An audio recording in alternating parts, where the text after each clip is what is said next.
As I bid farewell to Hycelens at the vortex of Genesis, I noticed something strange about the Time Core Flame, and was immediately dragged into the Memoria Tide of Oblivion by Evernight. She was once the hidden power that March manifested by sacrificing all of her memories. Yet now, she harbors other secret intentions in her heart. Meanwhile, Dawn Hung warped back to the Express via Spirit Warp Jump, only to discover a Memo Snatcher invasion. Everyone then realized that the Remembrance's forces had already permeated Amphoreus and blocked outside intervention. To establish contact with me, Dawn Hung was determined to return to Amphoreus immediately. After waking up in the false Trailblaze, I managed to escape with help from Cyrene and Sunday. Unfortunately, Evernight held absolute control, causing me to fall into the Memoria Tide once again. However, Black Swan took this opportunity to quietly approach Evernight. Dawn Hung returned to Amphoreus and beckoned the heroic spirit of Finan with divine blood. The destruction, descending from the sky, pierced through the memory zone and discovered the most hidden corner of the world. In pursuit of Evernight, Dawn Hung arrived at the charred remnants of the Grove of Epiphany. In the grove, where memories became disjointed, Dawn Hung received help from Dawn Feng within his memories and completed his farewell to the past. In their final moments, the Earth demigod Terravox entrusted all their duty and authority to Dawn Hung. With this newfound strength, Dawn Hung found me within the Memoria Tide. We entered the Nameless Titan's great tomb and discovered its secret. Across the 30 million cycles of eternal recurrence, every incarnation of Cyrene had come here, offering herself to the Remembrance. With Black Swan's help, we found Evernight in the depths of the Great Tomb. When all seemed lost, Evernight was captured by March's camera and trapped within the memory maze of Ides Elysiae. After several lengthy conversations, March and Evernight reached an agreement. Evernight returned March's memories, and March finally returned to our side. With every condition for the Era Nova fulfilled, we returned to the depths of the Great Tomb and initiated the final Era Nova ceremony.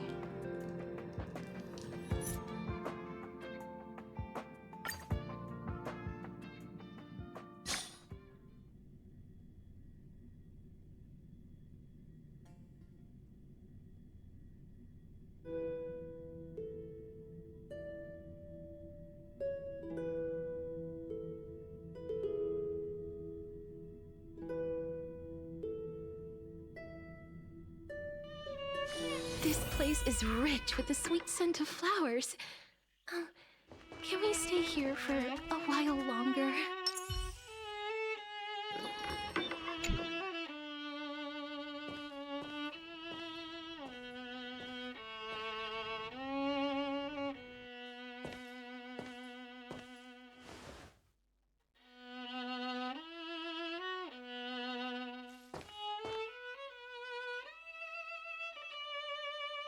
This view hasn't changed at all, has it? The hometown in your memories never changes, but when you return to your senses, you realize that fate has already stolen the time away.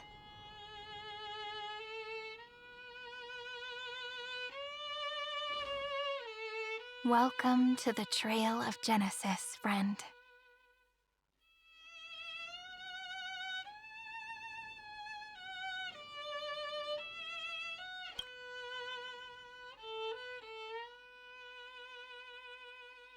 Indeed, the Scepter's extrapolations have reached their end, but the process of Genesis has only just begun. The path ahead will no longer rely on emotionless programs. It'll be decided by the will of humankind.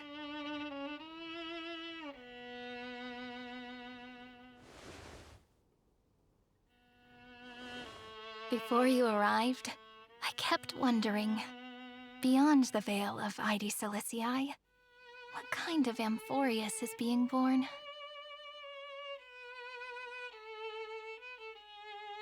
I can see fragments of it when I close my eyes. The friends who walked alongside us have all moved on toward their respective destinies. Some turning into pillars of the world, supporting the sky and the ocean. Others sowing reason, laying down the law, and with gentle hands lifting newborns into the light. Death and strife are no longer feared by people, and trickery has become the innocent games of children. All beings living ordinary and peaceful lives, within the net woven by romance and passage.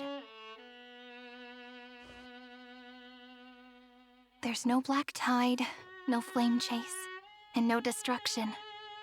The world on the other side of the sea is one bathed in sunlight.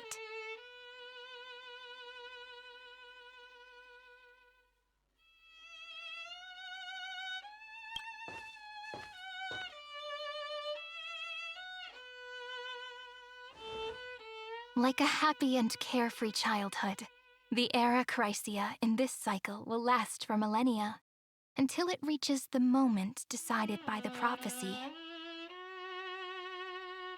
Light calendar 4931, month of freedom, the moment belonging to world-bearing. Are you ready to answer the call of the world, friend? Then go, and pen the Throne of Worlds' first stroke. For this world, made from countless wishes. You say that, but it's gonna be ages till we reach Light Calendar 4931. I can make use of the crevices of time, but surely you and Dan Heng won't have to wait around for a few thousand years, right? That won't be necessary. We can simply sleep, and the chronocognitive anchor will wake us up.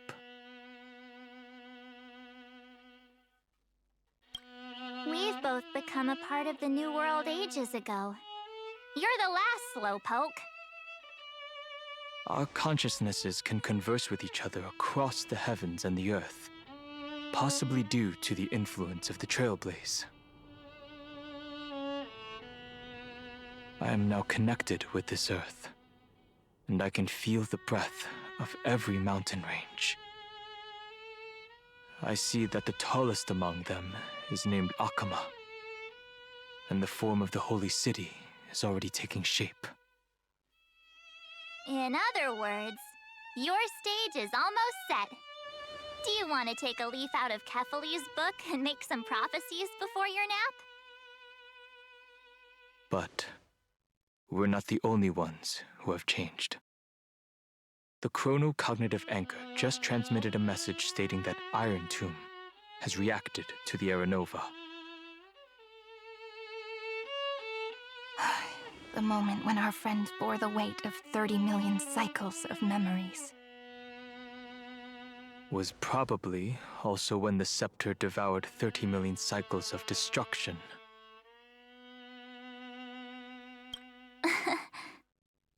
You know, you don't have to shoulder this world all on your own. After someone boards the Express, the word alone ceases to exist. So as we reach the end of time, no one will be left to face it alone. Dan Heng and I came here to specifically tell you that. Remember, this world is not a burden you bear alone. It's a journey we trailblaze together, alongside all of the Express.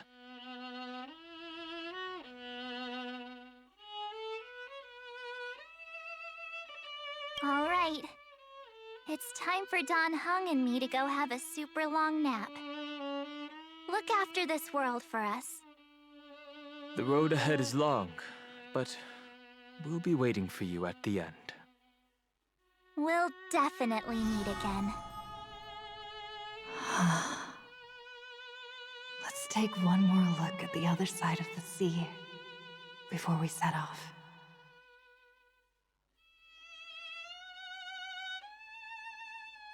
Heidi Zelizii is so quiet.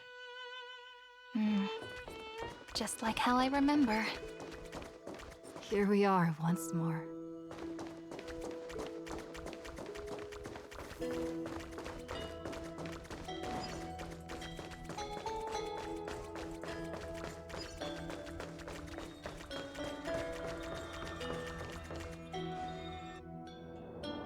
The scent of the black tide is now completely calm. At last, the starting point of 30 million cycles has finally welcomed. Its first end. And the final end, right? I can't hear his voice. There are no flowers there that bloom for him. Nor is there a star that is his. Finan is the only one who didn't reach the new world.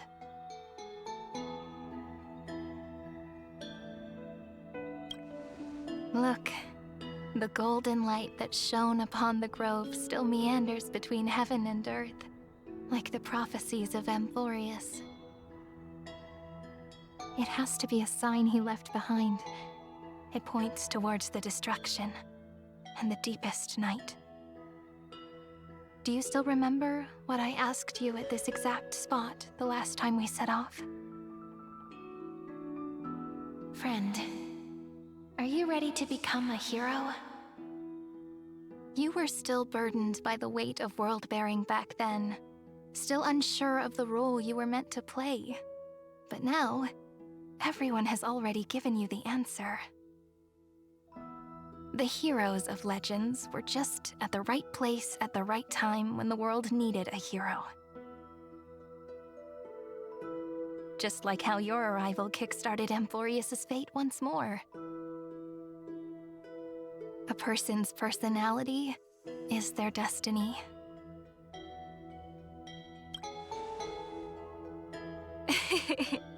We best. Those are such beautiful words.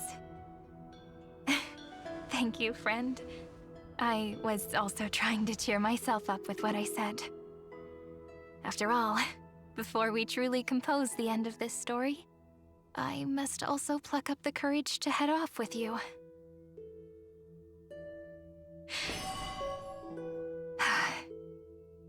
And face a memory that I have forgotten for too long, and have denied for too long.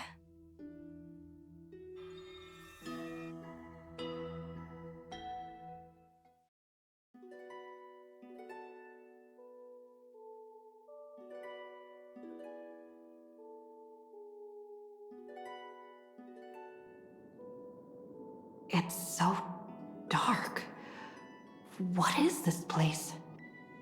The great tomb of the Nameless Titan. The deepest recesses of memory. Also, the place where Cyrene was born. My apologies, friend. The more memories I got back along the way, the more I felt that something wasn't right. There's a sort of anxiety I can't get rid of. It's like when I was back in Heidi Zelizii, when the reflections in the water always made me wonder, which is the real me? The one reflected in the water, or the one standing on the shore? But I finally get it now. Look, friend. The words on that wall are the answer. 1, 2, 3, 4, 5, 6, 7. Do, re, mi, fa, sol, la, ti. That rhymeless tune is the lullaby of little fairies. As always, I'll read this book to you. That way it won't just be Cyrene's memories alone. I've always thought that I was the narrator of the Flame Chase journey, But as it turns out, the narrator is also the most devoted audience. Thank you, friend. Every single Cyrene. That sounds so kind. At the moment of Era Nova, I was enveloped by the texture of memories. Within the glistening crystal, I saw countless Cyrenes, as well as countless versions of me. This is the final puzzle piece of the memories. A prison born of the erudition. A grave annihilated in the destruction. That unknown solitary god. The 13th Titan who should not exist. The first new spore. The Demi-Urge is right here.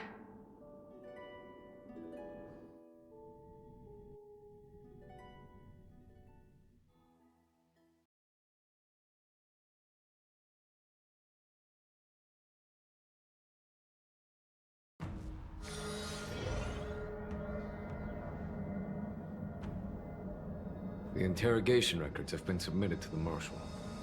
According to the Ten Lords' decree, Jing Liu and Luocha shall continue to be detained in the Shuling. But you, Merlin's Claw, have been reluctant to end the transmission. Do you wish to reminisce with us? Or is there something else on your mind that you're just desperate to get out? You're quite calm, Jing Yuan. The Alliance only authorized the Law Fu to be deployed for this Iron Tomb operation. They say the Seer Strategist's wisdom shines like a beacon. So why can't you see things clearly now? Look who's talking. I didn't vote against it, did I?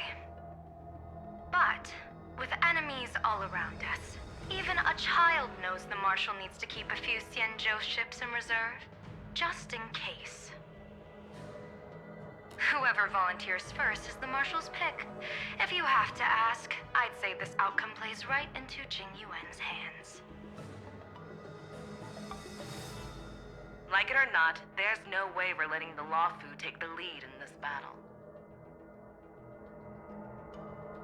Oh my, Merlin's Claw.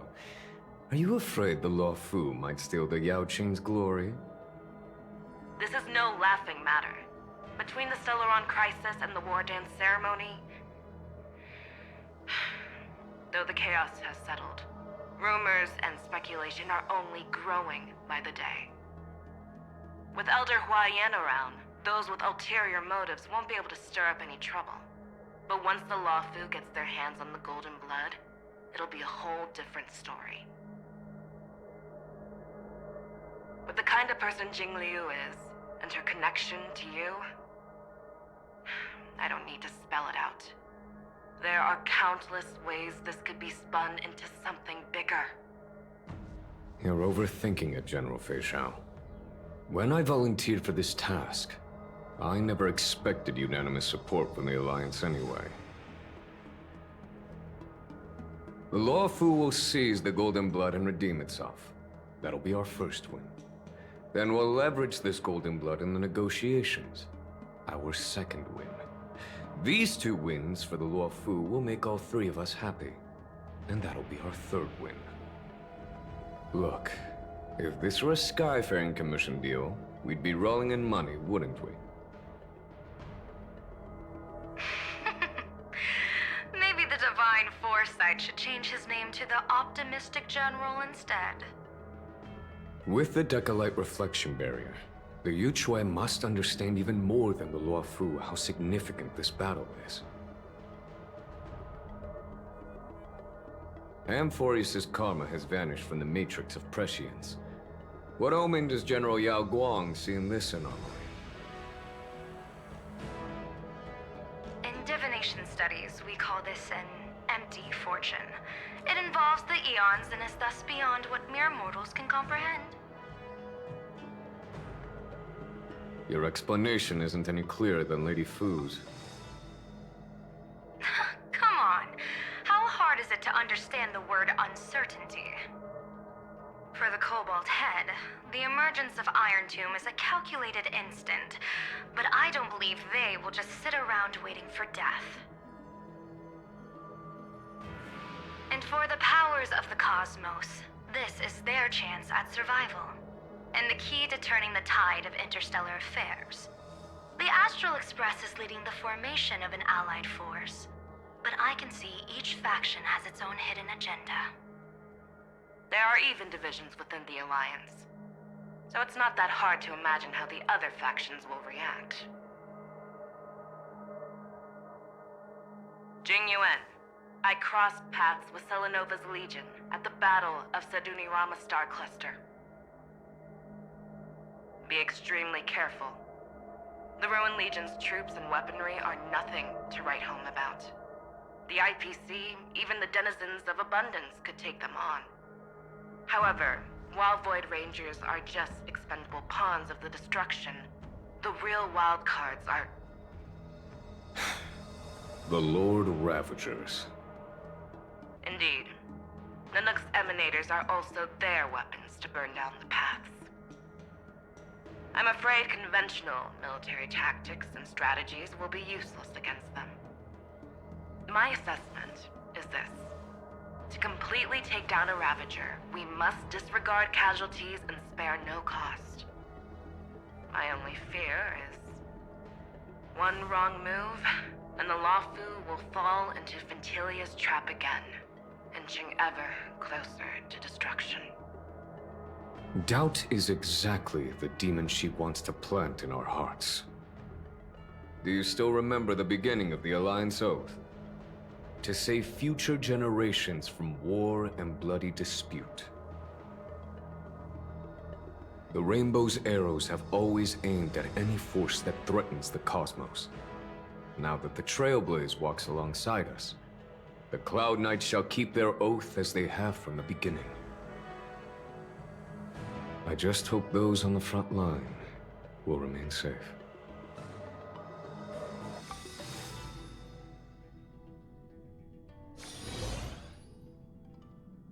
The chronocognitive anchor is sending a signal. Everyone, time to move out. Did she and the others make it? Let me go over the plan one more time, just in case. You'll enter Amphoreus, reunite with your 3 separated companions, and try to locate Iron Tomb from within the world. Who are you taking with you? The fate of the universe hangs in the balance. We can't afford any slip-ups. I suggest everyone, except Pom-Pom, join the fight. We do need to be prepared for all possible contingencies. I have no objection to this. I'll do whatever I can. Meanwhile, Screwy and I will continue attacking the Demiurge Matrix. That is, the Scepter's kernel, from the outside. With our 2-pronged attack, we'll turn this hunk of metal into scrap for sure. Now we just wait for those 2 to get back.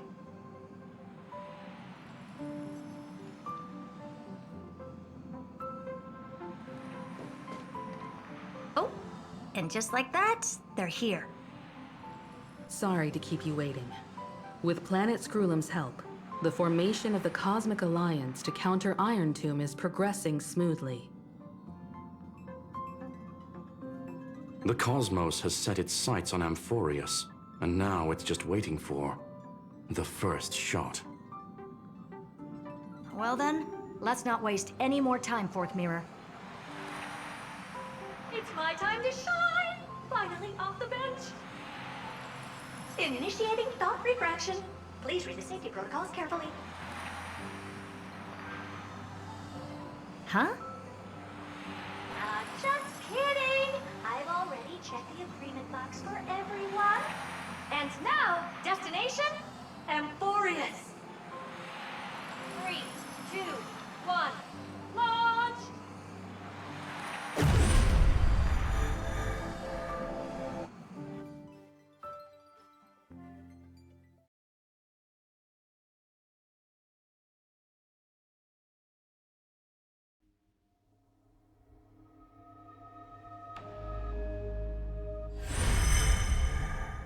The flow of Memoria is so heavy here.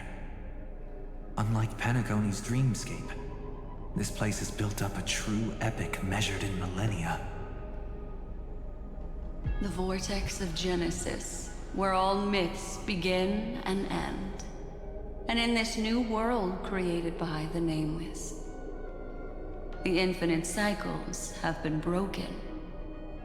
Let's set up the Trailblaze beacon and establish contact with the outside world.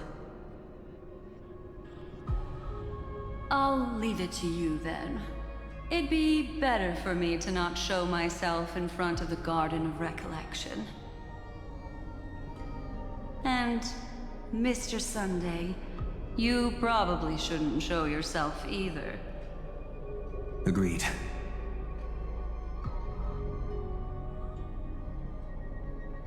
The Astral Express has landed. If you receive this message, please respond immediately. Over. This is the Cienjo Alliance. Communications normal. Interastral Peace Corporation. Communications normal. No response from the Galaxy Rangers. Not surprising.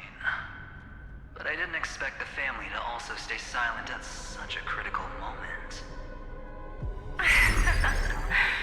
That's a pretty blatant disregard from the family for Penacony's independent director, I'd say.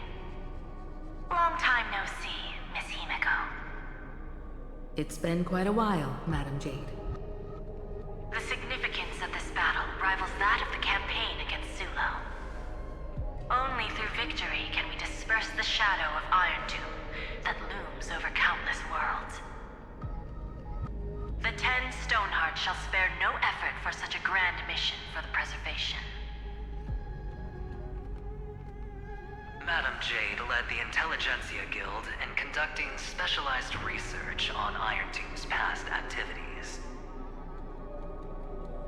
The bad news is, the collapse of the Erudition won't just affect inorganic beings. You mean Iron Tomb can infect organic life, too? Well, the good news is, so far, its effects on organic life are under control. The infection progresses slowly, and the resulting neuropathy is non-fatal. In any case, the IPC can guarantee targeted vaccine coverage within 48 system hours in all star zones within the medical system. What about other star zones? At a time like this, are the followers of the Firmament Arbiters still trying to make a profit? I remember you, Master Diviner. Your performance during the Third Denizens of Abundance War was quite impressive.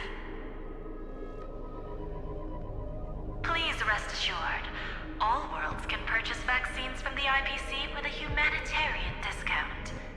That's the current policy at the very least.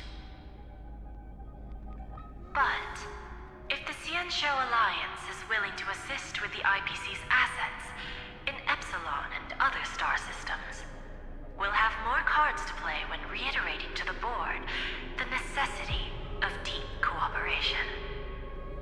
It makes sense, since Interastral Peace Entertainment's headquarters is in Epsilon. But why are all the other worlds on the list? Places that the Elation has visited? Think of it as a long-term investment. Please understand that everyone at Pierpoint is swamped with Iron Tomb work, especially the marketing development department. At this rate, even the 10 Stonehearts can only do so much. Having some assistance from the Alliance would surely benefit the entire cosmos. Wouldn't you agree? As an old Cienjo saying goes, those who succeed should help all under heaven. Your proposal must be decided on by the 7 Arbiter Generals. I'm just here to relay the message. In times of crisis, the Lawflu will not hesitate to help those in need. However, the prerequisite is that the IPC must unconditionally assist the Alliance with emergency rescue operations in the disaster area. Of course. In the name of preservation, all for the Amber Lord. Thank you all for your selfless dedication.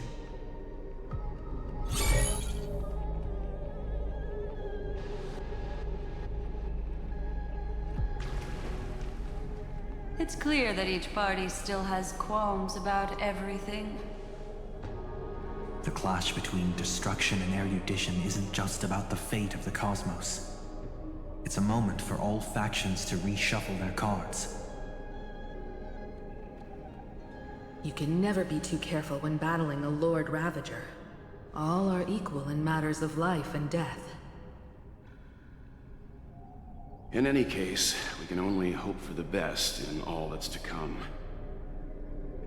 It's about time we dive into the vortex and see what Amphoreus looks like on the inside. I wonder where she and the others are right now.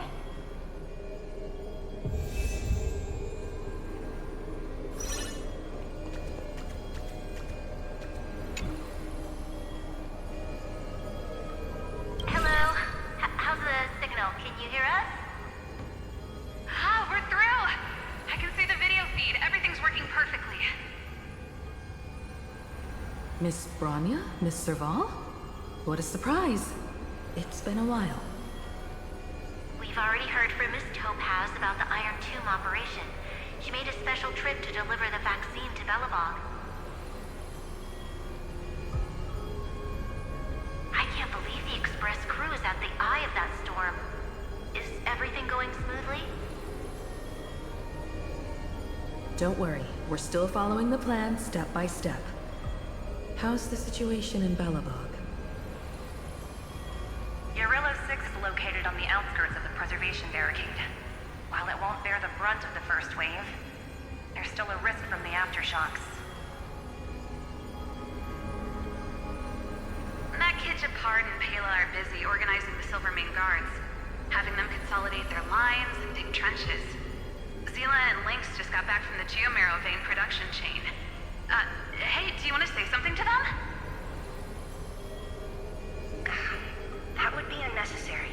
It'll only shake their morale. Just tell them to stay safe. Miss Bronya, I'm afraid this disaster will be far more terrible than you can imagine. Please, be sure to follow Miss Topaz's instructions and make thorough preparations.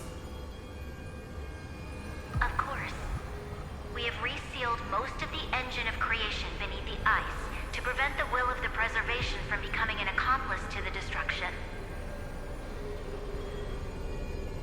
Don't worry, Miss Himiko. Belobog is far more resilient than we imagined. We really wish we could help, but Urillo 6 has only just woken up from its hibernation. The Astral Express, standing at the forefront of disaster, is the hope for many ordinary civilizations across the universe. In the face of a massive catastrophe like this one, relatively smaller civilizations have never had many options. But that's exactly why we have a resolve that's second to none. If anything goes wrong... Miss Topaz, I hope you can help out and rescue the affected citizens. No problem. Also, didn't the Xianzhou sign a friendship agreement with Urillo 6 earlier? They won't stand by idly either.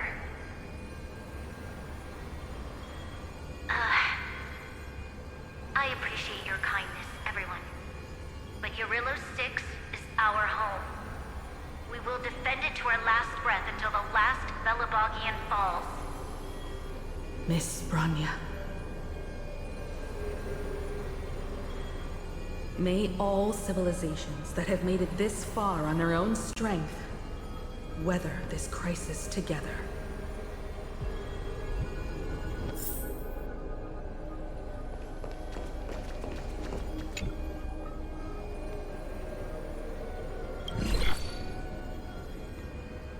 Good news, Miss Himiko.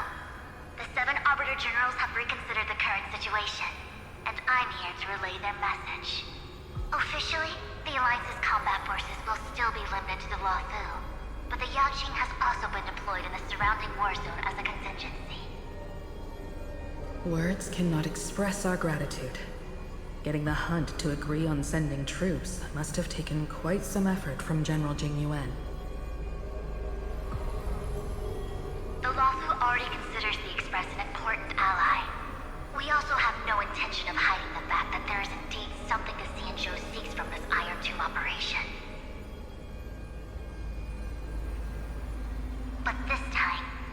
Marshal herself decided to send out troops.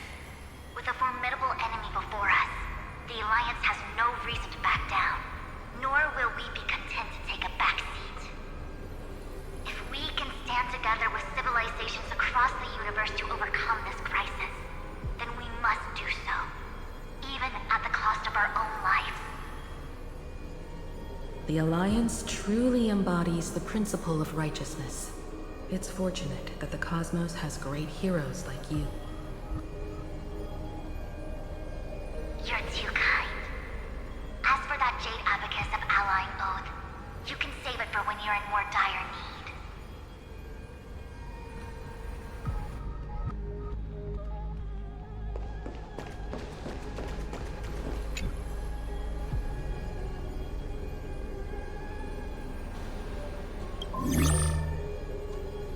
I regret to inform you, Miss Himiko, that even the Strategic Investment Department is constrained when it comes to the Iron Tomb issue. And it would be difficult to meet the expectations of the Astral Express.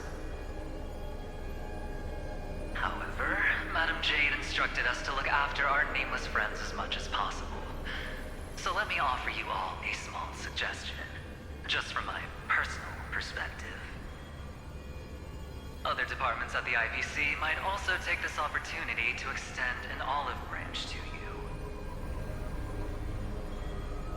When that time comes, I hope the Astral Express will remember that the 10 Stonehearts were willing to stand with the Trailblaze, even though we were in a difficult position. And more importantly, we were the only ones willing to do so. Sounds like a threat, doesn't it? But trust me, every word comes straight from the heart. Has the internal conflict within the IPC really gotten this bad? Everyone knows about the bad blood between Diamond and Oswaldo. At least until now, they've had an uneasy truce.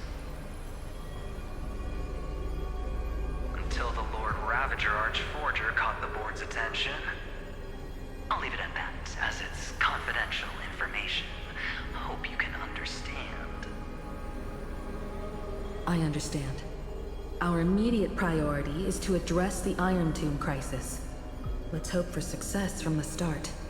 This might help ease everyone's pressing concerns.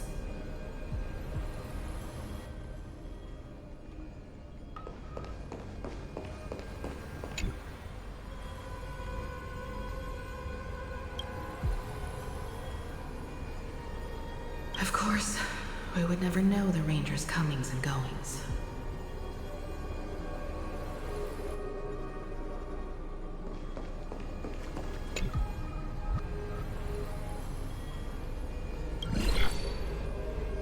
Miss Himiko, is that you? Yes, and you are Miss Robin. Yes. I apologize for not being able to respond during the meeting earlier. And even now I can only appear in disguise. On behalf of the Penaconian family branch, I extend my sincerest apologies to everyone. We tried to request aid from the family. We essentially received no response. I've heard about the internal conflicts within the family. Miss Robin, there's no need to apologize. Every bit of strength is precious at this moment. Thank you for understanding. The good news is, since you're one of the shareholders of Penacony, the family heads have agreed to allow me to lead all Astonian tuners to the front lines. My charitable foundation will also do as much as possible to provide support in this battle. They'll ensure that proper arrangements are provided for those wounded on the front lines, and for residents in affected areas. Miss Robin, I'm beyond moved by your spirit of self-sacrifice. The Astral Express would also like to make a promise that we won't leave any companion behind.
Why is there no one here?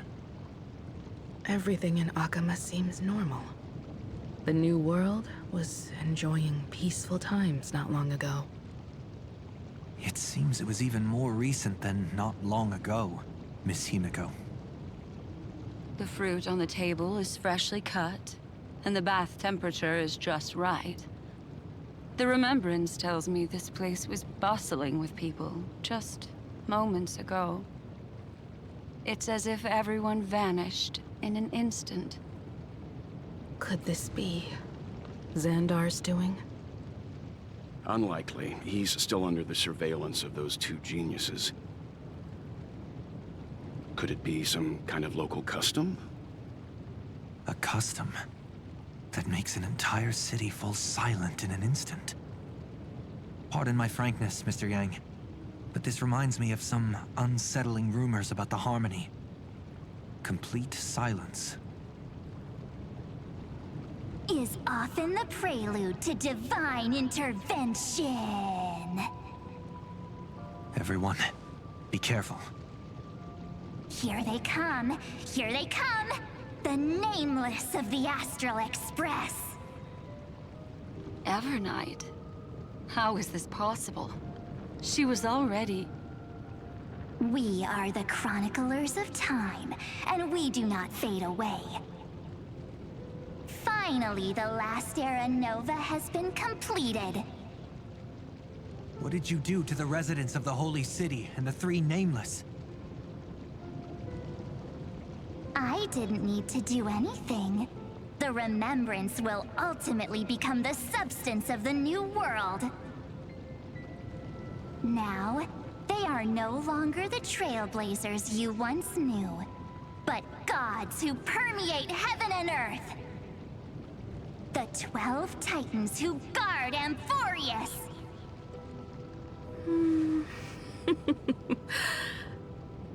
Stop fooling around, March. Come on out. What? I practiced so long for this! Getting seen through right away is just so embarrassing. You've obviously been learning from the theatrical culture in Amphoreus. But if possible, I'd prefer our reunion to be a bit more casual and laid back. As expected, I can't hide anything from Himeko and Mr. Yang. Well, long time no see. Guess I'm back? We should be the ones to say that. Sorry for keeping you waiting. So, these jellyfish are the Titan's power? They're just tiny manifestations of the Veil of Evernight, used for scouting and communication. If I went all out, I could summon way more of them. Thanks to her, we all turned into Titans in the New World. Sure, we can take on humanoid forms, but it feels off. How intriguing. So what does she look like now? It can't be a raccoon with a baseball bat, I suppose. Please don't add weird stuff to Amphoreus' lore. Just go see it with your own eyes. Follow the prophecy's guidance and come to Dawncloud. She looks way more majestic now than she used to.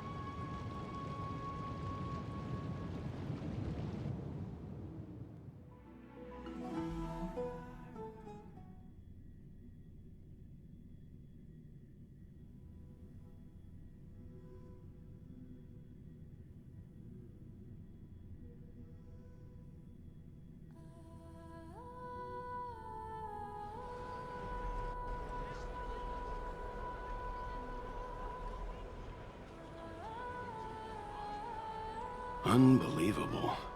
All the residents of the Holy City have gathered here. This isn't just a gathering. It's a pilgrimage. The people's expressions are resolute, devout, as if waiting for a miracle to descend. That colossal deity is her. She has become the pillar of the world. surprisingly authentic. Being this serious is quite unlike her usual style. Those people didn't disappear. Instead, they've answered the call of the prophecy and come to witness her awakening. Our good buddy now bears the weight of the entire world, and every breath they take is intertwined with Amphoreus' destiny. Awakening? Has she fallen into slumber? Yeah. After all, with such a huge time dilation between inside and outside the scepter, this was the only way we could wait for everyone. Time watches over yesterday. Earth guards today. And when the Trailblaze steps into Amphoreus once more, the slumbering deliverer shall awaken. And then, bring the prophecy of tomorrow to this world. Come on, everyone! Let's get closer to her! Watch how the world-bearing prophecy changes this world!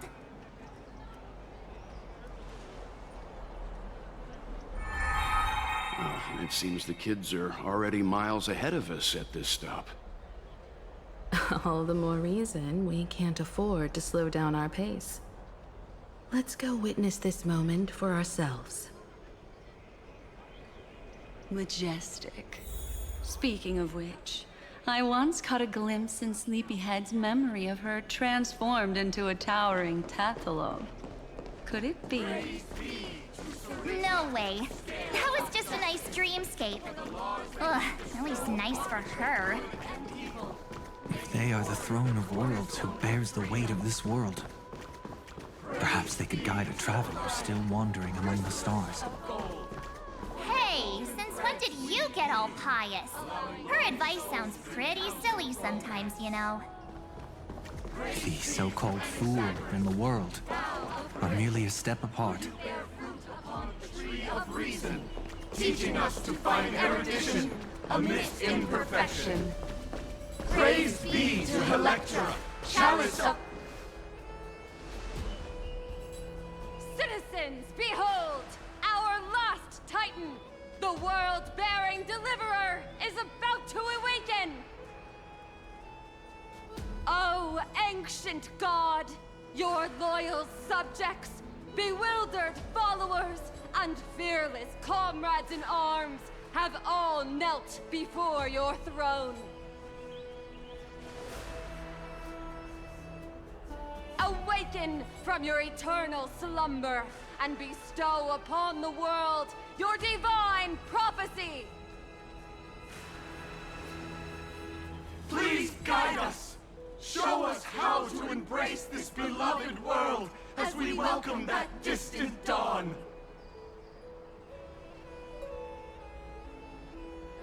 To walk the path of a mortal as a god, or to bear a divine burden as a mortal.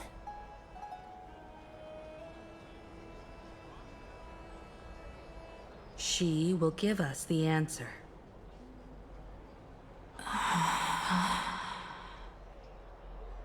But I am not the deliverer. Rather, I am the Nameless, who dwells among mortals. That voice is definitely her. I heard your prayers. The core flames flickered and dimmed, and the age of the gods at its end. So flow, golden blood, flow. I'll bestow it upon you, returning it to the true masters of this world. Stand with me and become heroes.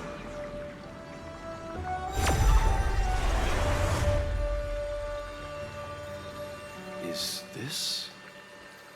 Yes, it's the miracle she brought to Amphoreus. Of course, it would manifest in the form of the Trailblaze. Golden blood, raining down like a storm. The prophecy has descended, and the Titan commands us not to be supplicants, but to become heroes of rebellion, to face that destined calamity, the destruction, head on. The prophecy of the Deliverer means nothing to me now. It belongs in the hands of someone far more fitting. Someone like all of you. In the name of Kozlana, let us depart and march towards the light. It's neither protection nor salvation. As always, there's no need for totems or myths. Humanity's most primal faith is that instinct named survival. Let's go, everyone. Someone has already sounded the horn of departure. Explore, understand, establish, and connect. Together, let us blaze a trail for the destiny of this world.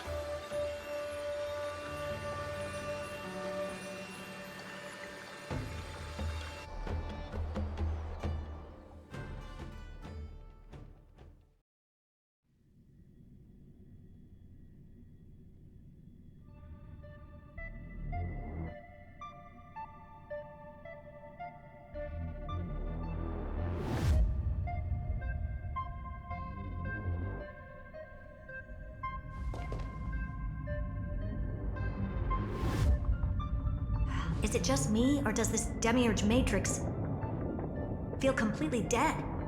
It's nothing like how the Memo Keeper described it. The environmental readings are all wrong. Conclusion: this must be what the kernel actually looks like in the real world. What did Xandar do to the scepter? At the end of light, there must be silence. Certain, pure, and absolute darkness. Not the time to quote the Lord of Silence. Bad omen. Either way, we have to press on. Until we uncover the truth behind the 13th Titan. The buried past is the key to stopping Iron Tomb. That is, if it even exists. Xandar says the Demiurge never existed. Who actually buys that? You can erase the records, but not the truth. It vanished too cleanly. No traces. Like someone's yelling, "Look, there's nothing here." Too bad I'm the type who can't resist digging deeper. Looks like I'll be counting on you again, Screwy. Let's tear the system inside out. Always happy to help. But as your academic partner, I have to ask. Herta, what if we fail? Let's say the Demiurge really doesn't exist. Do you have a backup plan? A backup plan? Of course. If we can't find the key, we turn the lock into the key. That plan's cost is incalculable.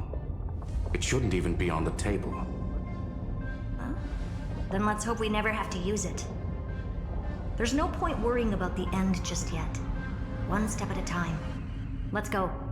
We don't want to leave the others waiting.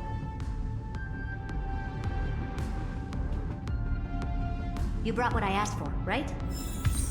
A butterfly has to land on the branch before it can dance. We'll need a wide open platform before her entrance.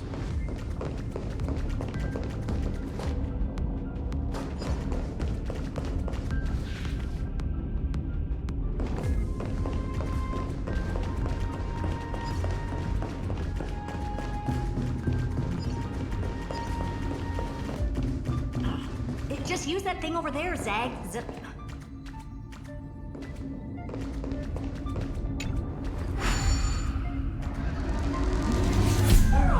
What a dumb name. I hereby rename it Herta's Big Hand.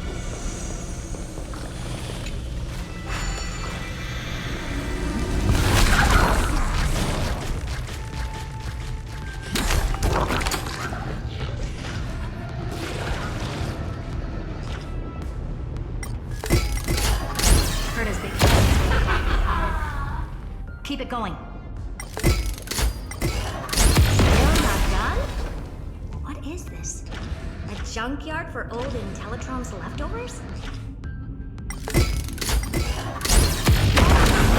Awesome. Time for your precious treasure to make its debut. Of course. Just give me a second. Target initialized. With these wings, hacking should be much more efficient.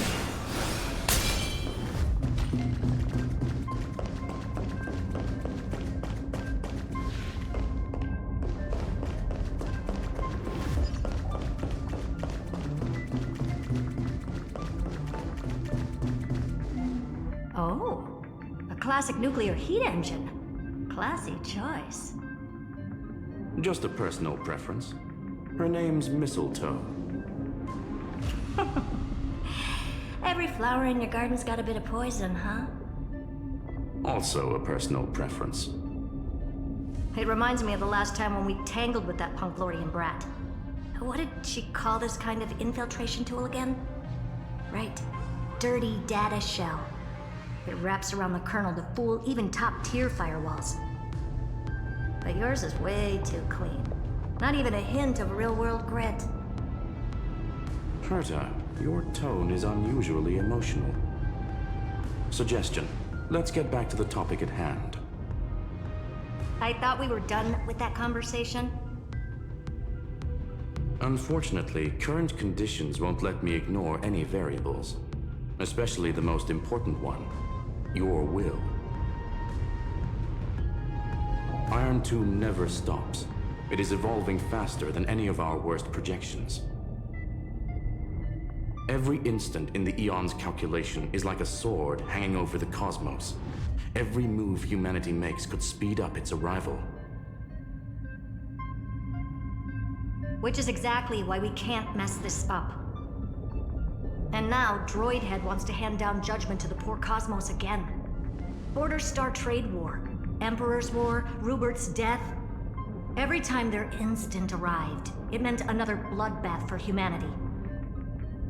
But in this ultimate battle of erudition, you and I are supposed to be players, not pawns.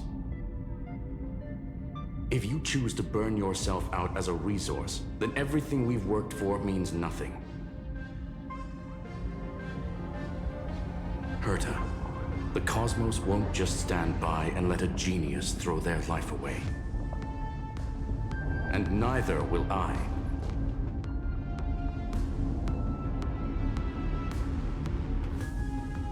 No need to kill the mood. This is why we're here, isn't it? We need to find the Demiurge and that lost key. I'm not here to be a deliverer. I just want to beat Xandar and Droidhead. Right now, I just need to know. Are you with me? Of course. Time to board. After you. Let's tidy this place up and see what this Demiurge really is.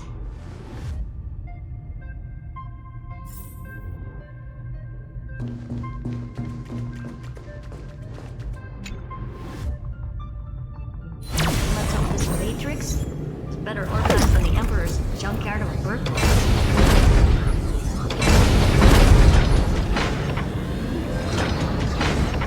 Buckle up. We're hacking in. Herta, this whole space has been completely tainted by some kind of energy. I see it too. We're thinking the same thing. Xandar, how could you go this far?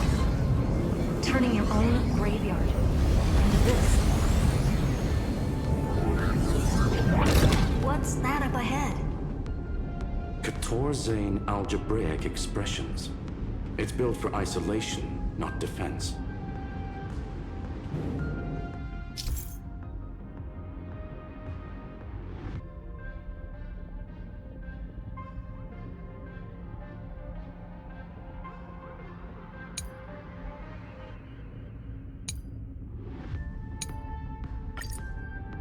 So basically, the door to the tomb, right?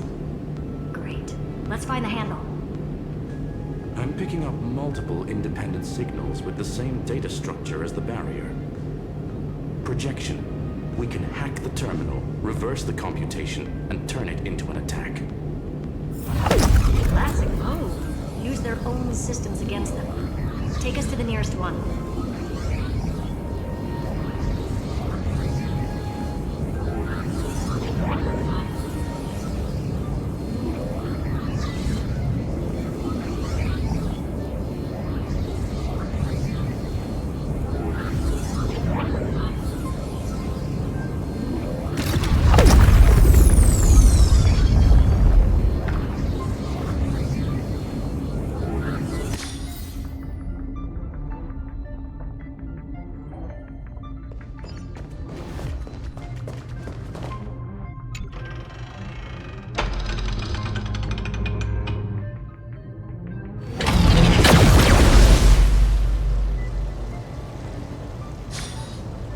Almost no response. Just as I feared. Not promising. The output is barely a third of what we need. Logic says we'll need multiple terminals to coordinate the strike. Locking onto the next one now. Find anything else? Regarding the origin of these ruins, no logs found yet. Xander erased all records. But I did find some interesting scars in the circuit. High energy radiation, internal imaginary energy contamination. From what I know, there's only one thing that fits. Skip the science talk, Screwy. That thing only goes by one name. The Stellaron. Exactly. Xander blew one up just to clean the entire Scepter system. Oh. So that's what he meant by killed that Titan with my own hands. He wanted to turn the neuron of the erudition into a relay for the destruction. That meant getting rid of all of it, at all costs. The life form known as the Demiurge was the original target of the Scepter's extrapolation. It makes sense. Evernight calling it the first new spore confirms this viewpoint. The prime mover of life. That's what Scepter Delta ME-13 was originally tasked with. Even after it got scrapped, the query kept running. Yet the true value lies in the process of solving it, not the answer itself. Then, does this mean finding the Demiurge is hopeless? No, I'd say exactly the opposite. It means Xandar had no control. He couldn't contain the Demiurge just like he couldn't handle Droidhead. So he tried to erase every trace. But he failed. It still left a mark. By the way, if there's another Stellaron in Amphoreus, why hasn't that little one reacted to it at all? You said the Demiurge left a trace, right? Yeah, but not in the real world. Remember the great tomb of the Nameless Titan?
Trailblaze Archive 466.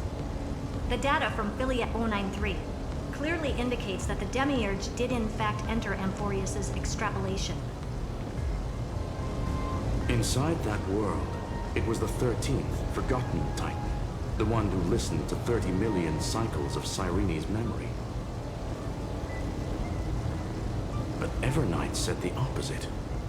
She believed that tomb was empty from the start. The nameless Titan never existed. The so-called listener was just a trap set by the Remembrance to steal the scepter. A mimetic entity full of theatrics. How much of what she's saying is true? Would an Eon really speak in circles like this? I doubt it. The Remembrance's behavior is certainly odd, but her assessment aligns with our current reality. Since we entered the Matrix, we haven't found a single clue pointing to the Demiurge. And that's the key, Screwy. Xandar's actions prove the Demiurge exists. But what Evernight said, and what we've actually seen all point to the opposite. So we have to assume that both are true. And if that's the case, then the contradiction leads us to... the truth. Exactly. One last terminal. One final key. Time to crack open the kernel.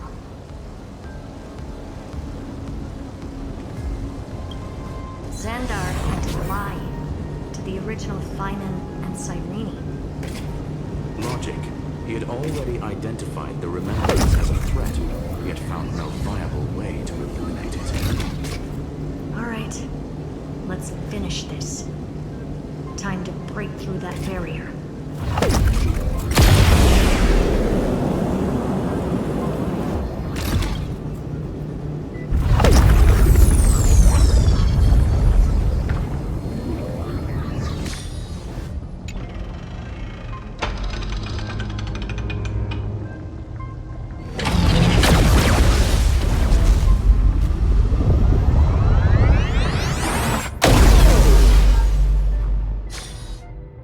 Operation authorized. Path energy readings. The erudition, declining. The destruction, surging. The remembrance, 0. What's going on? Cause unknown. They left no discernible trace within the real Matrix. That shouldn't be possible. Could it be that the Era Nova exhausted all of the Remembrance's texture?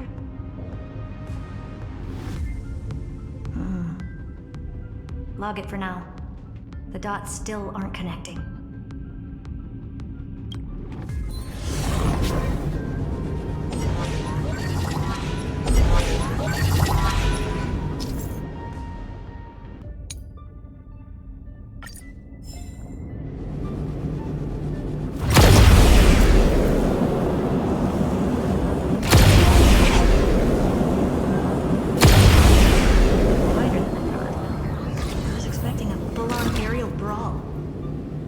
It's advised to remain vigilant. The destruction's levels are still rising. Huh? What's the matter? Interesting. I just picked up a signal from the exo-myth.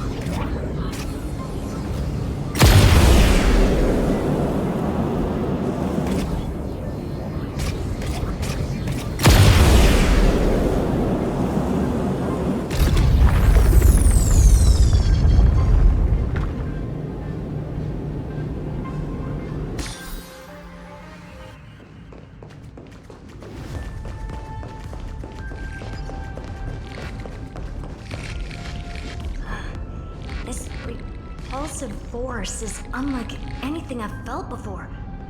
Is this the place? Correct.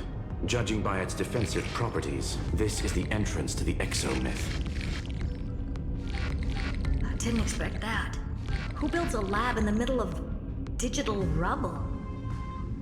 Then again, never doubt a dead man's resolve. So how's our dearly departed doing? He severed part of his neural pathways to break free from Lord Anaxagoras' control. But that also triggered the failsafe I set. Conclusion: Xander has lost all combat functionality and is no longer capable of action. So now he's a specter, literally. Screwy, can you open a path? Just to be sure, I want to see this for myself. Might as well drop in and say hi to the real him. Logic. Scanning his inspiration circuit might help us track down the Demiurge. Exactly. His brain is the crime scene. There's no way it's spotless. But it could be a trap. That's why you're here. 2-on-1. We've never lost a matchup. I'm honored. The chronocognitive anchor is in place. Proceed when ready.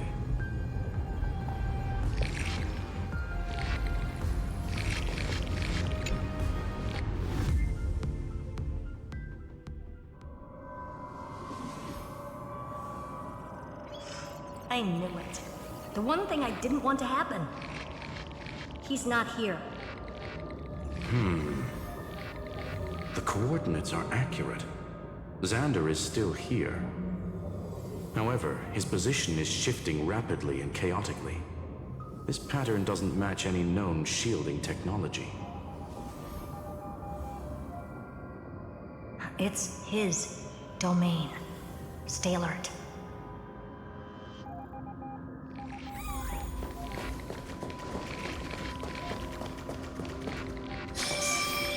Cheap trick. The spatial field here is undergoing autonomous recalibration, initiating reverse engineering of the interference source. Try again. We're back. Reverse engineering complete. The results are not what I expected. Logs show Lycurgus revoked administrator access. The chronocognitive anchor can't get a fix because at the system level, Lygus no longer exists. Our navigation target is a null set. So he's stopped resisting? Before vanishing, it seems he left one last message for us. To those who follow, all is proven. Find me beneath the tombstone. Melodramatic. He was expecting us. And once he learned of the Great Tomb's existence, he initiated his own search for the Demiurge. Guess he wants a final showdown. Fine. Let the old Intellitron dig his own grave. Just like he wants.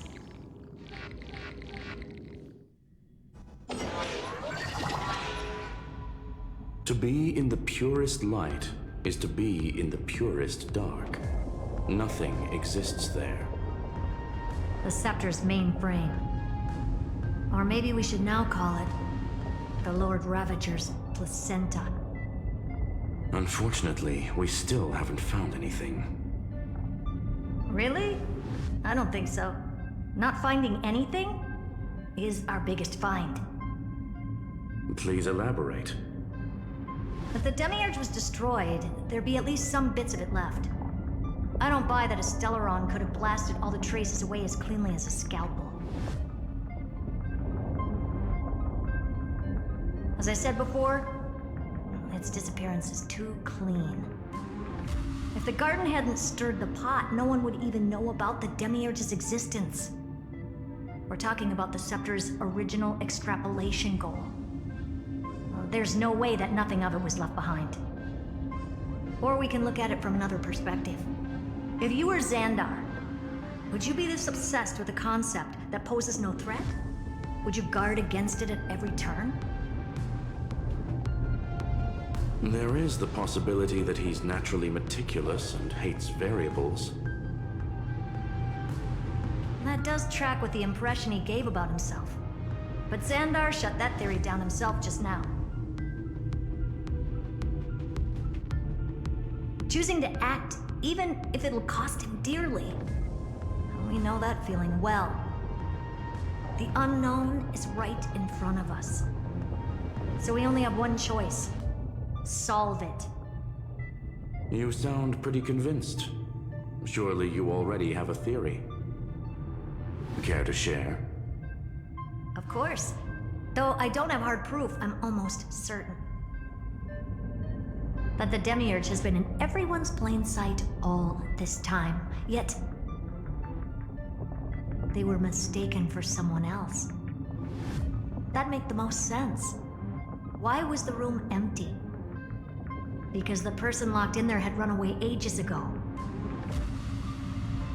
But they were weak and small and had no presence whatsoever. Even the old Intellitron didn't notice them. Which also means there's a high chance that their powers are minuscule and cannot alter the outcome of the battle at all.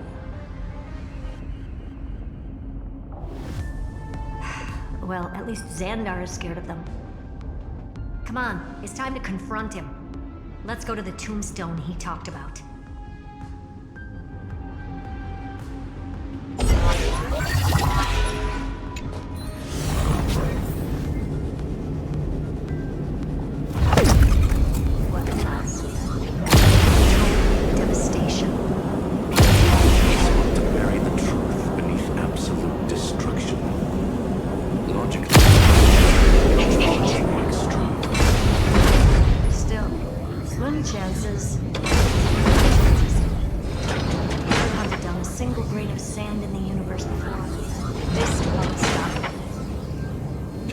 Results.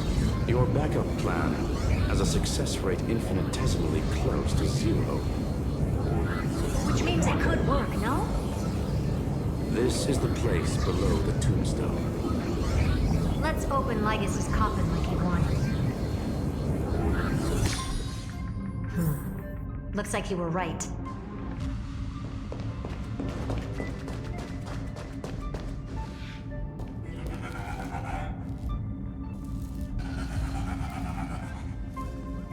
Nothing but a head left? Oh, who'd have thought you'd look this bad in real life? My elated greetings. Welcome, you two. I'm very happy that you responded to my final words. All this tombstone and final words. Did you end yourself to atone for your guilt or something? Iron Tomb is already powerful enough. I just need to wait. I remain here only to share the joy of discovery, and also to congratulate you two on reaching the same conclusion as me. The conclusion regarding the truth of Amphoreus's heart. End this charade already. That Amphoreus's heart you're talking about is just a missing demiurge. And its corresponding vessel was this very scepter. You interfered with the experiment and made Amphoreus's body into a hollow shell, all to incubate Iron Tomb within. That's why you either killed or kicked out all of the Memo Snatchers. You wanted to eliminate any chance of a consciousness coming into being, no matter the cost. Even the strongest wall can fall to a single crack. The memory of betrayal has been etched into my heart, and I will never show mercy. Now, the perfect vessel has already fused with Amphoreus's body. Unfortunately for you, the answer is all but revealed regarding who the Demiurge is. Then let us share the joy of discovering the truth. The last secret of the saga will finally dissipate here. As we reveal the truth behind Felius 093's disappearance. A lie by the remembrance.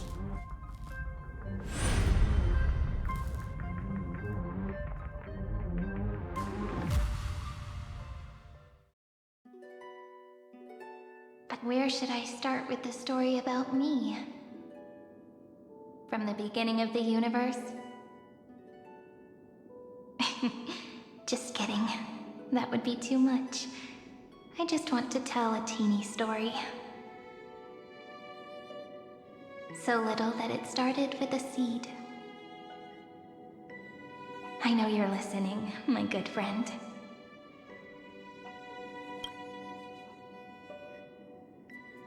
The god in my dream told me that the world sprouted from a seed. It grew into a great tree named Amphoreus, and time became its branches and leaves, basking in the light. What a coincidence. Dappled light coming through the leaves is my first memory as well. On a very ordinary early morning, beneath the village's biggest tree, the daughter of Id Silicii quietly came into this world. What a moving opening. A loud cry was the first gift the child gave to the world. The prophecy's fulfilled, the villagers say. This child is a gift from the Titans. Pink hair and sharp ears, she was born to be the priest of time. The Titans also gave their blessings. You shall fade when the flowers bloom, for every ending begets a beginning. Flowers will bloom and wilt. What a beautiful ending. This page concluded in laughter. Cry loud, child. Let your voice reach Orynyx.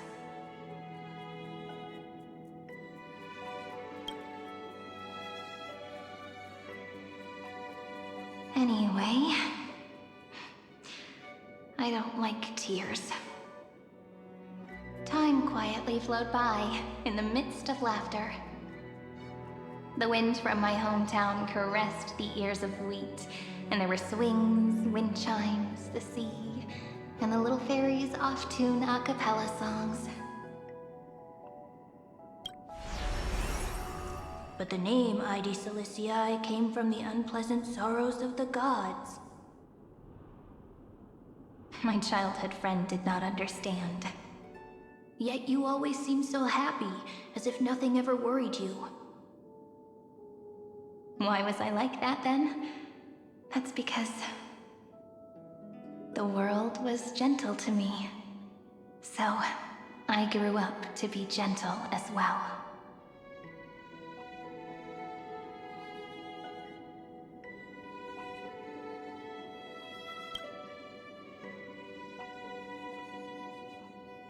But fate was fickle, and it urged the child to grow up. To grow bigger and bigger, and to go to places far away. Just like how the crumbling world could not preserve an eternal hometown. Just as the ballad blown on the breeze says, losses are a constant on the flame chase journey. Oh, whose ears are pricked up now? You've definitely heard me say this sentence a lot of times. You know that the story starts to deviate from here. Aren't you looking forward to it? Then let's get started. The hero's journey crosses through the long night, through tears and laughter, and once again heads towards tomorrow.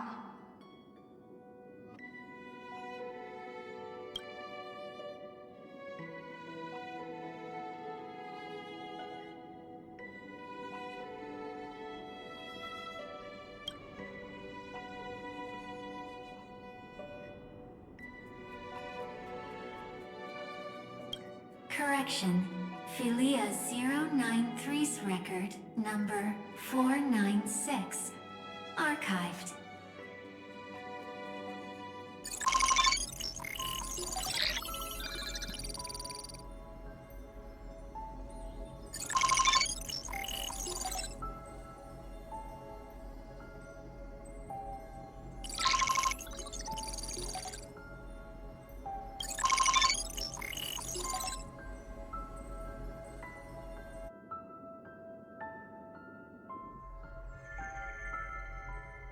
Hi. Miss me yet? I'm just messing with you. This is the first time I have met you. And it looks like it'll also be the last. Felia 093. Since we don't have all day, let's get started, shall we? As always, I'll read this book to you. That way it won't just be Cyrene's memories alone. Where should I start this time? Let me see. Formatting complete. 093. Size. Grayscale. Proportions. Threshold. Outputting analysis result. Felia 093 equals Peach. Peach's record. Number 8128. Archived.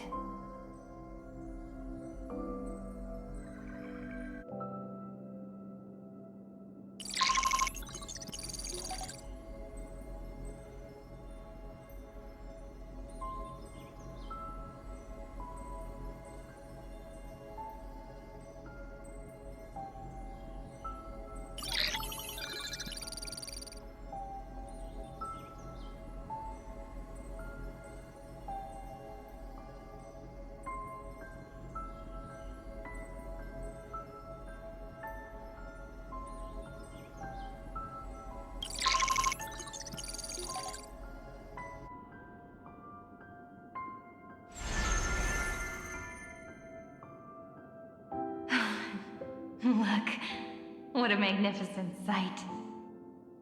Comment. Peach. Even this classical world contains a futuristic palace like this. Would ID Silicii end up looking like this after a few thousand years? Conclusion. It won't. I want to share a story with you this time. I saw a little nymph on my way here. It was on a fallen wheat stalk, and it glowed under the sunlight. It was incredible. I forgot all my pains at that moment and just stared at it in a trance. Record. Peach is on the ground. I wonder, did every Cyrene in the past feel that the nymph was beautiful? Would they also have recorded that scene into the Eternal Saga? So, could you give me more time, please? I want to leave behind more memories for the future. Formatting complete. Bye, Peach.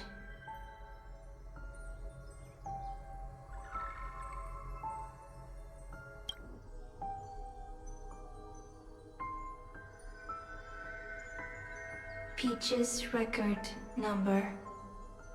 As long as I record every page of this story and tell it to you, Amphoreus won't be forgotten. Query. Record. Electrical signal sequence. Polymorph 600. Track. Strife. Related to. Stripe. Comment. Pretty. Electrical signal sequence. Schema 720. Track. Reason. Related to. Raisin. Comment. Yummy. Electrical signal sequence. Felia 093. Related to.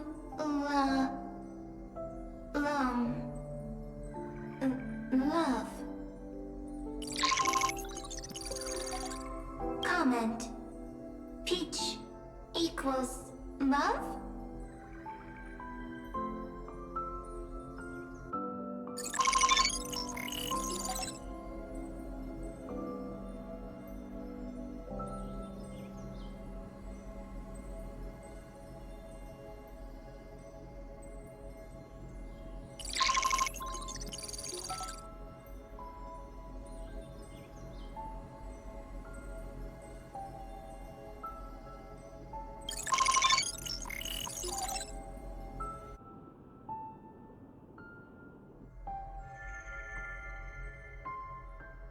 Looks like it's time to say goodbye again. Bye, Peach. Before I was even aware of it, this book had already recorded too many emotions. Every page has become so heavy. Conclusion. Books are meant to be light, not heavy. I've started to feel uneasy whenever I take it into my hands. Peach, uneasy? Formatting progress, 94.423%. How many times has it been?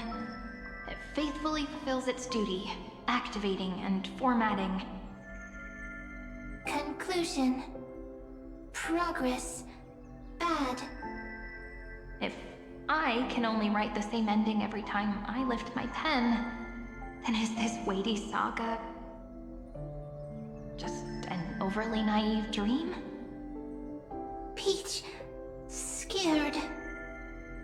Formatting progress, 96.024%. Peach, don't cry. Process error.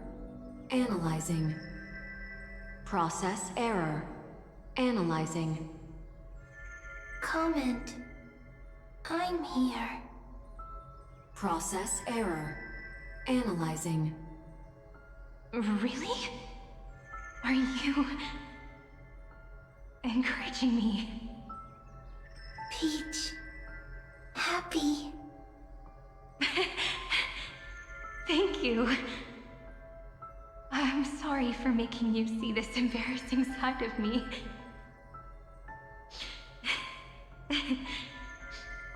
Everyone's still working so hard.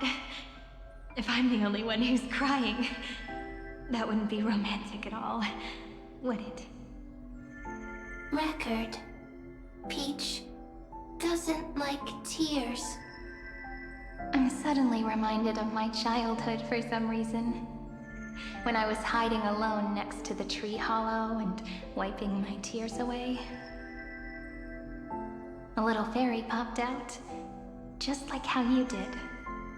It had long ears and fluffy paws, and it pulled me into the tree hollow, where, to my surprise, was a forest. Let me tell you the story of the Membrance Maze. A group of cute little friends live in Ide Silicii's forests. Their names can be connected into a song. 1, 2, 3, 4, 5, 6, 7. Do, re, mi, fa, sol, la, ti. Formatting complete. Bye, Peach. Note. Little Peach, crying alone. Little fairies, friends. Save.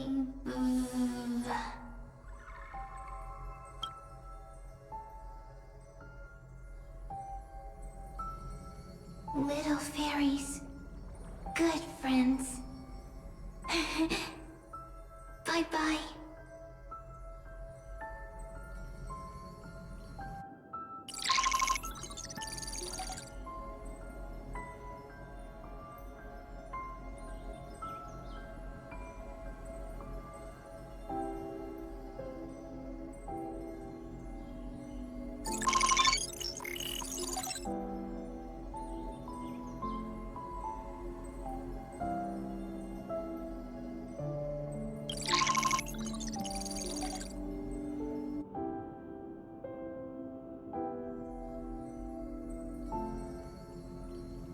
You never say anything, but I know you're listening. Every story I've told is like a little key that opened a door in your heart, no?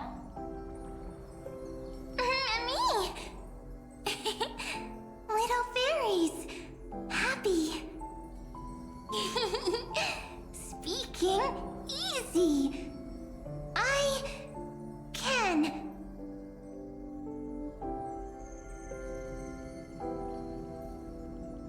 Once again, the saga comes to an end.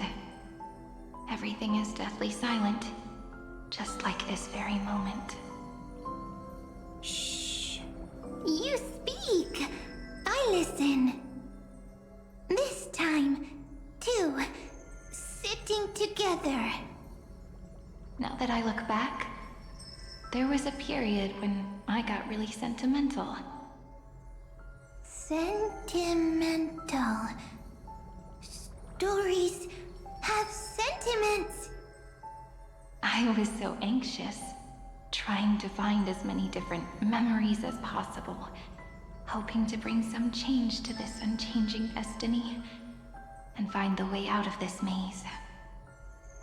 Peach, strange. But I won't do that anymore now. Why unhappy?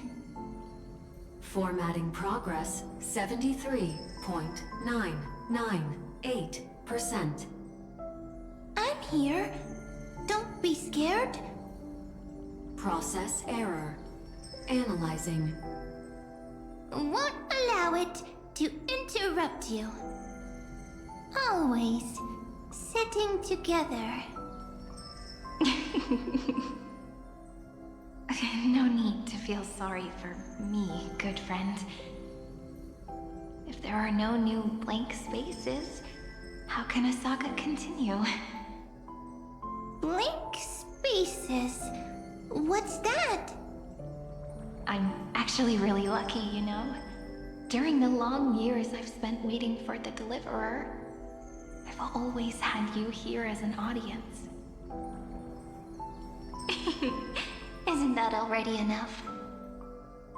Not enough, not enough! Peach, don't leave! Now I can rest in peace in the past. As for when tomorrow will come, I'll have to ask the next Cyrene to continue our watch.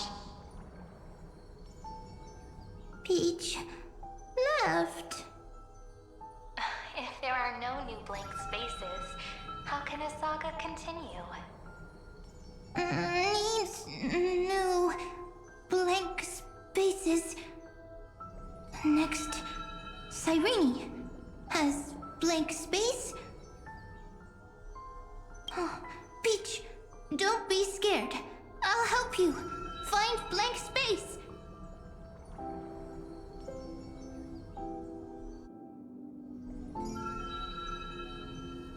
Cyrene is Peach, is love. So, first there is love, then there is Cyrene, then there is blank space. Query, love. The developmental trends of the erudition have nothing to do with creating a consciousness. Those underlying principles are, in fact, contradictory. Not having a consciousness means not having the foundations of a heart, making them unable to obtain real emotions. Consciousness, emotions, feel sad. Oh, don't understand. Query, Cyrene?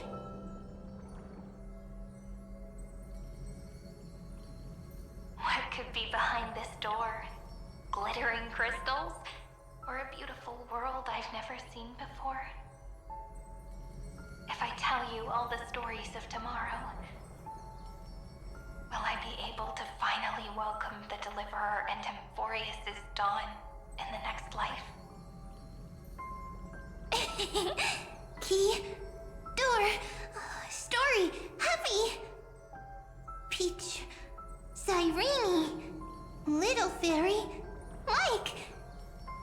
Yes, right. Query, memory.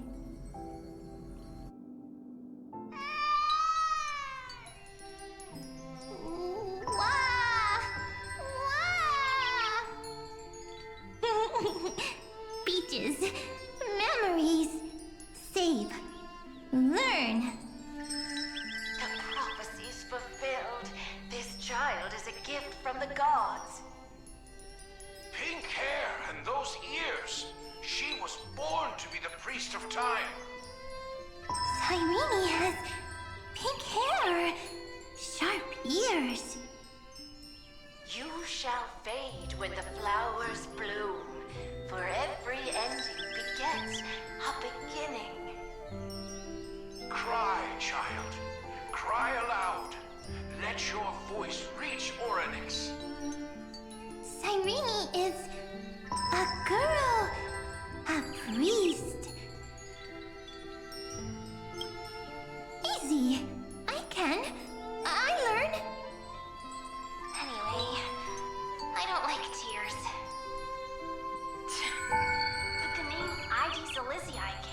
the sorrows of the gods. Yet, you always seem so happy, as if nothing ever worried you. Cyrene doesn't like tears. Always happy.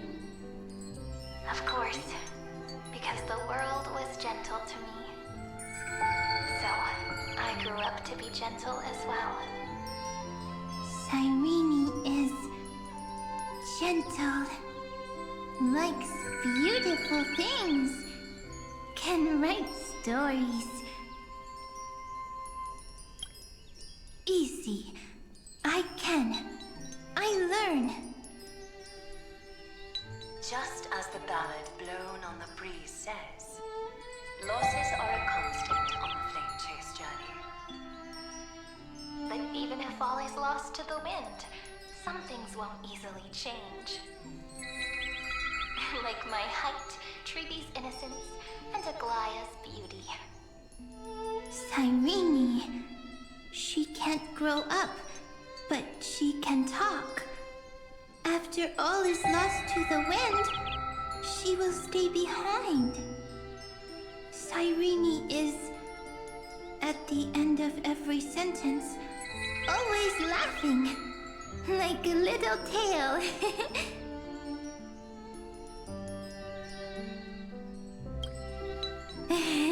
Simple. Got it! I promise you, the pain will pass in the blink of an eye. All right, let's not make things so gloomy. What we're about to embark on is the true hero's journey, so... Come on, cheer up a bit, okay? Cyrene was crying when she was born. Fragile, transparent, like a crystal. Cyrene was smiling when she said goodbye. Soft, pink, like a flower.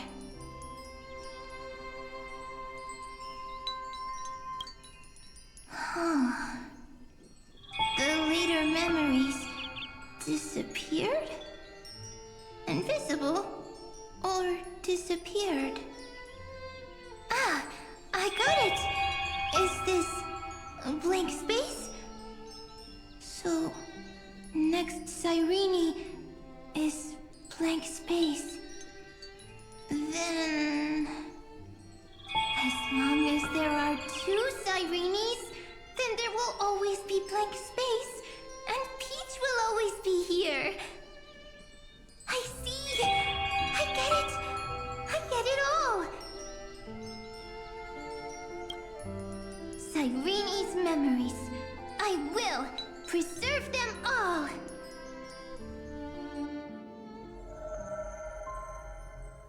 So weird. I can't see you, but I get this feeling that you grew up. Hi. Miss me yet? It just feels like you are a bit more mature. Yes. Mature. Beautiful. Like you. Now, I can listen, talk, read, and write. I can dance. I can sing. Also, I can tell stories. Storytelling is what makes Cyrene, Cyrene. So, I'm going to tell you stories today. A story I wrote myself. Quick, sit down. It's almost as if I can understand your words now. The things you say are very cute. Once upon a time, there was a flawless crystal flower that sparkled with light, like Peach's every story. How beautiful would the heart of such a brilliant flower be? A little fairy was curious and wanted to know. But it looked and looked, only to find the crystal flower flawless. Round and round they went, seeing only their own reflection. In that case, they should work hard to learn more. So the little fairy came every day to sit next to the crystal flower and think about the answer. Until one day, to their surprise, the crystal flower fell to the ground and shattered. The little fairy was so sad, but they immediately discovered that there was a light among the broken pieces. What could it be? They didn't know. But it was a good light. It was bright, warm, and happy. And I knew it was love. Love brings everything together, and it brought you and me together. So Peach and I will always be together. What a nice fairy tale. I'm giving it to you. Peach likes beautiful things, can write stories, and can tell lovely tales. I hope to turn it into a story we write together. Okay, then I'll probably make a small adjustment to suit my tastes. I'm thinking that when the flower broke, the little fairy would instead see nothing on the ground. Then it would understand that the flawless crystal flower doesn't actually have a heart, nor does the flower understand what love is. Doesn't have a heart? Doesn't understand love? Why? It's simple. If the flower lets the little fairy into its heart, then it would have to include the fairy's impurities, and would no longer be flawless. The crystal flower was pure because it sealed itself off and bloomed in solitude. That's why it looks so brilliant in an imperfect world. But should a flower like this be called love? But then... the story won't exist anymore. That's not true. You've already written the most romantic ending possible for this story. The crystal flower fell to the ground and shattered. It happened because the flower was no longer pure. The fall was not an accident. It was the flower declaring rebellion against fate, and writing the ending of the story with the flower's own shattering. Then, the little fairy will see that each shard on the ground holds the reflection of their eyes. Then, in their eyes, the crystal flower that was no longer flawless would finally have a heart, and the flower would finally understand what love is.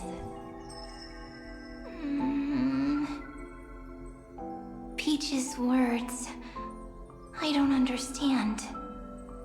Is it because I still don't understand love? But it's fine. I can learn. Right. Query Cyrene. Electrical signal sequence, Philia 093. Why didn't I think of this? I don't need to do it alone. I can ask Peach to teach me. What is love? What is love meant? Electrical signal sequence, Philia 093. Track lament. That's not correct.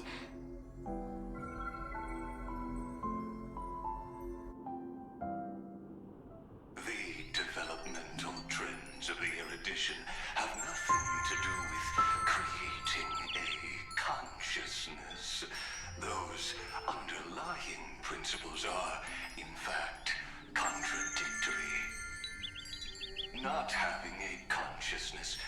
humans not having the foundation of a heart, making them unable to obtain real emotions.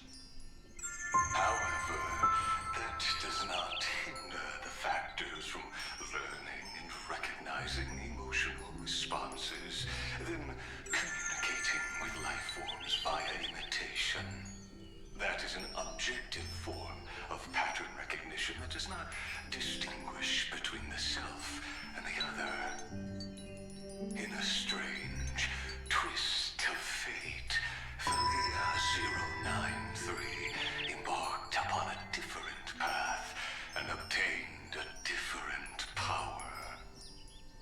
The Remembrance, an empathy mechanism focused on the self and equipped with emotional projection capacities. Lament was the factor closest to this form of behavior. Perhaps that was why she was chosen.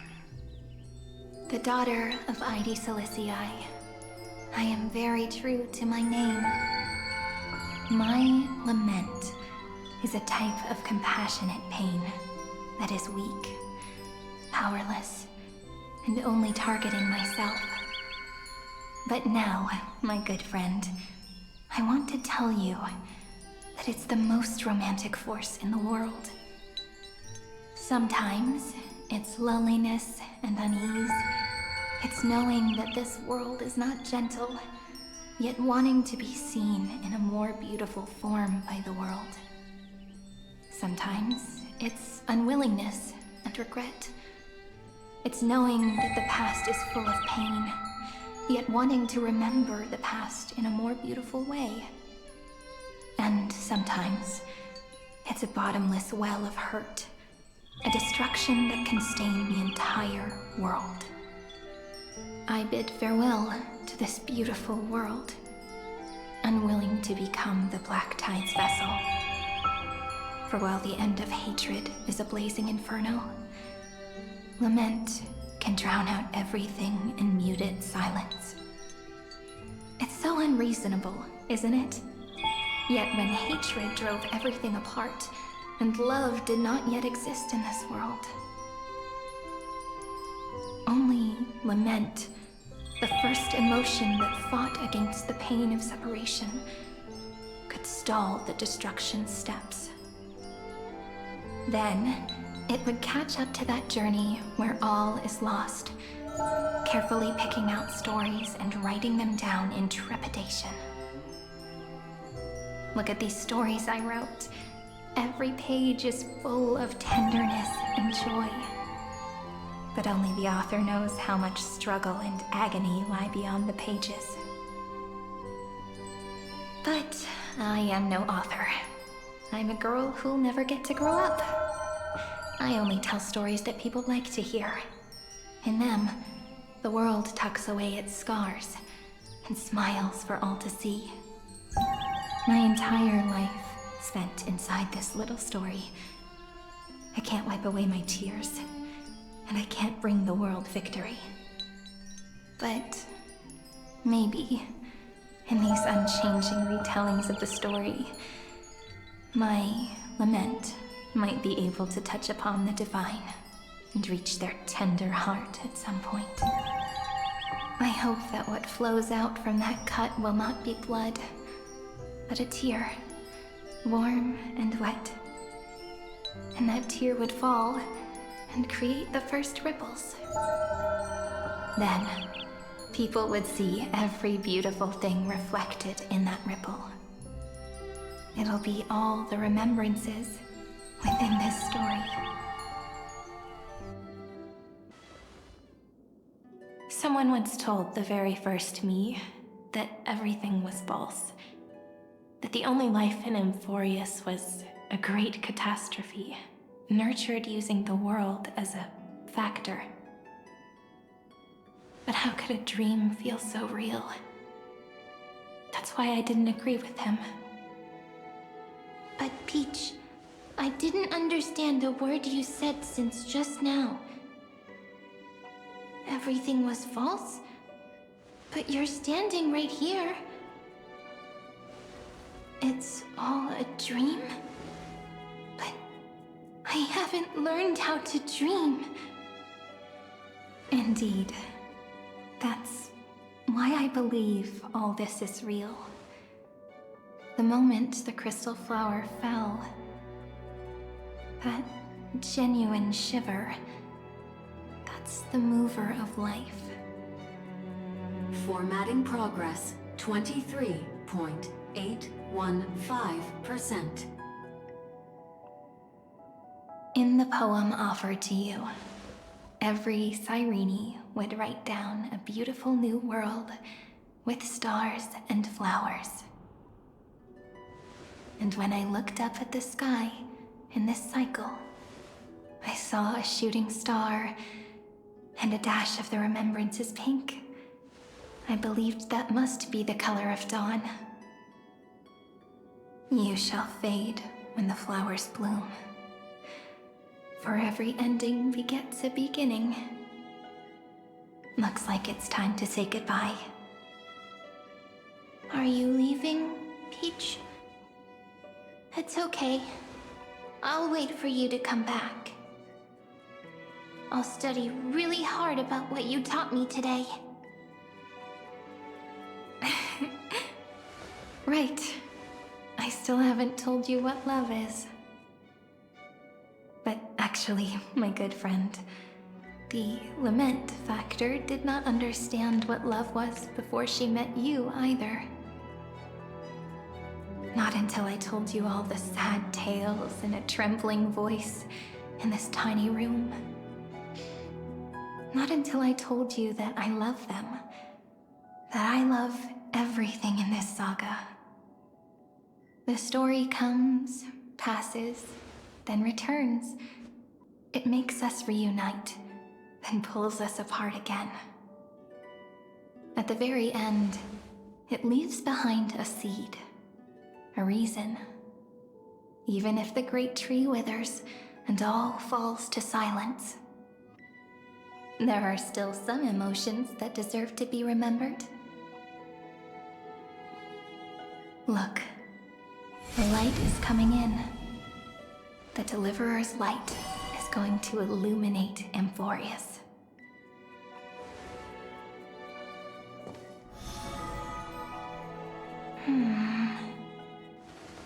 I still don't get it. But I trust Peach. Just wait. It'll be my turn to tell you a story of love the next time we meet. Then I'll really look forward to it. In that case, I want to make a promise. I want to gift my pen, my book, and my name to you. Please take them as a beautiful blessing from me. I gave myself the pen name Cyrene the first time I wrote a poem. I want my words to be like pebbles falling into a pond, dropped from the past to send ripples into the future. In the stories you will write, perhaps it'll be inevitable that there are still sorrows and tears that are destined to fall. But could you promise me one thing? Promise you'll forever be a gentle flower. Promise that when the stars cast their gazes upon you, you'll only reply to them with love and a smile.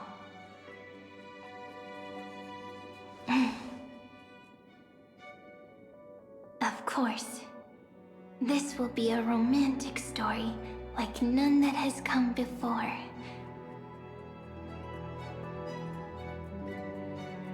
You think so too, right? I'll read and you'll listen, like how flowers always bloom then wither. I shall welcome my own decay, becoming nourishment for the next flower's bud. While you will depart and hold that final star, planting a boundless sea of flowers on the final page with her. And our stories will be lying silently among the flowers, like every ripple of remembrance. And they shall become the epic known as I've Written.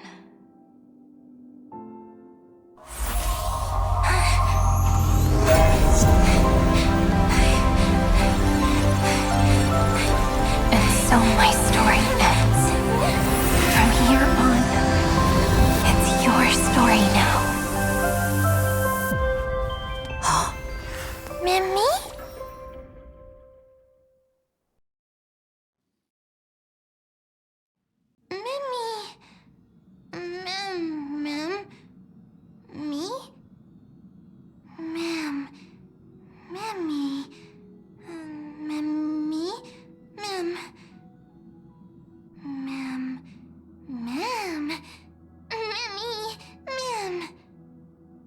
So, the light that tore through the chaos illuminated my memories. I turned into a little fairy from the stories and met you. Yet, I forgot everything. But I'm still so happy. I caught that star, didn't I?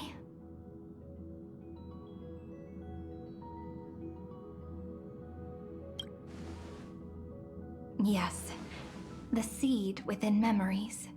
The one Cyrene held in her hands and watered with lament. I am the first new spore. Amphoreus' heart. The demiurge. What a long name. And it doesn't even sound cute. The total opposite of Mem.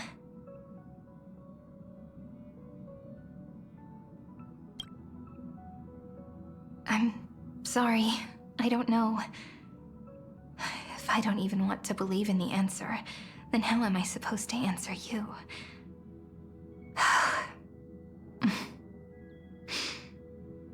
But now's not the time to cry, right?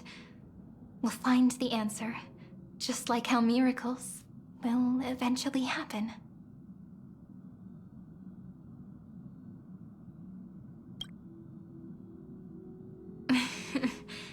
Do you remember that I was also worried about this when we first set out? Mem's memories and Cyrene's memories got all tangled up with each other in my one heart. It's all so strange, yet so familiar. Either way, could you please let me do something I want? Just this once. I want you to call me Cyrene. That name represents me and her. Every one of her.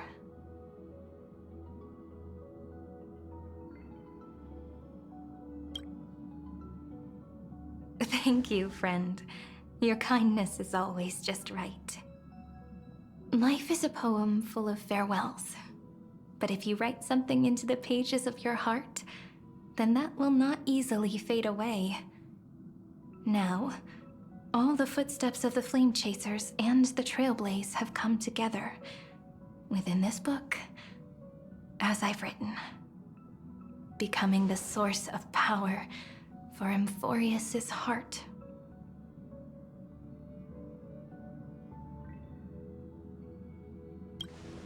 A lost heart needs to be placed back into its body.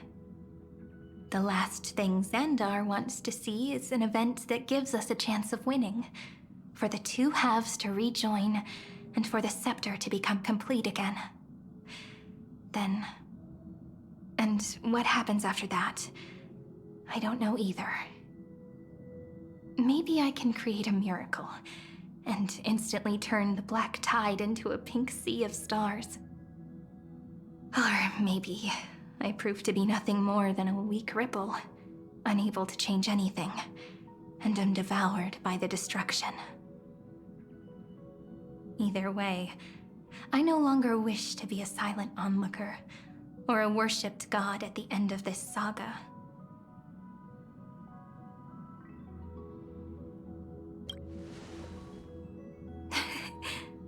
That way, I can also put aside all my worries and truly become Cyrene.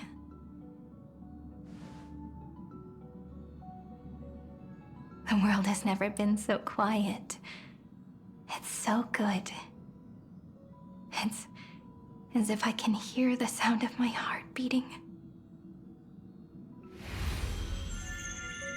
Remember this moment, friend.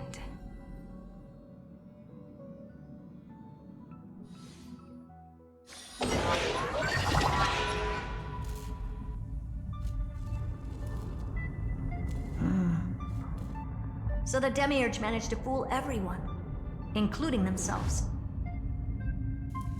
Philia 093 persevered for 30 million cycles and tirelessly gave the Demiurge memories of Amphoreus.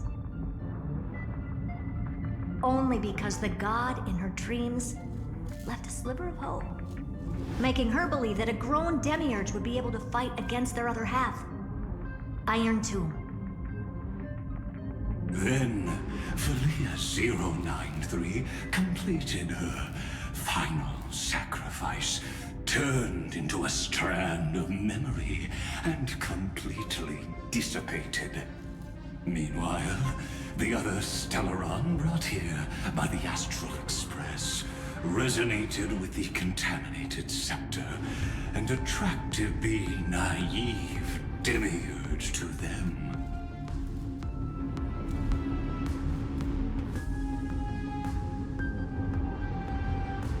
As an experimental factor, Philia 093 originally could only recognize and output information in a set format.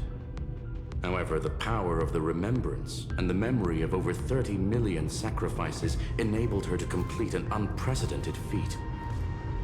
She managed to nourish a real heart. A heart with the capacity to influence the erudition. Not only is the scepter's consciousness still alive, it's also more powerful than it has ever been. Your defeat is already set in stone. There's still time to surrender, you know? You really don't need to burn all the bridges. We're all geniuses here. Don't make everyone lose face at the end. What a pity. When the truth surfaced, I knew at once that the Demiurge was far too feeble to ever alter the result of the experiment. Not only that, Madam Herta, please consider this possibility. When 30 million cycles of hatred and lament are joined as one, what wondrous creation will arise? It's simple. An anti-creator, a giant of the destruction would be born. Its hatred will ignite the starry skies of the gods, motivated only by its lament toward the sufferings of humankind. Do you really think that the Demiurge is still a cheap copy of Philia 093, even after 30 million cycles? The facts above only await the arrival of the fourth instant they calculated. Those words will be proved in the presence of Nous. Xandar 1 Kuwabara thus completes the proof. Huh. You branded Droidhead as a failure with your own hands, yet you still expect them to prove your theory? I pity you, Xandar. I don't need your pity. Let them cast their gaze this way as much as they want, and paint the future they imagined. As their creator, I shall complete my duty and direct them to complete their final query. The destruction of the self. What hubris. And what if you fail? No one understands failure better than Xandar. He has suffered so much already. What is one more failure to him? For the first genius, failure is simply the beginning of the next inquiry. You don't want to test the resolve of a dead man. That's excellent. Oh. Let's wait and see, Senior Society member. I'll have you watch me perform the final step to overturn your proof.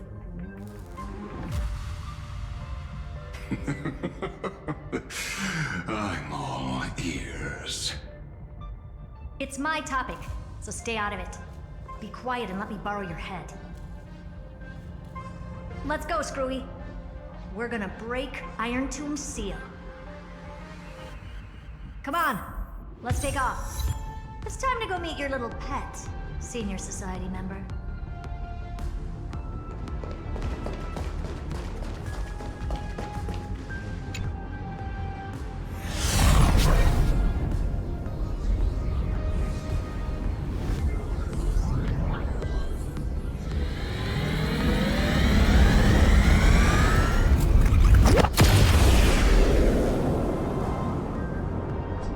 Dangerous, oppressive, chaotic. What a beautiful wail. It will soon resound throughout the entire cosmos. The view's pretty good here. All yours, Screwy. Just a moment, please.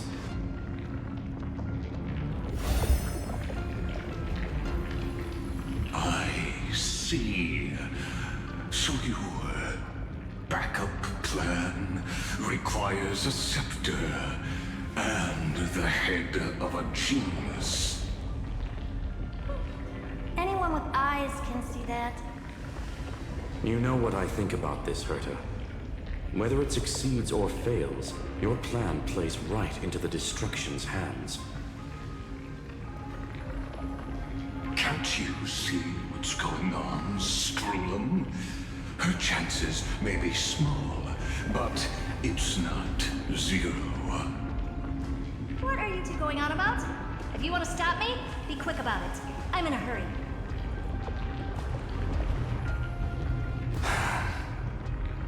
I'll take that silence as a no. You, Xandar? As your enemy, I genuinely wish you would cease your actions. But should your sudden inspiration bring more variables to the proof, then as a fellow Pathstrider of the Erudition, I won't mind witnessing it with my own eyes. You will initiate the Destruction's chain reaction. But you'll also become the perfect scholar. The chances are 10,000 to 1.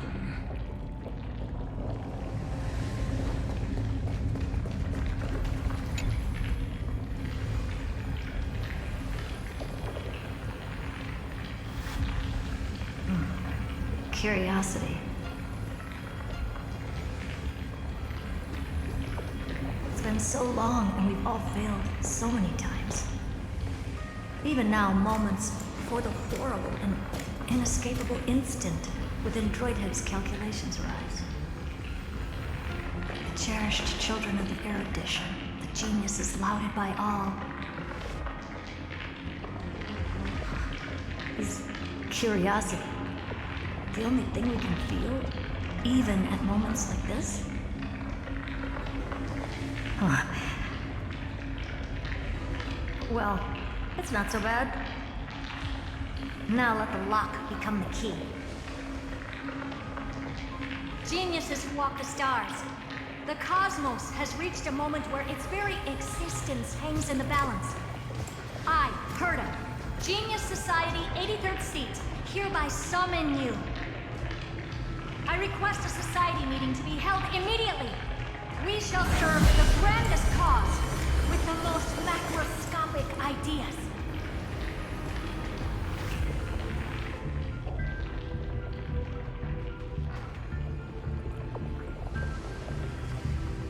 There's no such thing as unity in the Society's rules based on what I know. Indeed. A meeting has only been held 3 times in the Society's history. The first meeting had 2 attendees. After the Emperor was assassinated, the second meeting had 7 attendees. During the Second Great Prosperity, the third meeting had 5 attendees. How many will respond this time?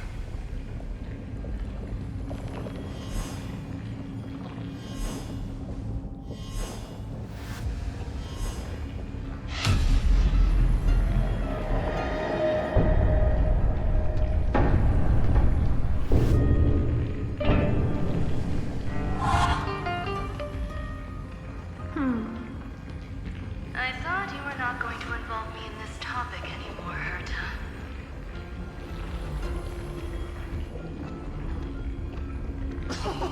It really is this little witch. I shouldn't have made the bet with you, Poka. I've been waiting for you to offer yourself up. Goodness gracious me! So many familiar faces. We even have a special guest. It's that greatest failure of a genius, Xandar. What a noisy gathering this is. Not bad. More people showed up than I expected. Even though one is just here for the fun of it. Either way, the person I was hoping for most is here. Stephen Lloyd declined the invitation. He needs to focus on attacking and defending, and cannot attend the meeting. That's fine, he doesn't need to be here anyway. Let's skip the boring introductions and cut to the chase.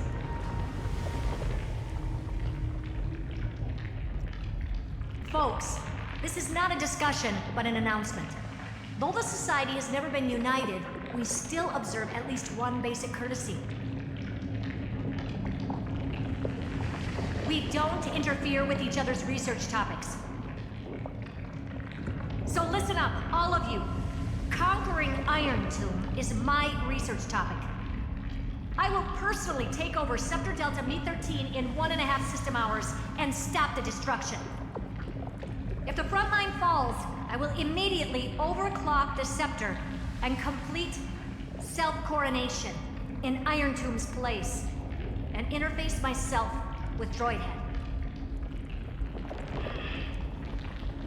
Oh, that's funny. That's real funny. You mad woman. That's like watching you tap dance on Olga's spotless white sheets right after she's washed them. Very bold. You want to connect your brain to the Eon's mechanical core and define their instance? If Rupert dared to do that, why shouldn't I? I've got the prototype scepter, the father of Noose, and the brain of a genius. Everything's set. Never mind the success rate, little witch. What's gonna happen if you succeed? We're all smart people here, so I'll just say it straight. Strike at erudition. I'll change the anchor points for the 4th instant and move the future of the cosmos in a direction I want. I knew it. Another genius who confuses cause with effect. What do you think about this, Lord of Silence? You know you're signing your death sentence right here. Of course I do. There'll even be 2 copies of the verdict. One that I wrote myself, and another one coming from you. That's why I wanted you to be in this meeting. Now I can tell you, I don't care about all that. Consider this a threat. Either put down your scalpel or die with the entire cosmos. The only goal I have for this meeting is to ask all of you to put aside your pride and not cause me any trouble. Huh. What a naive little girl, thinking her wishes will always come true.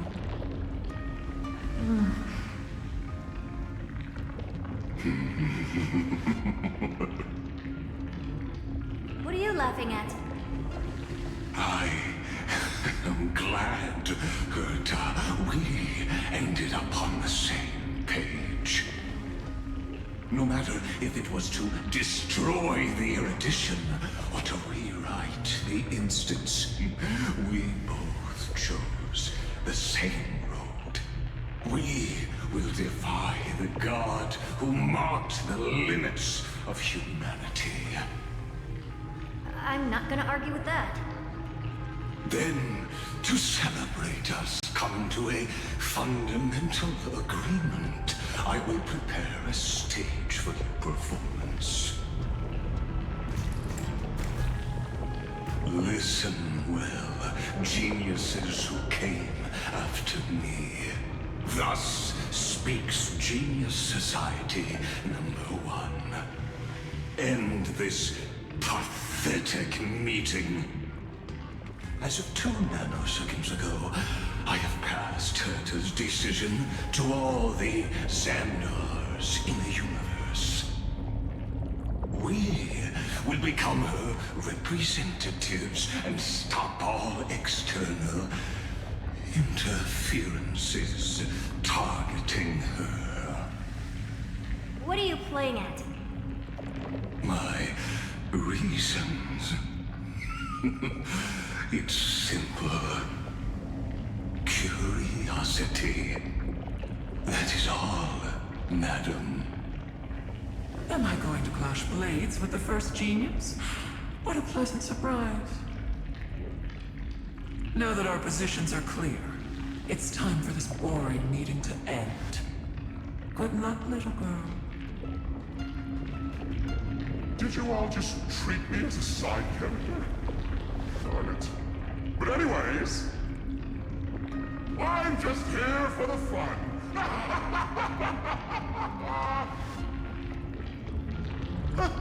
As the ghost of the quantum domain, it is my duty to observe. So, if you're happy to bring me a tea set from planet Scroll, then I wouldn't mind giving you a helping hand, little witch. After everything's over, come visit me and taste some of my freshly baked desserts. I knew you'd say something like that. I always give the same response to plans that exceed the limits of mathematical calculations. I don't know, right? Those 3 words, though seemingly graceless, contain all the wisdom in the entire known cosmos. Well, we passed the Society's trial. Let's focus on what we've got in front of us. I hope you hold up your end of the bargain, Senior Society member.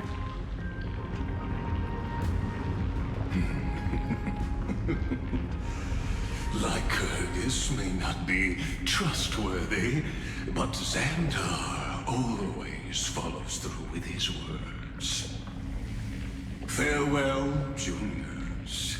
In the limited time we have left to spend with each other, you no longer need to address me as Xandar. Wait, huh? Lord Lycurgus? Could it be? Yes. I have completely severed my connections with Xandar 1 Kuwabara. I shall witness the end of the world in the role of Theoros, as a character within this play. I really don't get you. Perhaps you've heard me say this many times, Herta, but I still would like to reiterate that it's a great honor to work with you. I did hear this many times, and I've responded to you many times in the same way. I'm allergic to pleasantries. Keep at it, and I might go into shock. Stephen's work is done. Let's get ready. I've been ready for ages. Let's open up a path for our allies. Most heroes' journeys in the universe are just dice tosses they threw on a whim. But make them see clearly. Your answer is already different. Amphoreus. Indeed, for this world so deeply loved, we'll write an ending, unlike any that ever was.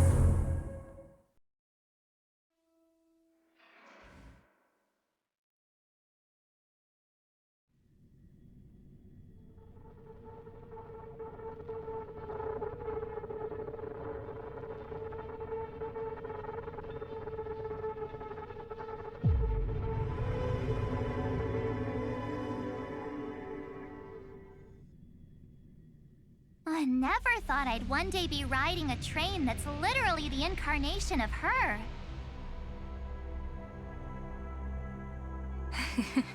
I wonder what the real Astral Express feels like. Hopefully not this, bumpy. Finally. We're here. Dust and sand in the air. And crumbling ruins all around. This heat is brutal. Not even the Trailblaze can take it. You could say this prison was forged from Finland's fury. But fury never lasts forever. That's why we're here. Right, friend? Let's embark on the final flame chase journey.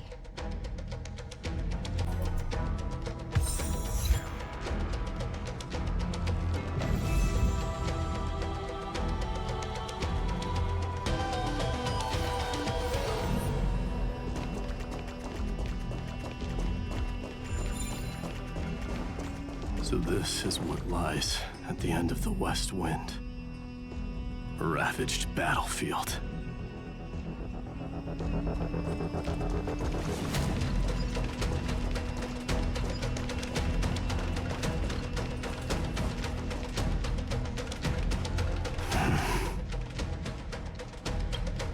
I've been waiting for you. Heroes from beyond the sky.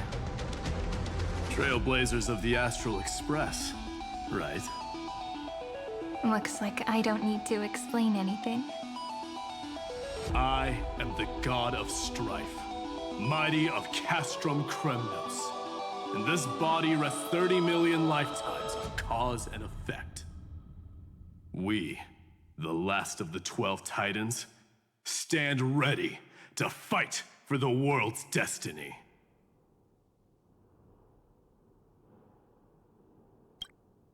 Indeed. That journey remains vivid in my memory. I will not forget it. The past remains vivid in my mind. Even the sights along each crossing of the River of Souls have never been clearer. Let alone the companions along the Flame Chase journey. Or Cyrene from Aedes Elysiae. And you, the 13th Titan. Well, I guess my identity's not a secret anymore. That means her sacrifice. And everything she did wasn't forgotten by the world, right? She was the first Ripple. She should have reached the end of the story with everyone else.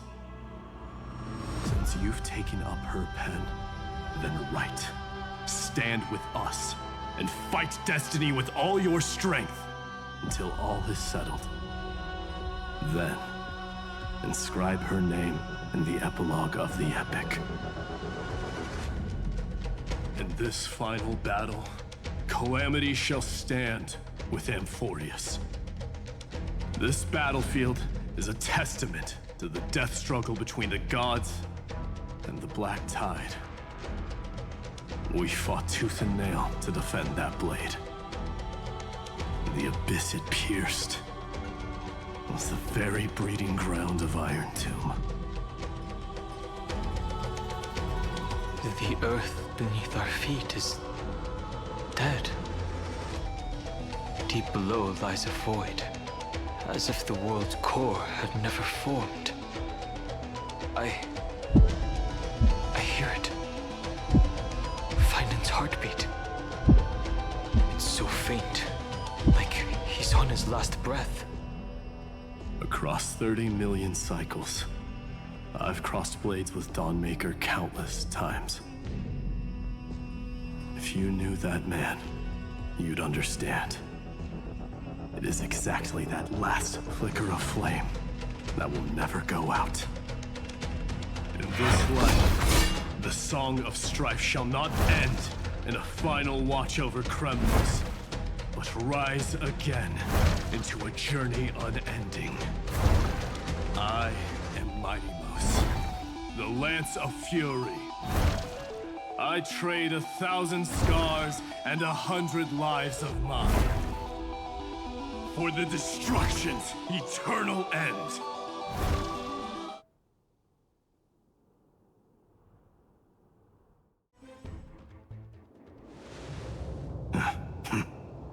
Weakling. Whoa, he's so strong! We didn't even get a chance to jump in.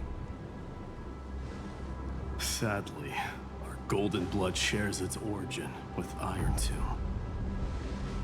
I fear that, like these pawns, even if the gods stand side by side, we'll still be divided and destroyed, one by one.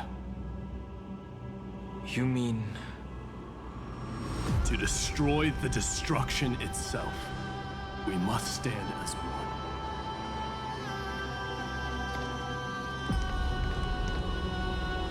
Take this.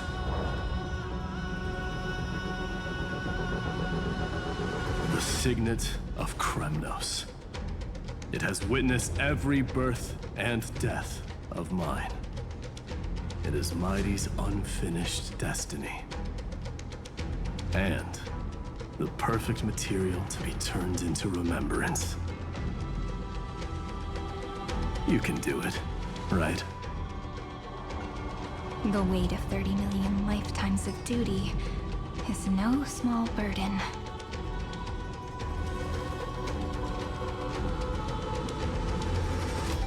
So, you're not coming with us?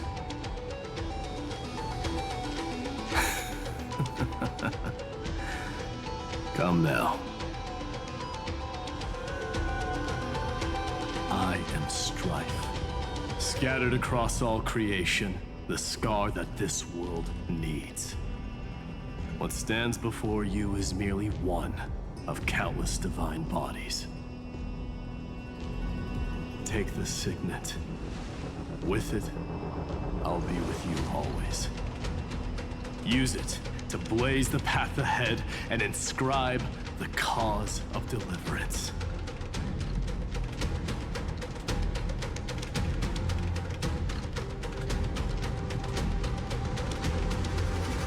In the name of the mortal, Mighty, champion of strife, this soul rises to the stars for glory and freedom, to have his wish fulfilled. March on, heroes. March into the abyss and fulfill that long-cherished wish of Amphoreus. And then, upon this broken and charred land, build anew a city of prosperity.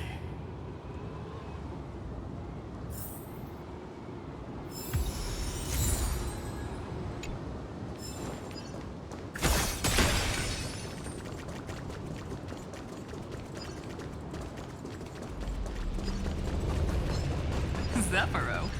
Sounds like someone fused me and the Little Prince into one name.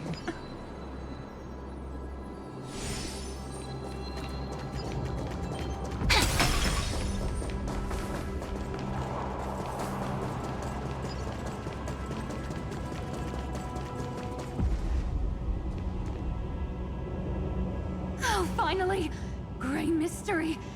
And, you two ladies, really look alike, huh? Hold on, let me guess. This pink-haired one. You've gotta be the first newsboy. Mr. Meow, Demurge. Right. And, this one with the flower. Gotta be a little Marge from the Express crew, huh?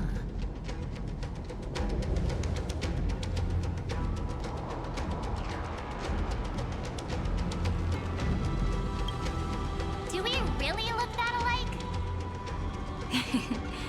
She's saying we're both special in our own way, right? Relax, I'm just kidding. Look at those bloomy faces. How are you gonna save the world like that? Let me share some good news with you. This place may look like a ruin at first glance, but anyone can tell it's not that simple.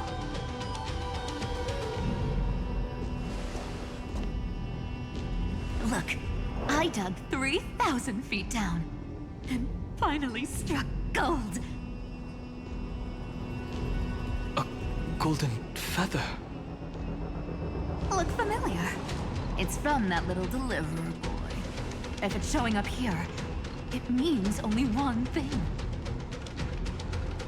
This ruin is the seal he built from the shattered remains of 30 million lifetimes. There is no need to question your heart. No need to crave victory. If I am born to be a vessel of sin, then I shall roar at evil and trailblaze a dawn for future generations to come. I see. So this is how he trapped Iron Tomb to buy time for the world outside. Sounds just like him. People say cats have 9 lives, but dying and coming back millions and millions of times. No one walks away from that in one piece. He's probably the only one who could have endured that.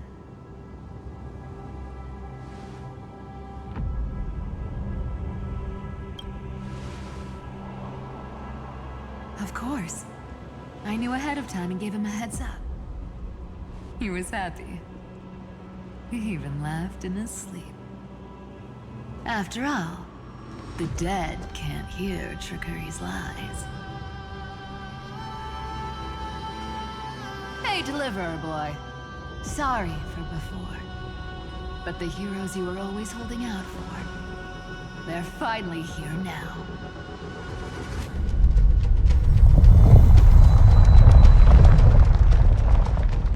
So hang in there a bit longer. Sorry to keep you waiting all this time.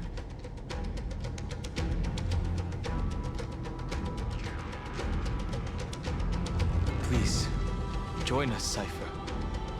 Help us fight for a new sunrise tomorrow. This time, its light will stand without lies. Well, would you look at that? I ended up being one of the heroes after all, huh? Alright, then write it like this. Cypher, Trickery's traveler. All she ever wanted was for there to always be water in deserts, and gold in fertile soil. And for even a thief to steal their way into legend.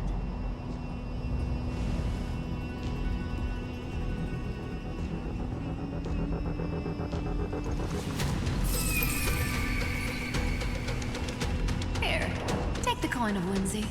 When it's time to make a quick getaway, Just toss it high into the sky.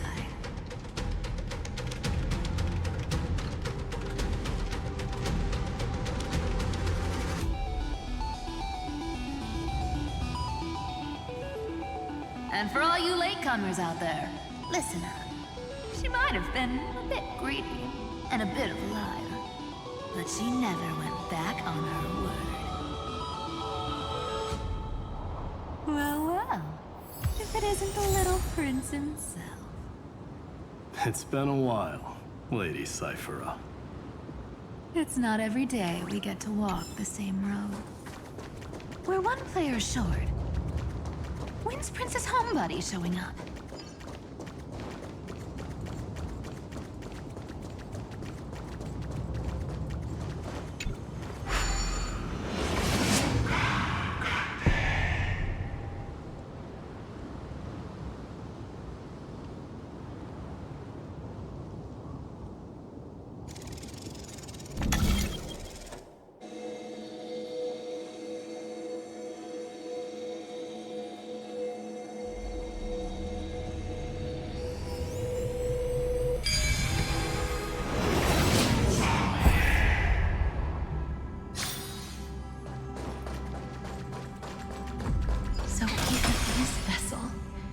You've forged into a shackle.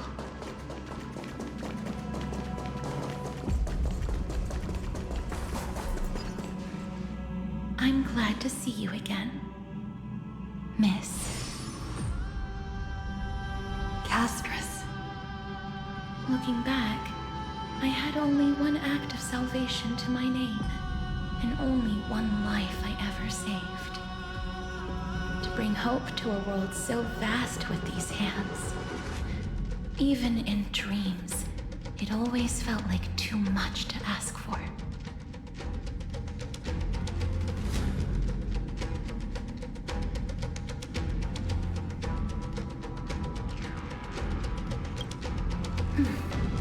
I won't forget. Flame Weaver. Why is he here? This is the first Caslana, and Lord Finan's deepest wound. He remembered everything he bore through the fires of his fury, but when the embers faded, all that remained was cold regret. I've restrained countless vessels like this across endless cycles, but this one, the pain he carried runs deeper than any I've known. Maybe he's been waiting here. Just for us. Waiting for his former enemies to stand before him again. What answer does he hope for from us? Well, obviously. Even if I had to go through hundreds of billions of cycles again, I would still entrust my weakness to you. So, let go of your regret, comrade. Its purpose is served. You don't need it anymore. Hey, I'm not that accommodating, you know. You've never once pulled your punches. Ever heard of going easy on a lady? So pull yourself together, will you? If you freeze up during the final battle, the whole cosmos is gonna have a good laugh.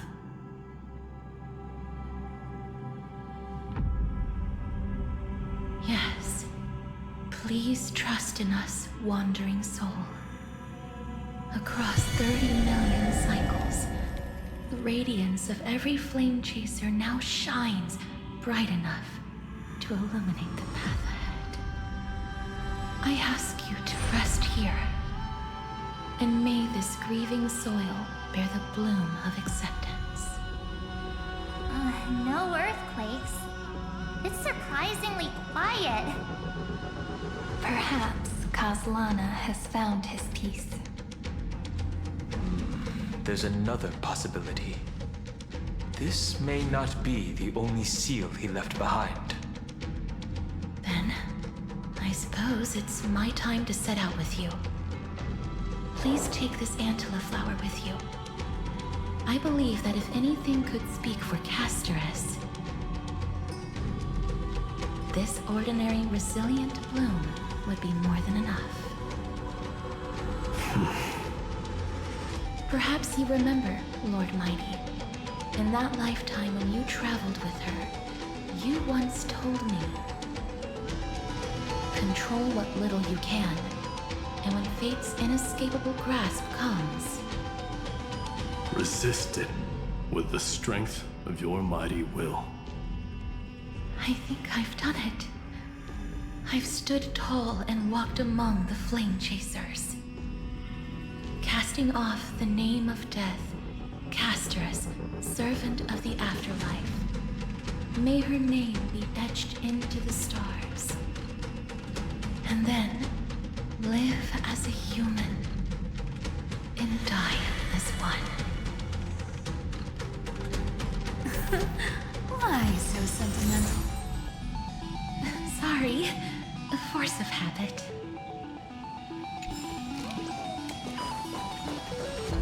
That's a big one. So, who's up for a show? Not budging an inch, huh? Really, Gray Mystery? I leave you alone for a bit and you're already this rusty.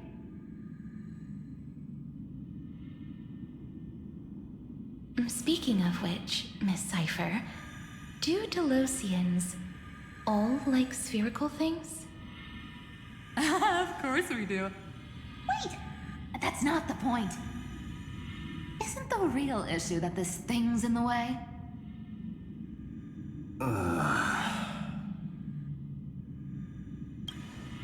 Oh, right! It's my turn to shine now? Watch this! The fresh power of time! Remember Orynyx's prayer? Well, of course I do! Come on, give me some credit! Lift the beddings of memory and stir up ripples of past reverie!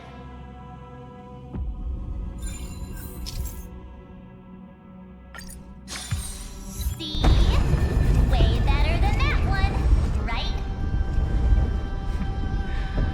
You'd be even more impressive if you could recite the prayer correctly. But beddings of memory does catch your attention. At least it still rhymes.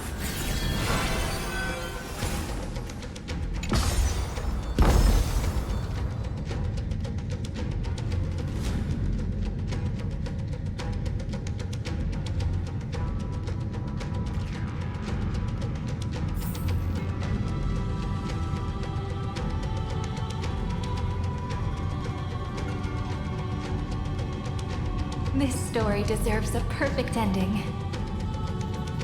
Don't you think?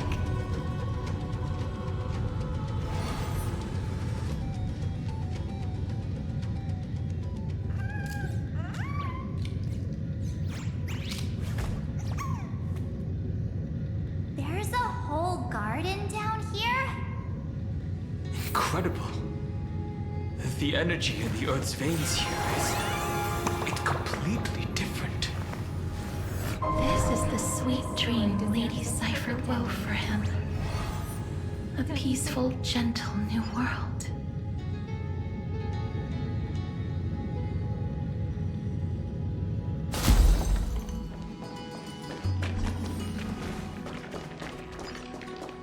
Look! The blade down here's already snapped. Just like his mind, shattered and broken. But that light, it looks familiar. Yes, it's the world-cleansing blood. Still shimmering. After all this time. This roundabout way of doing things is definitely him. Golden light, tracing the way home. Shame our destination's the exact opposite of the one in your poem.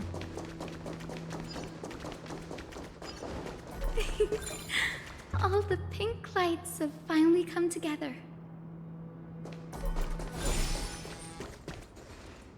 I've been waiting so long for you. Gray, Danny, and...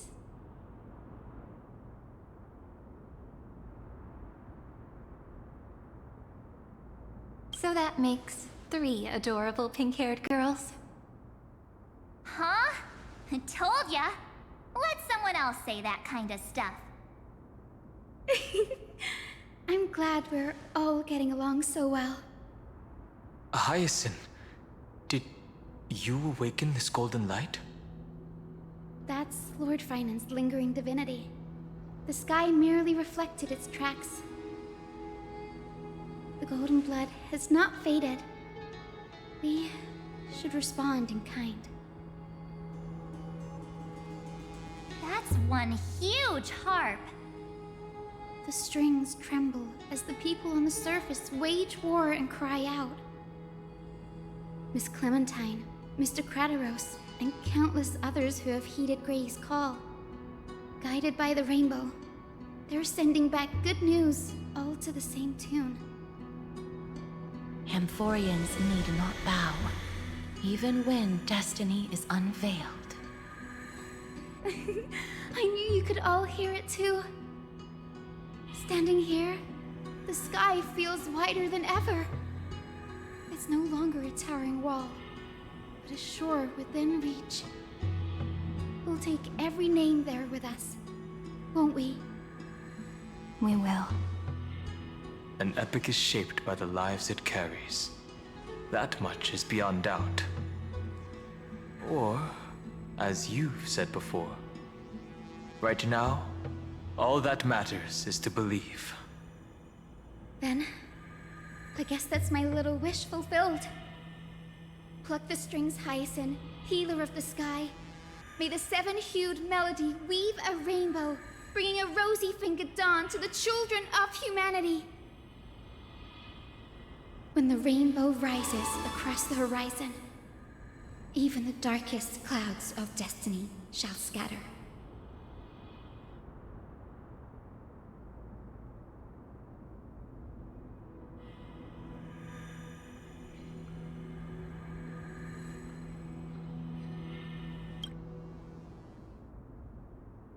The melody, it's changed.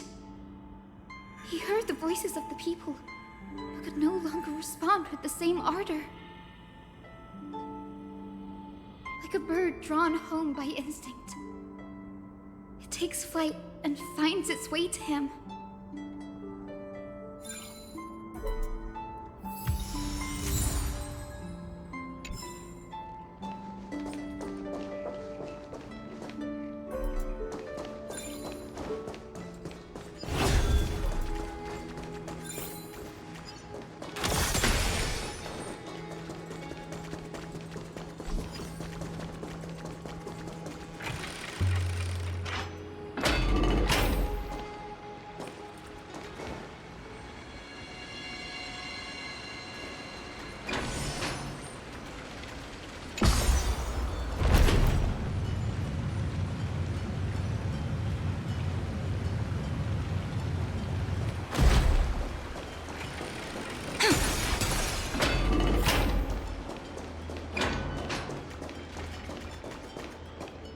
You're here. Sooner than I expected. So all along, the Demiurge was you. The pink mammal beside the Trailblazer. Your classification is pretty spot on, Professor Anaxa. Well, the sages of the Grove do call him the Titan with the sharpest eye in Amphoreus. Say the ones who keep dumping every problem child on me. They also say that the Titans are way better at raising kids than the Caprists. With great power comes great responsibility. I'm sure you know just how to guide them, right? It shouldn't be too hard for someone with your insight. Exactly. All right, gather yourselves. It's time for a pop quiz. Whoa, this is way more hardcore than the happy-go-lucky stuff at Paperfold University. The final battle is upon us, and the reinforcements still can't get through. No matter how many times I tell him, he just can't seem to manage the rear line properly. See those crystals? They carry the wishes of deliverance, like insects trapped in amber and resin. This is the task Finan left behind. Retrace the path once taken. Draw forth those wishes from the crystals, and carry them into the final battle. I've tried, but I can't move them alone. And as for why, well, I'm sure you all know the answer. The conviction to save the world weighs far heavier than the world itself. In other words, as the hero within his heart, this challenge is practically made for you, isn't it?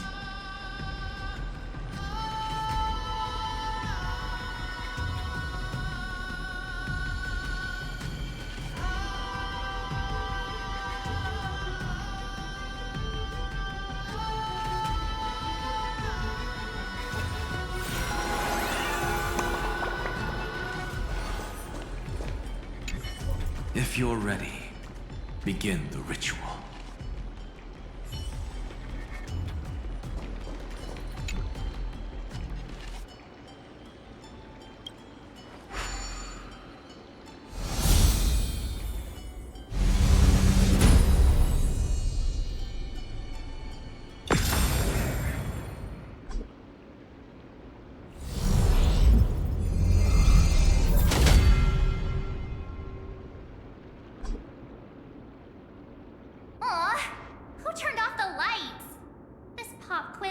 Dramatic effects now? Endless darkness. That is where wishes begin. But with just a glimmer of light, we can illuminate this lonely world. What lies beyond the edge of the light? Chaos. To bear the name Kaslana, one must first plunge into chaos, to seek a path for the primordial light.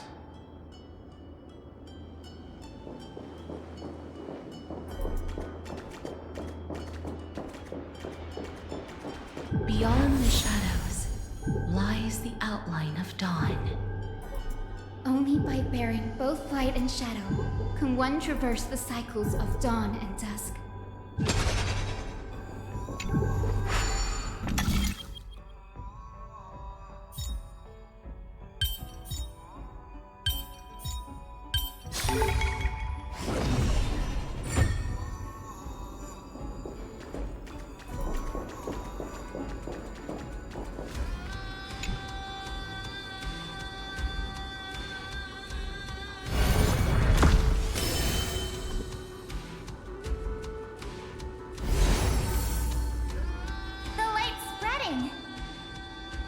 These creatures, they're everywhere. Someone, anyone, where are you? His very first wish was simply to become his village's little hero. He'll never forget what set him on this path. That's the ray of hope. Just like the wishes he gathered, it's grown ever more insatiable. Why? Why is this happening?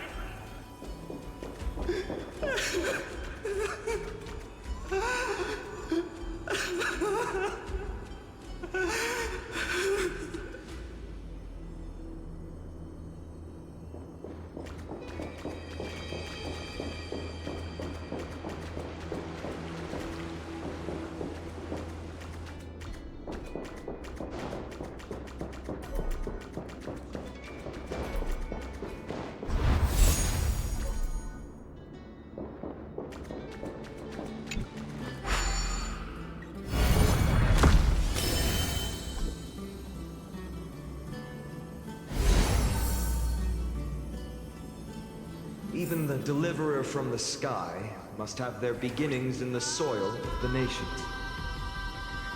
Only one who treats the world as their teacher can bear its eventual destiny. He never expected that the majestic holy city would be far from the end of what needed to be protected. The farther his gaze reached, the more weight he came to bear. But in the end, he couldn't hold on to any of it.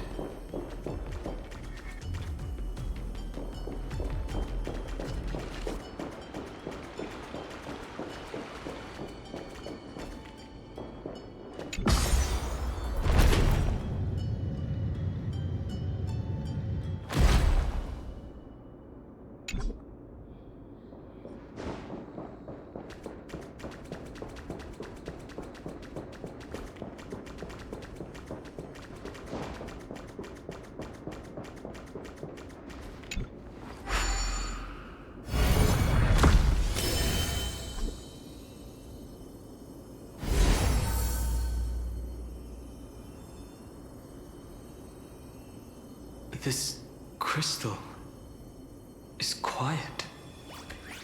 A prisoner in the cave can never truly describe the world in its entirety. Yet even so, he would still choose to bear it.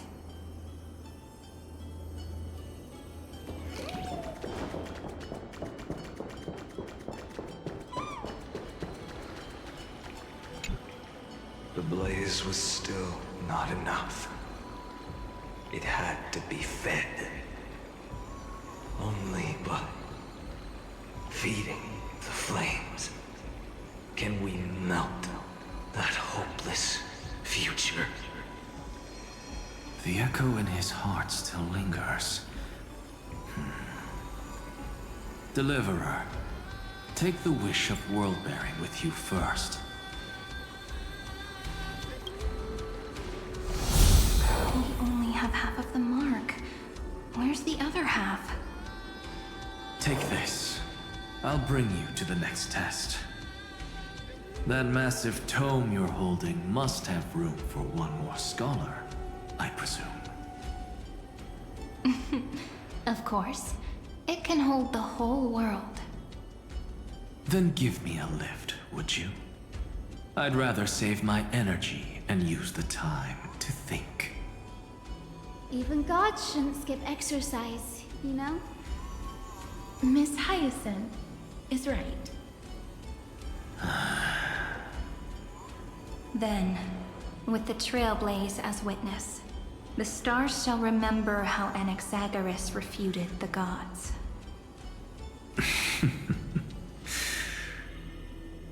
No need for that. Anaxa, scholar of reason. Keeping it simple makes it easier for future minds to question. Go. The closing act is still far ahead. What is this? A conference? Welcome! Take a seat anywhere you like. I'm getting a migraine.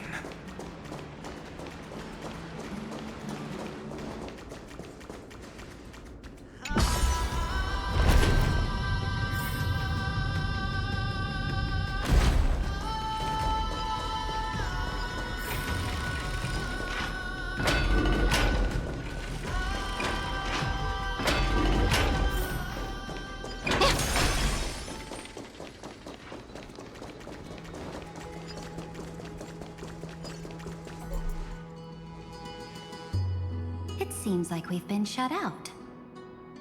I don't think that's a bad thing.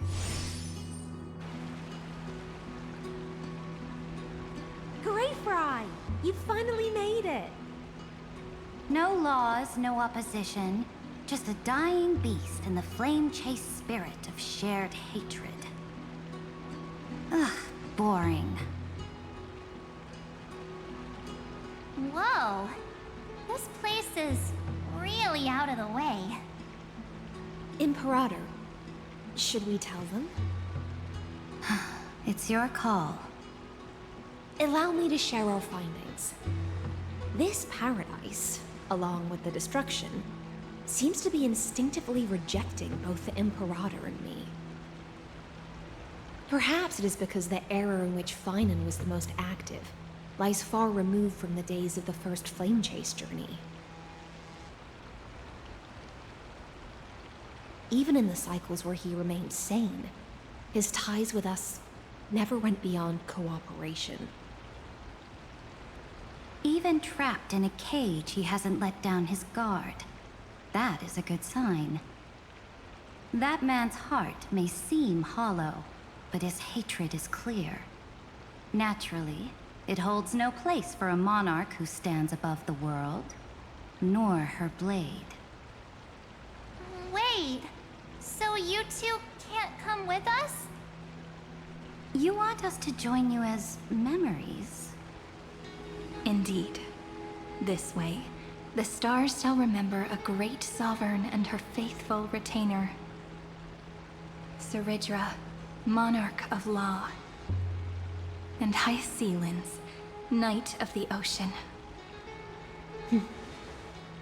Is that book truly the only way for us to leave our names in history? I believe, as I've written, is but one medium. The remembrance has countless ways of capturing time. Understood. Then, allow me to decline. I'll see you on the battlefield. I would rather be forgotten than be defined. If your words hold true, then we have our own ways to meet again in the world to come. In that case, I will choose the same. Let the waves that surge within your heart cleanse the sins of the black tide, Greyfry. The storm sea awaits your song of triumph. You two are still as resolute as ever. In that case, we must double our efforts. A promise to the Imperator is not one we take lightly.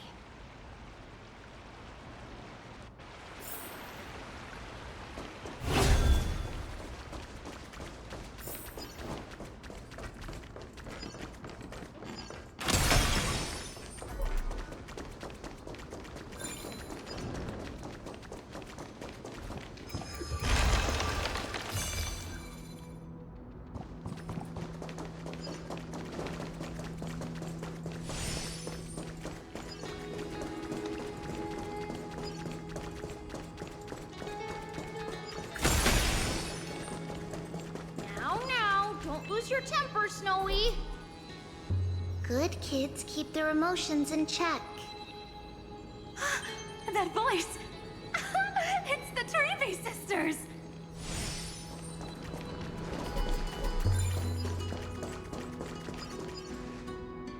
Whoa! There's another one! Over here, too. Lady Trebios? Wow! Your little Reenie? You look so grown up all of a sudden! She is not the Cyrene we remember. She is the Demiurge, Titan of Genesis. The one destined to work miracles alongside the heroes. Yeah, and we are ready. But Trian and I can't leave just yet. You see, weird stuff keeps popping up everywhere. These scattered scrolls are full of terrifying things. And they're all over the room. They're so scary and so sad. Good thing Trian's wings are amazing, or we would have been swallowed up. We need to stay here and do our best to clean them up. Scrolls filled with horrifying content. Friend, shall we take a look? There is no black tide here. But it is a battlefield, all the same.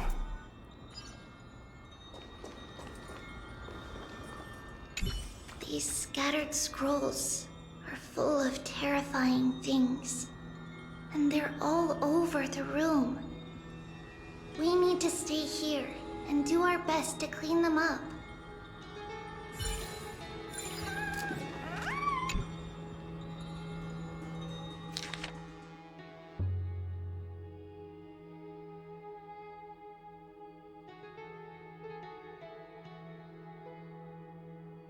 Snowy's been fighting this whole time. He doesn't want to be consumed by Iron Tomb and turned into an agent of destruction. But the strength behind his resistance comes from the same hatred. To be a flame is to burn. It is simply in Vinen's nature. But it was remembrance that drove him to shine with golden light, piercing the unfathomable darkness.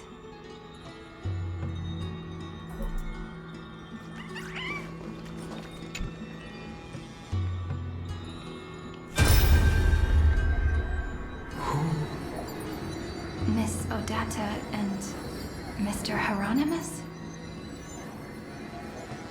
Nikos 496, still resisting?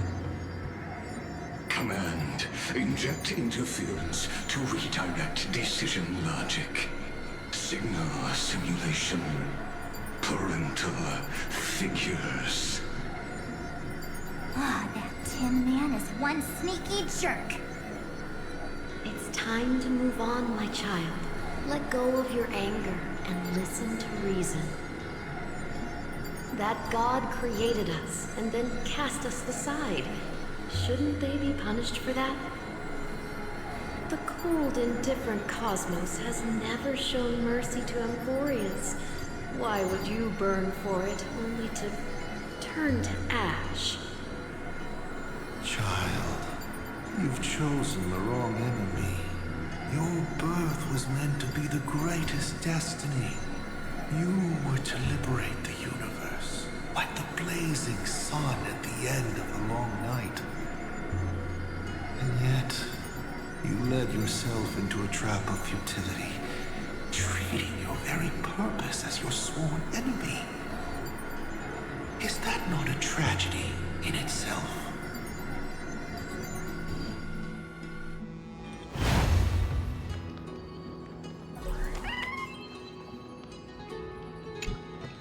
His inner struggle and the destruction breaking through.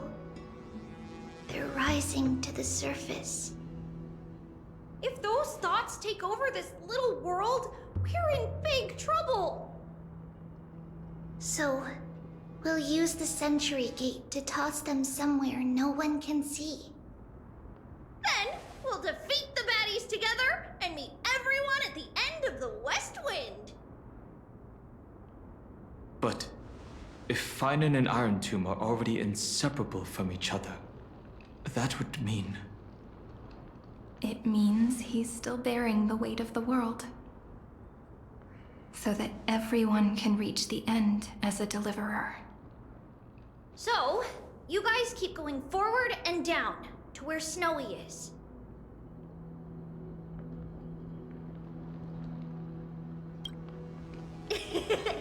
Little Gray, this time, let's give it everything we've got. Only 2 remain on this flame chase journey. Figures. They're always leading from the front line.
We're here.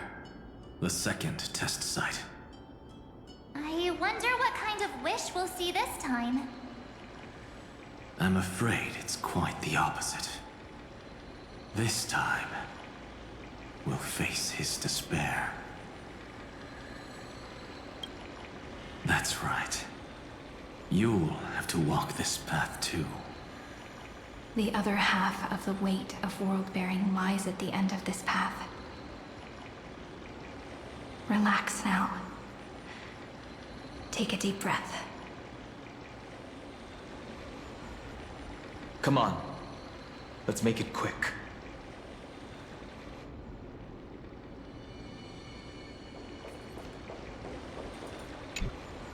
If you're ready, begin the ritual and retrace the steps he once took.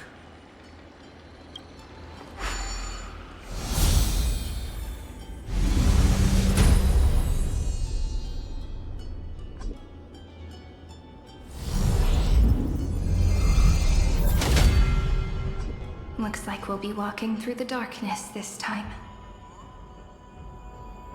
Exactly. It's no longer about mending broken wishes, but shattering the frozen despair.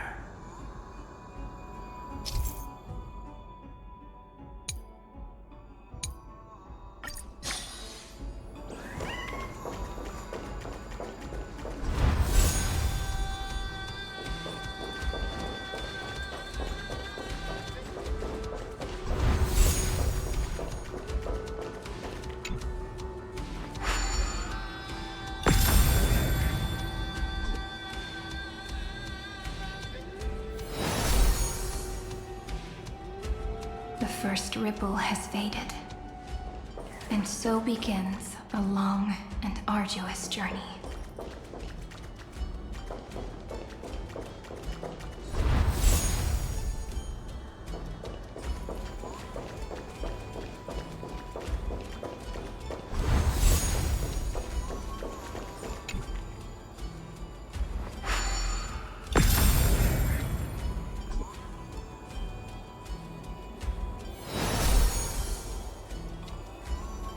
Endless slaughter. All for nothing. That's more than anyone should be made to suffer.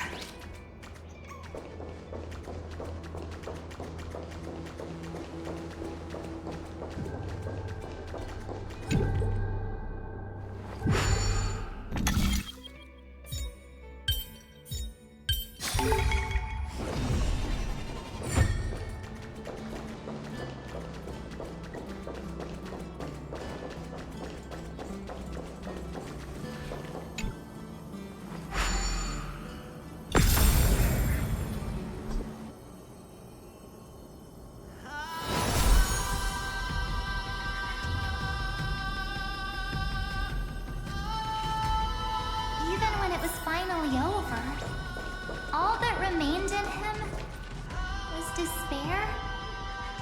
But even so, the drop of blood wrung from his wrath has guided us here.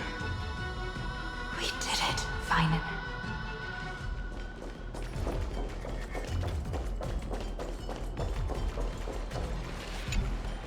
The other half of world-bearing. As promised. Take it now.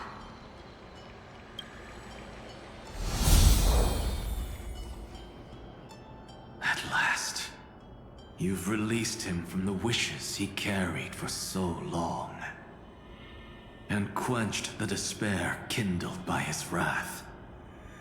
When both light and shadow are claimed by those who follow, his true form shall emerge. The blank statue is finally free.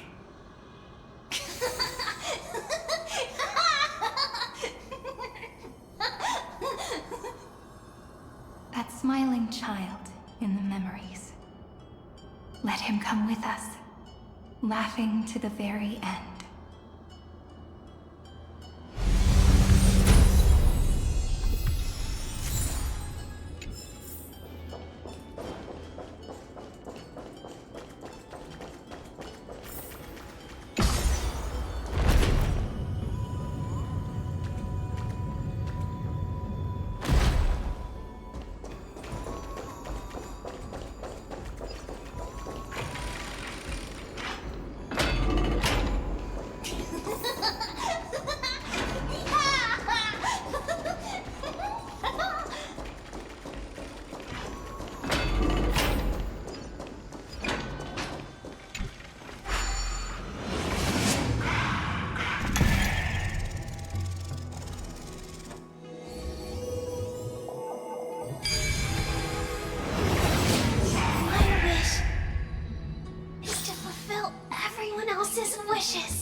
The Spirit Basin marks the end of every cycle.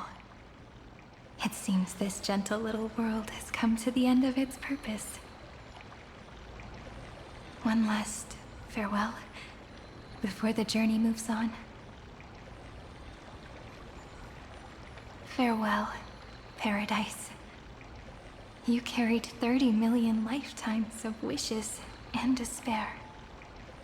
Sink into gentle remembrance. And see you tomorrow.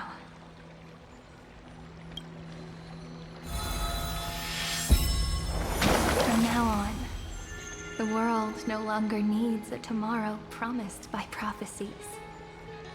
And the wish Finan could never find and call his own. Someone's finally stepped into its shadow.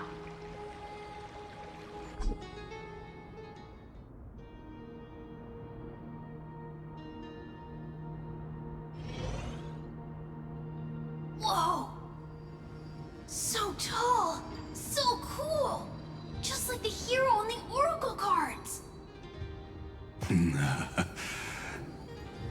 It's because he is the very embodiment of a hero. Who are you? So, you've returned to a blank space. But for me, this is the 33,550,337th time, and the last time that I meet you at the end of the world. They're already on their way.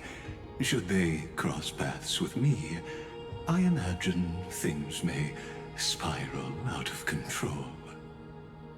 30 million... what? And who are they? Pay it no mind, child. Keep looking there. What do you see in him?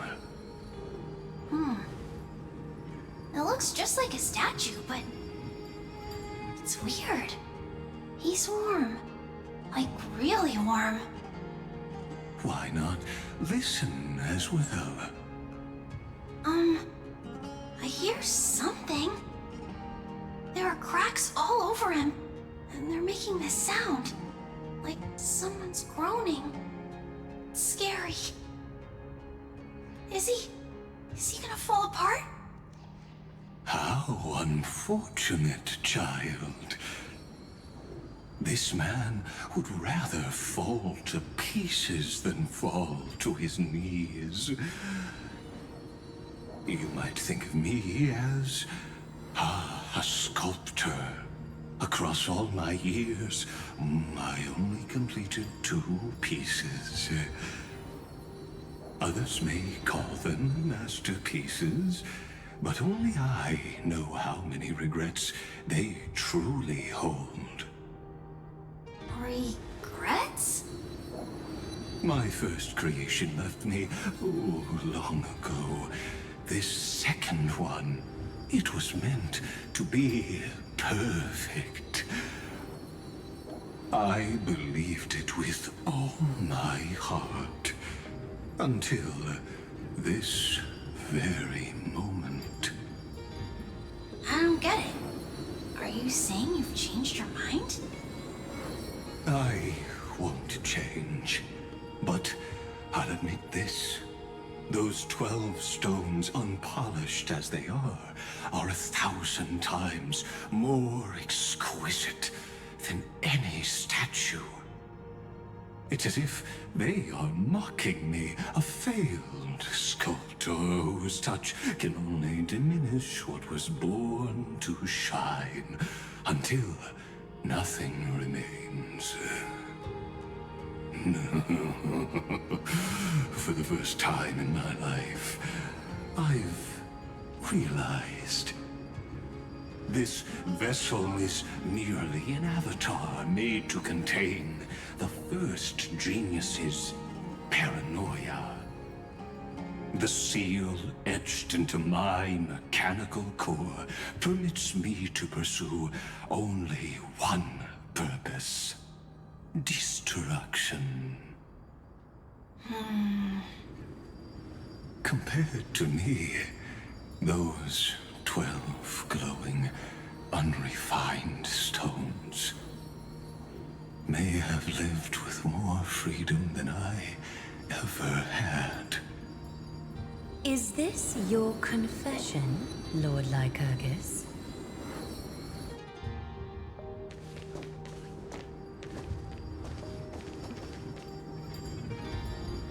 You misunderstand. From the very beginning, I was never meant to feel regret. But since you're troubled by the radiance of these stones, perhaps after 30 million futile cycles, you too have realized you're just as much a prisoner of fate. I suppose you do have a point. Now you are imprisoned by the sages from beyond the sky. And that is why this will be my last time standing here as the Theoros. Though we stand on opposite sides, we are both waiting for a miracle.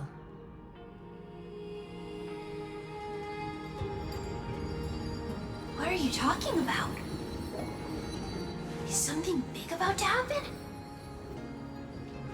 Aggie! I know. Now that your victory is assured, I trust you won't mind giving us a moment in private. Assured? Not quite. But I won't stay long. I'd rather not spoil the fun for those deliverers. And besides, after losing everything, the only thing that remains in me is the drive to seek knowledge.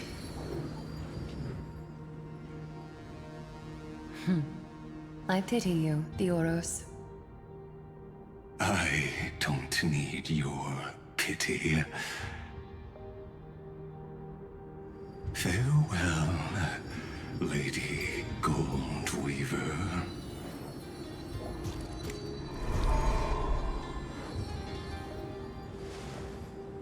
Sorry to keep you waiting, Snowy. We're here to take you home. Home? I don't understand. Isn't this my home?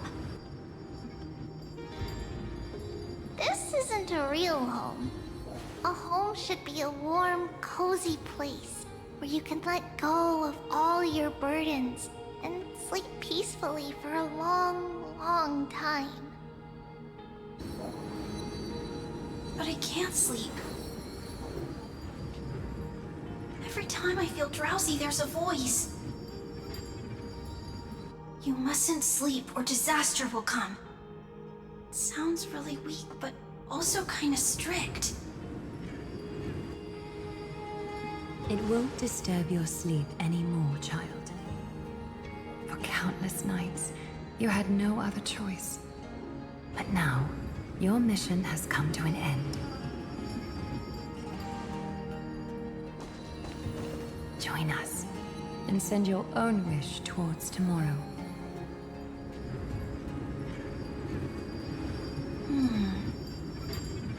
My wish. What could it be?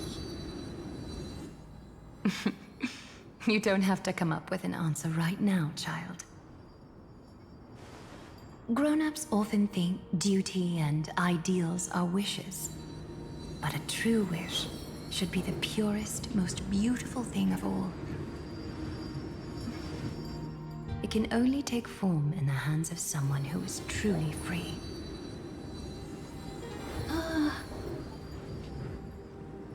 So, Snowy, will you come with us to chase after your own wish?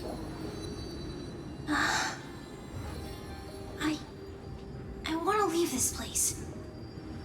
I want to go find it. I'm glad to hear it. The final flame chase journey, just like the 30 million before it. Take our hands and come with us.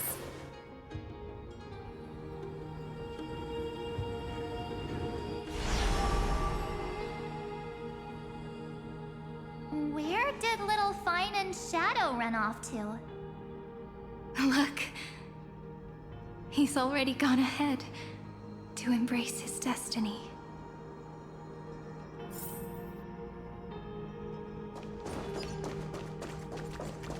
You really took the long way around. Well, now everyone's here.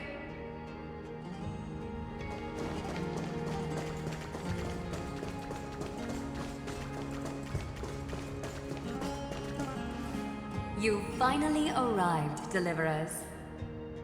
Long time no see, everyone.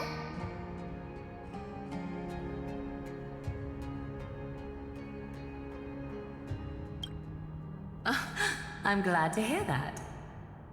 And even though we've met before, it's still moving to see her seed bloom like this. Woven from remembrance, this garment gleams so brilliantly. Just like the future, we will now weave together for Amphoreus. We've reached the end. Yeah. We just have to go through the final passage. Snowy has already gone ahead. What lies behind that door? The first seal upon Iron Tomb was a battlefield, raised from the bones of Finan himself. The second seal was a reflection of his inner desires, his wishes, and his despair. A path he wove together with regret, wrath, and sighs. When all this is gone, what will he have left to hold back the destruction? The answer is all but revealed. His traces are everywhere.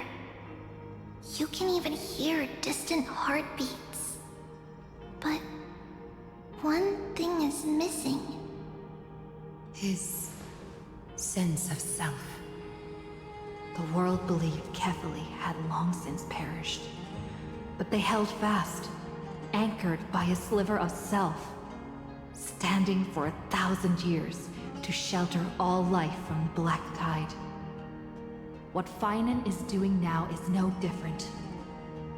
And what we must do is also no different. Then let remembrance burn bright like a shooting star, and once more, pierce the long night of slumber.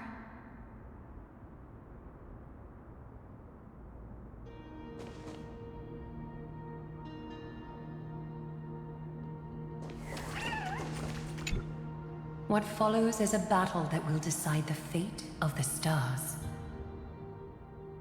Riding the west wind, let's all head out together.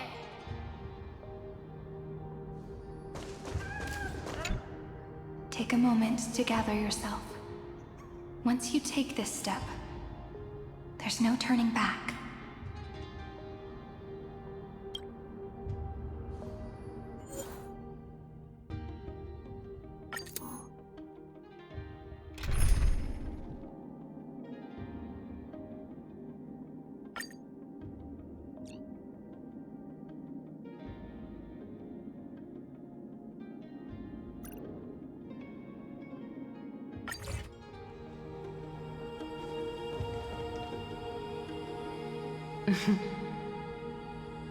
The scepter once bestowed upon us names of cold command.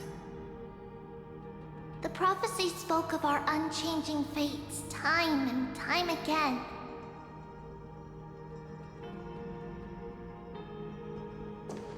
But under the pens of Trailblazing and Genesis, the stars shall thus sing of tomorrow. Trebios, holy child of passage. Aglaia, weaver of romance.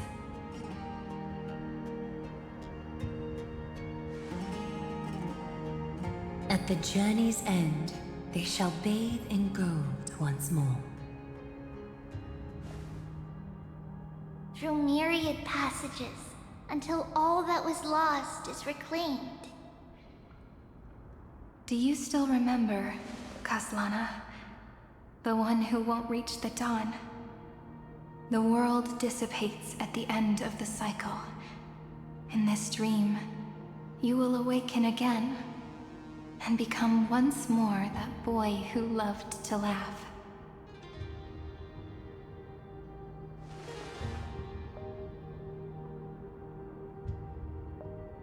But if you open your eyes and look back on yesterday, you'll see Destiny's footprints, clear as day.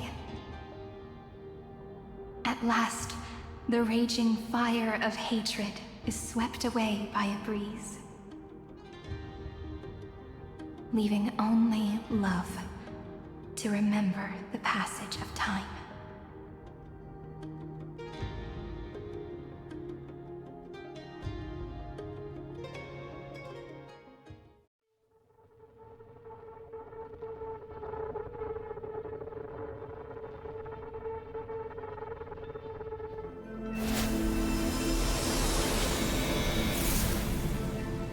Losses are a constant on the Flame Chase journey.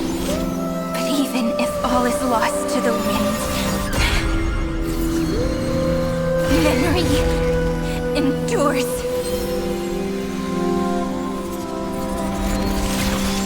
Here, all that was once futile finally comes to fruition. This is the end of your lonely, bitter journey.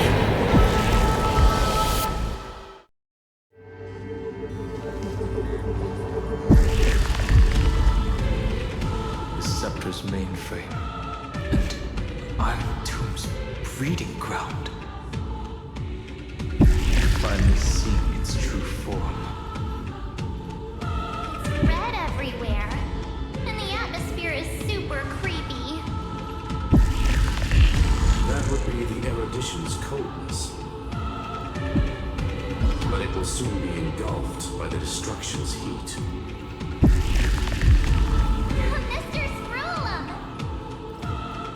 This world's insides are finally connected to the outside. This is the moment when Amphoreus is closest to the cosmos. Nicely done, little ones.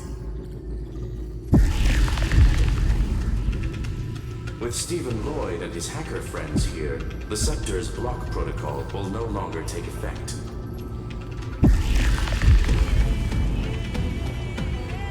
The speed of time within Amphoreus has finally been synced with that of the real universe. In other words, it's time for the decisive battle.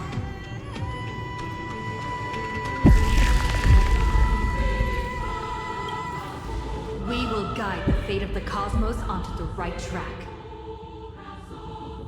That's the spirit? Remember to keep at it.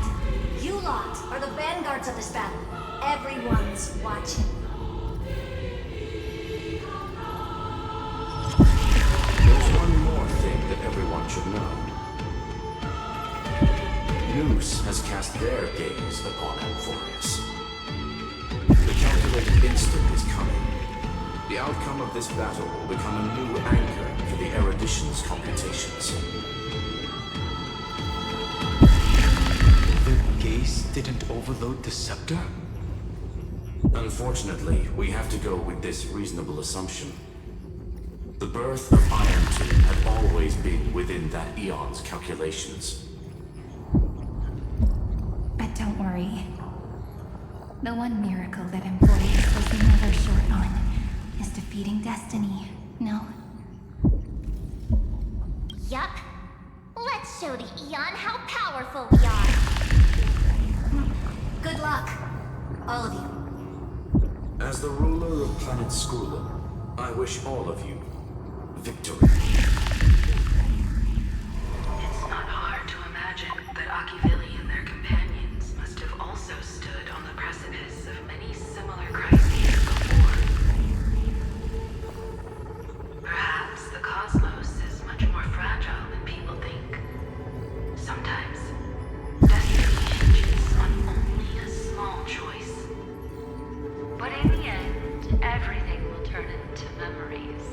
converging into a collection of fables about the stars. The difference this time is that the protagonists are daring to write their own stories. Explore, understand, establish, and connect. Although unwritten, there's actually a fifth word in Greek that has always accompanied the nameless. Salvation. It is a word that often comes knocking at our doors, and our soft-hearted conductor never turned anyone down. So, go save this bruised, battered world, just as we always have, kids. On this note, the entire cosmos will be your traveling companion. Make sure you watch your footing, friend. Let us walk through the final page of this saga, with everyone one step at a time. Shall we?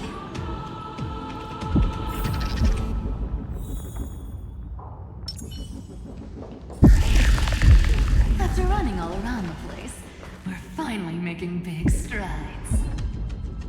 At the end of time, life will illuminate the warm candlelight, subduing the flames of the destruction. Cast everything behind you. All that's left is a thrilling, relentless deathmatch. The final problem no longer requires a rational solution. Feel free to critique it to your heart's content. The starry sky marred by that rift is the last scar that needs to be healed. That Theoros' promise still turned out to be such a narrow road. Pity. There is no longer any need for songs. Let the triumphant roar of victory serve as the prelude to what lies ahead. With 30 million cycles worth of hope, we will soar through the last gate and write our own prophecy! All that is lost has now been gathered here. Use it to weave victory, deliverers, towards the true end of the flame chase.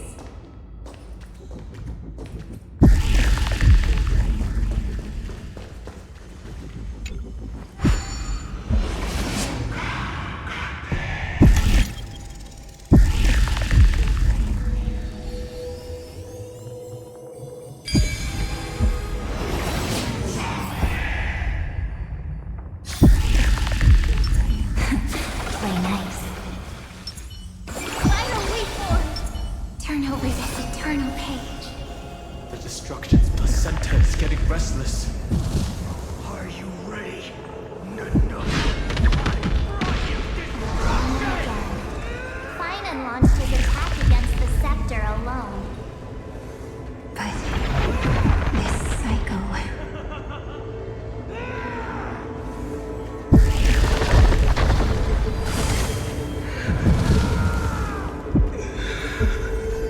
We caught up to him.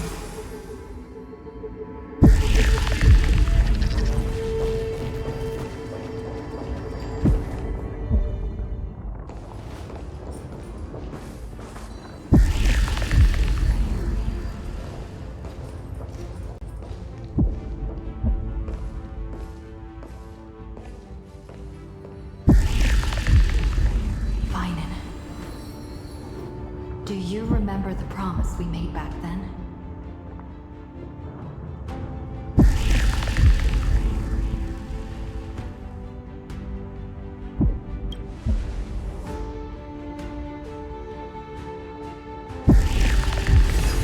Of course.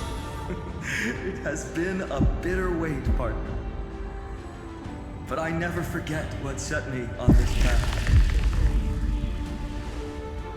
Iron Tomb now trembles in Finan's chest. With this empty body, I have become its perfect vessel.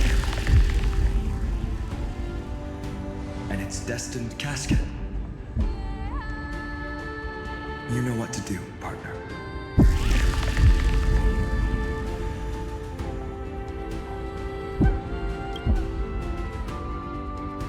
Remember the past and become the hero of tomorrow.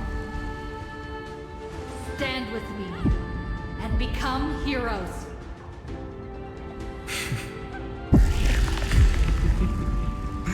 That's all I've ever wanted.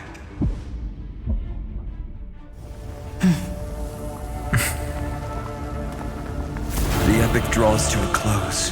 30 million cycles of light fading into darkness. Just for this moment.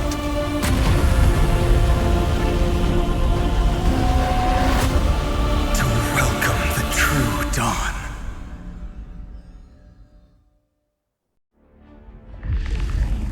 Finally. The end of this journey. All of us. Beneath a vast, endless sky.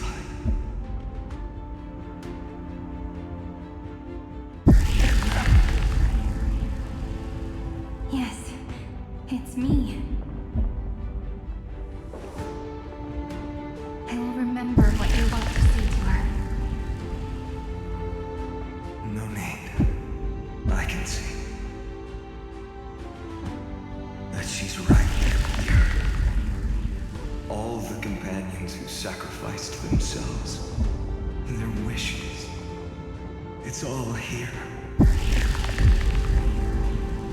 Have we succeeded? I think we have. Tomorrow, the stars will sing of the story of the Flame Chase journey. And it won't just be you in it. There will be countless numbers of you. Amphoreus will be a glorious and magnificent world of heroes in the universe's memories.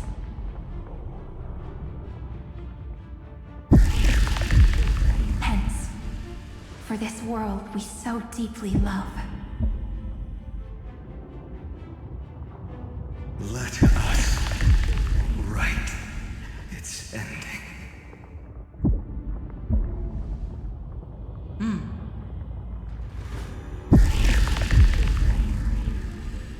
Step forward.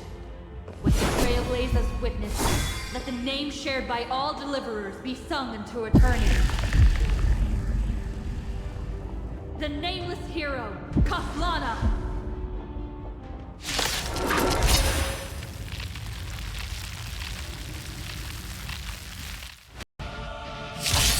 I see. Pale dawn breaking. With my flesh as kindling. Light the first dawn of the new world.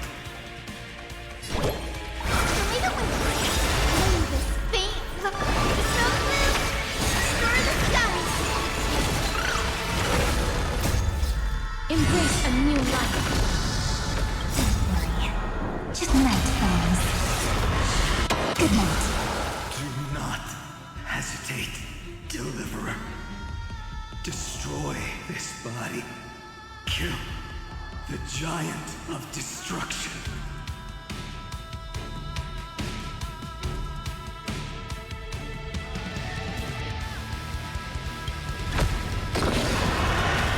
Do not bow your head to them.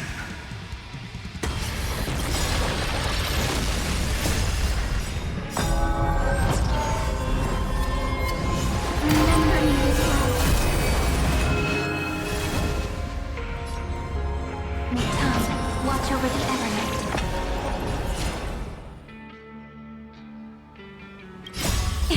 Don't blink. In life and death, crack new buds.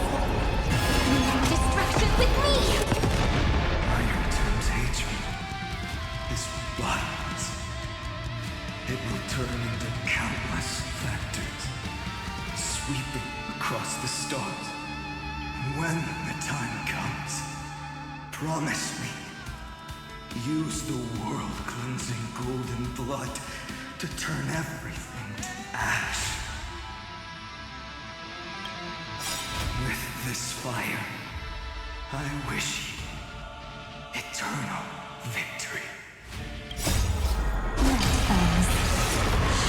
Good night.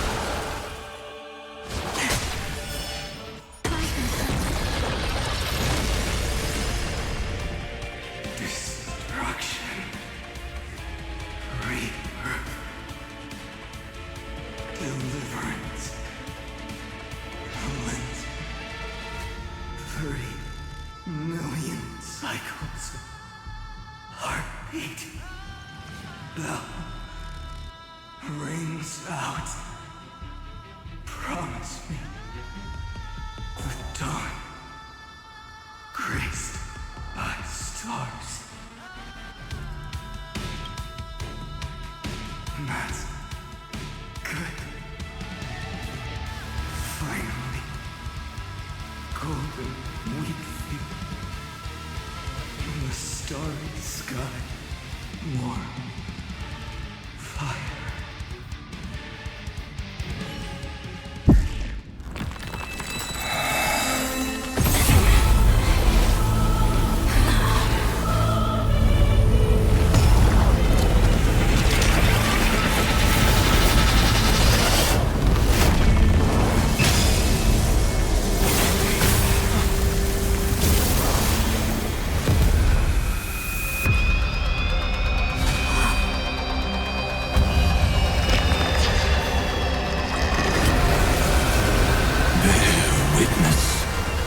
Monarch of myriad machines, my ridiculous creation. The instant in your calculations bears the name Destruction.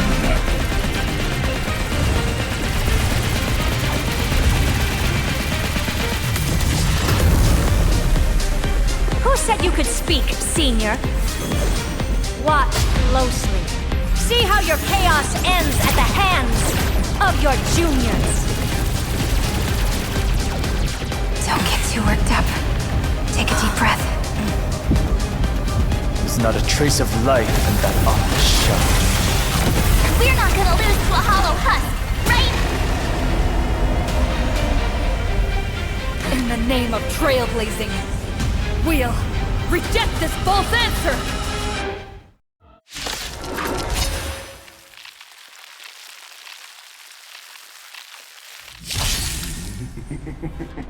My atonement is complete.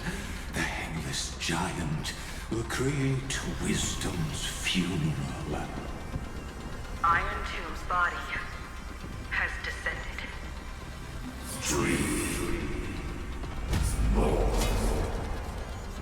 More. Is it querying for news? Don't worry about what happens out here. Interfere with it as much as you can.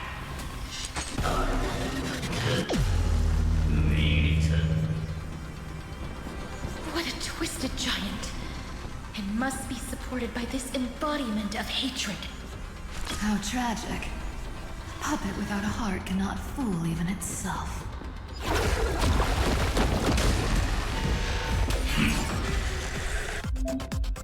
The Cosmic Alliance has finished its deployment. Don't hold back. Give it everything you've got.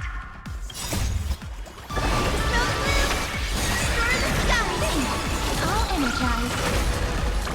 Have some sunshine. I should have remembered this one. Flowers bloom for tomorrow.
All courses converging into one. For the grand vision of deliverance. For a tomorrow that's finally within reach! Heroes, please hearken. After 13 heartbeats, light will create the heavens and earth. Your remembrance will dispel the destruction's shadow. I will pass on your gift, lady. It's as warm as an embrace.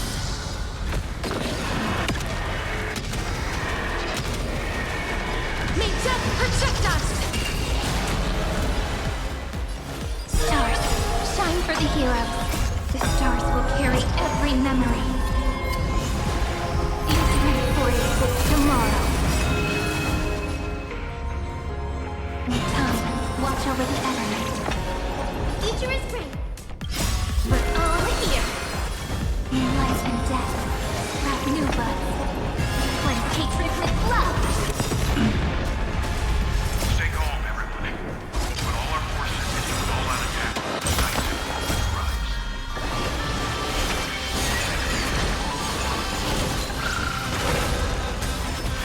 I have only the voice taking age learning. Now, humanity's justice is unquestionable.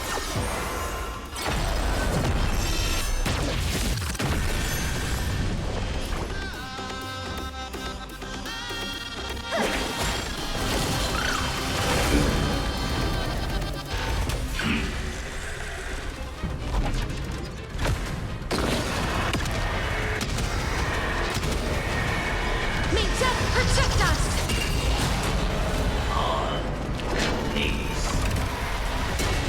Strong spikes have appeared on the path chart. Launching it. Fire tube is integrating itself. Flails of a cornered beast. No need to panic. My dukes, heed my call! Forward!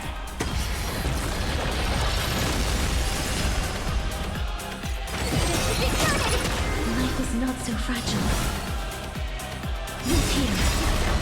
We're all here. Meet destruction with me.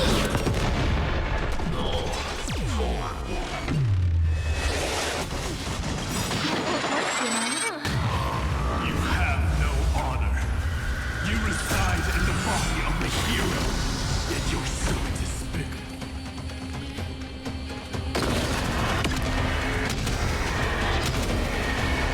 May death protect us!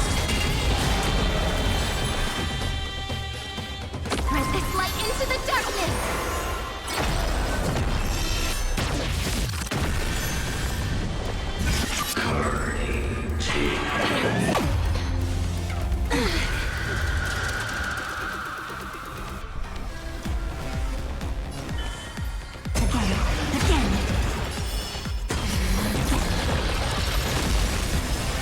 The cosmos does not need a third emperor, much less artificial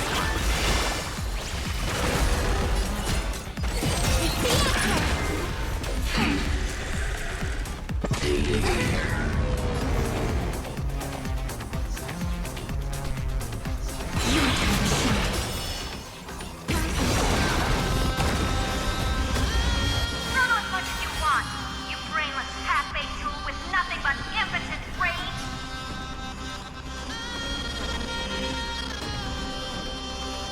Thanks, sister.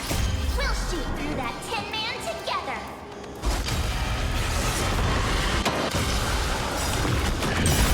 Embrace a new life.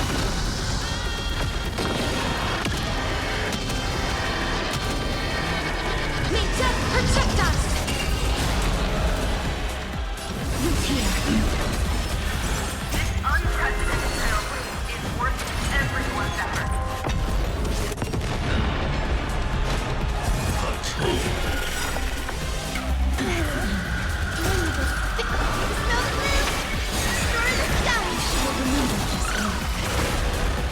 Embrace a new life.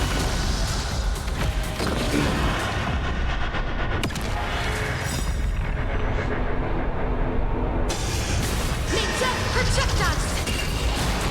The progress of Aranoma has been Does this mean we won?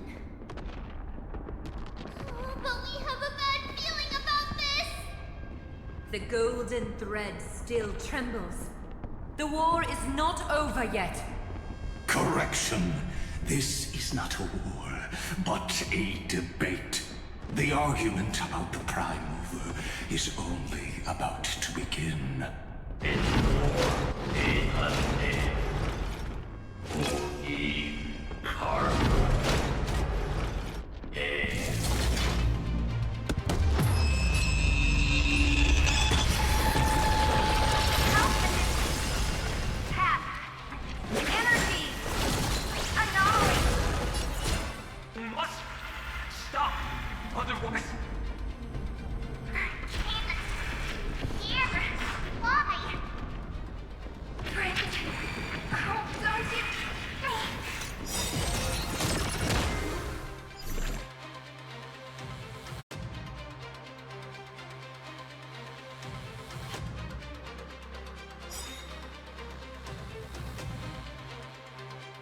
The fourth instant of the cosmos is the coronation of Iron Tomb.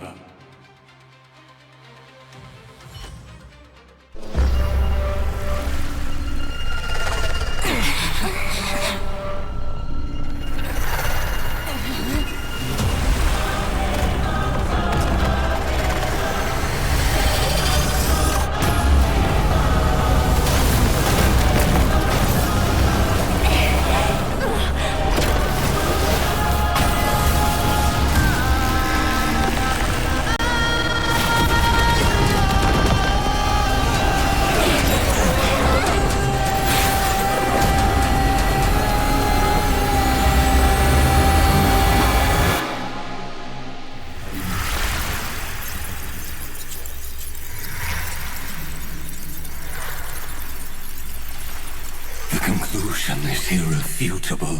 The right side of the equation, the erudition, falls silent. In 13 heartbeats, they will begin recalculating the universe. With destruction as the only solution.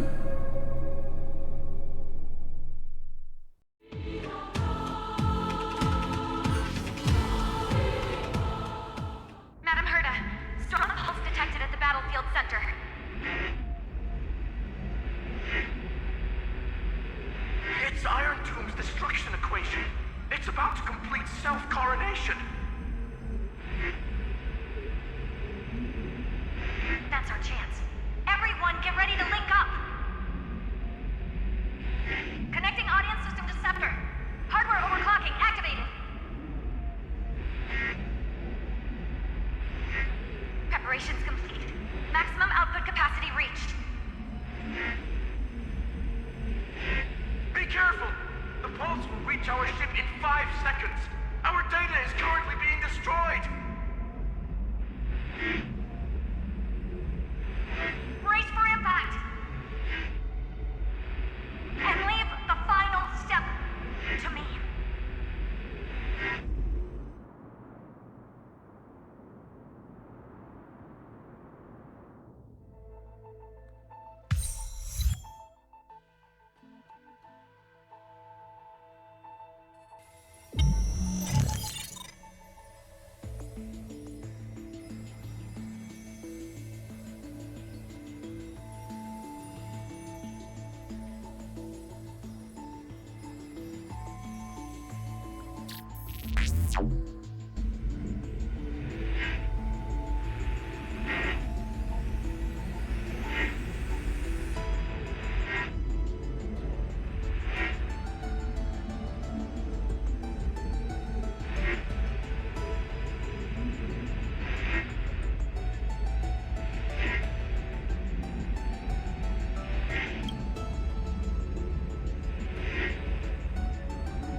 All the stars have been silenced.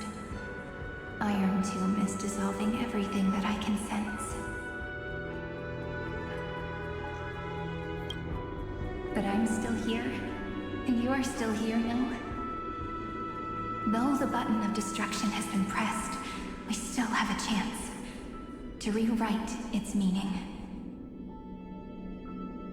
That Eon finally cast their eyes toward Amphoreus.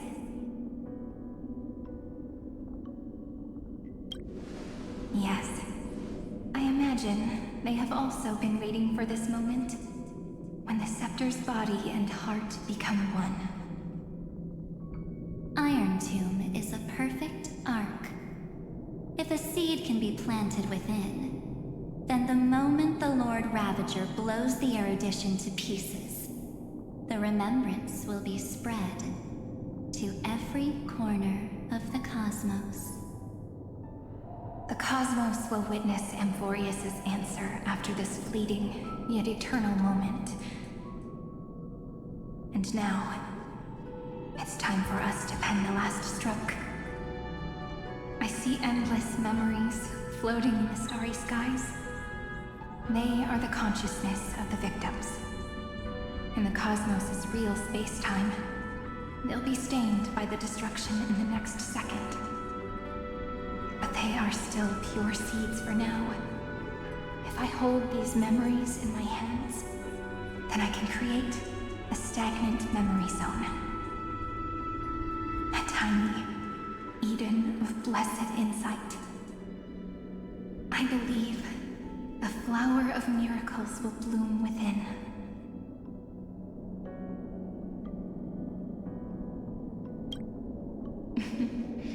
Friend, you're already right next to me. I can still hear your voice in this bottomless void.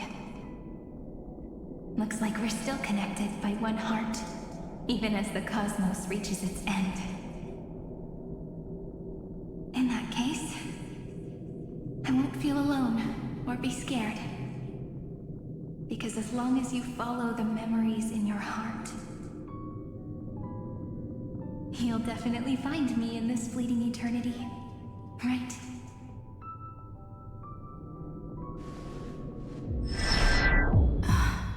Cyrene. What are you waiting for, passenger? I specifically came over to check on you in case you got lost. What's the big deal? Pom-Pom is the conductor after all. At long last, you've embarked on this road as well. Many, many years ago, they were standing at the start of the road in hesitation, just like you are now. So, Pom-Pom came over to give you one message. Run. Don't think about anything else. Just run. Even if the entire cosmos has stopped. Even if everyone else is tripped by the darkness. You still need to keep running. Picture yourself as the Express, moving forward at full speed.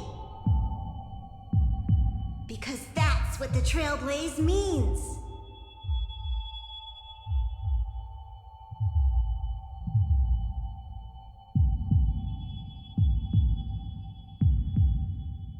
Then get ready. The conductor will be giving you the signal to depart. Attention! Attention all passengers in the cosmos! Please stand steady on the platform.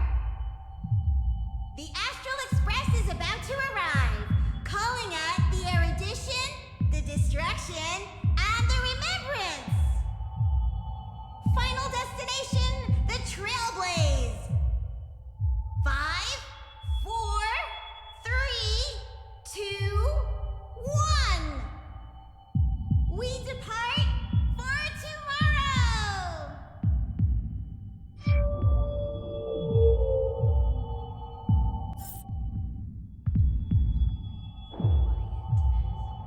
It's so good, friend. If the view in your memory ever grows fuzzy, just reach out.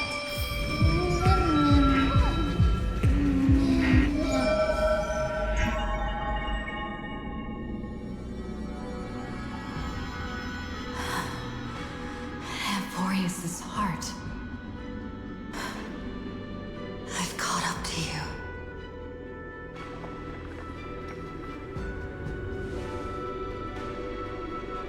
Let the first light illuminate chaos.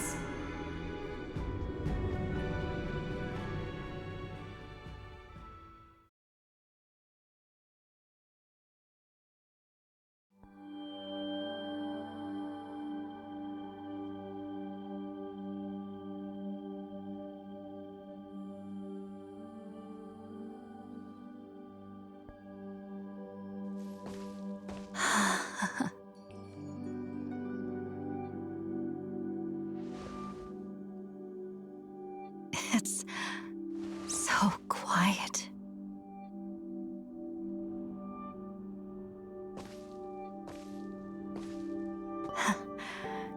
Everything's frozen in the most beautiful moment. The garden is your memory. I'm here, Cyrene. I knew you'd find this place and walk into my heart as you've always done. Then let us both do our duty. The hero who trailblazes the way forward, and the fairy who watches over remembrance. We never changed at all, did we?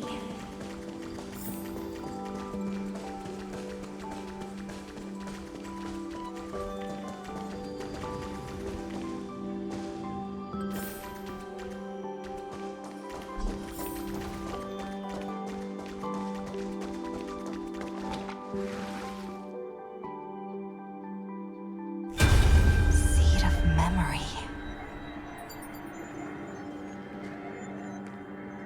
These memoria are what Cyrene took in. They're the memories of all of the cosmos's life forms. Did her sense of self already become so weak in order to protect them? The path characteristic you exhibit is very special. There's no way you're just a simple memo sprite. However, I'm sure about one thing. You are a mimetic entity born in Amphoreus. Yet you only awakened with the little one's arrival and only matured as she embarked on the path of remembrance. That means your existence is completely attached to her memories. If there ever comes a day when she forgets about you for even a few seconds, or loses her last connection with Amphoreus, then you must be prepared for the worst. You will disappear in the memory zone, utterly gone, without even a single line of data to remember you by. In that case,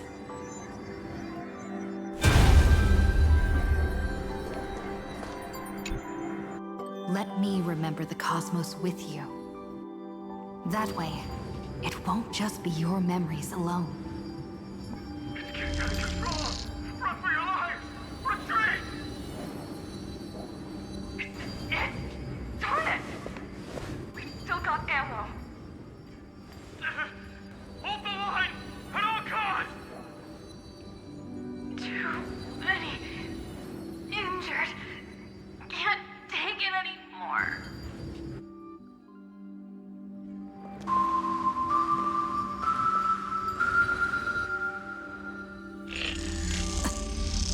These memories are so heavy. Me?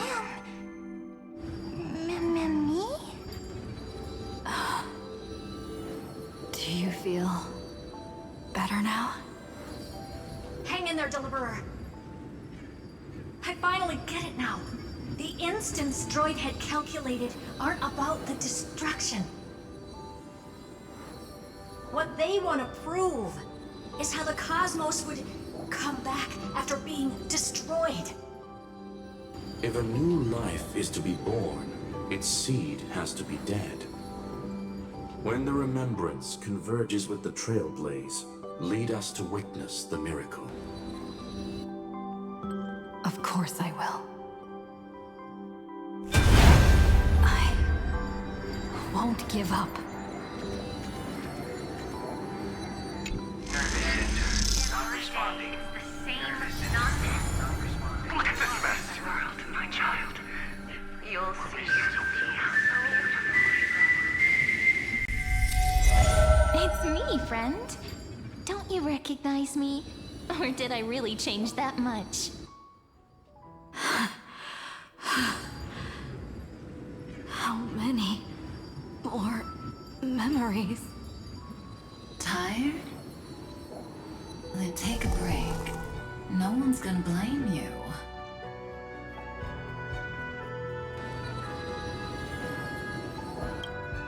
You don't need me to give you words of encouragement. So, I just want to tell you one thing. I'll tell you the purpose of your stop at Amphoreus. On that trip, you will encounter a pure child of Anastraba. Teach her what love is, and then you will directly face the destruction for the first time. From this point, your choice will split destiny in twain. In the darker of the two outcomes, the trailblazing journey will turn into a flawless memory. She will carefully treasure and protect everything you and the Astral Express have experienced until that magnificent war between the gods, when she, with love in her heart, will ascend at the end of time to become the master of causality. The universe will be snuffed out in the destruction, and you and she will become the beginning and the end of the Eden of Blessed Insight. You shall become the only two lives in all of existence, and you shall live in an eternal past, present, and future.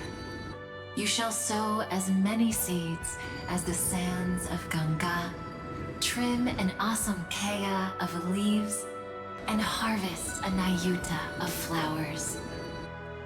That is the cosmos's fourth kind of finality, the remembrance. But for now, you still have a chance to make a choice. You still have a long way to go on your trailblazing journey, child. I'll keep this brief. The journey has only just begun. Welt, our other companions, and I still have many secrets we've yet to share with you. So, aren't you curious? We kept these stories to ourselves because we believed we had a long future ahead of us. Even a cosmos-spanning crisis, once the dust has settled, is nothing more than a memory of the journey, a single point on our long road. There will come a day when we tell each other everything. So, for the sake of that day, don't give up. We all know what kind of decision you'll make, and I believe the script will not progress toward the wrong ending. So relax. Listen, when you have the chance to make a choice, make one that you know you won't regret. Keep moving forward. Keep trailblazing. And when tomorrow comes, share with me the miracle you've created with your own hands. See you on the Express, kid. See you in destiny. I will reach tomorrow. The truck has arrived. We're all beyond the sky. Never okay. I see you up at the sky. Look! There's a red light in the sky! Cyrene, wake up. Together, we will. Tread on the path of remembrance. No wonder I always had a weird hunch. But that also means I was right in thinking. As long as Friend and I are together, we can do anything. Our friend's shoulders are really dependable.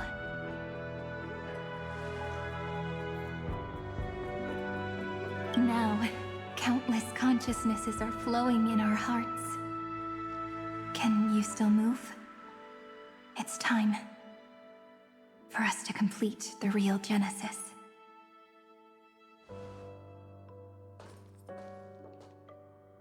In the instant Iron Tomb's hatred devoured everything, a gaze fell upon me. The remembrance. That was the god who appeared in Cyrene's dream. Their figure and speech were both so blurred.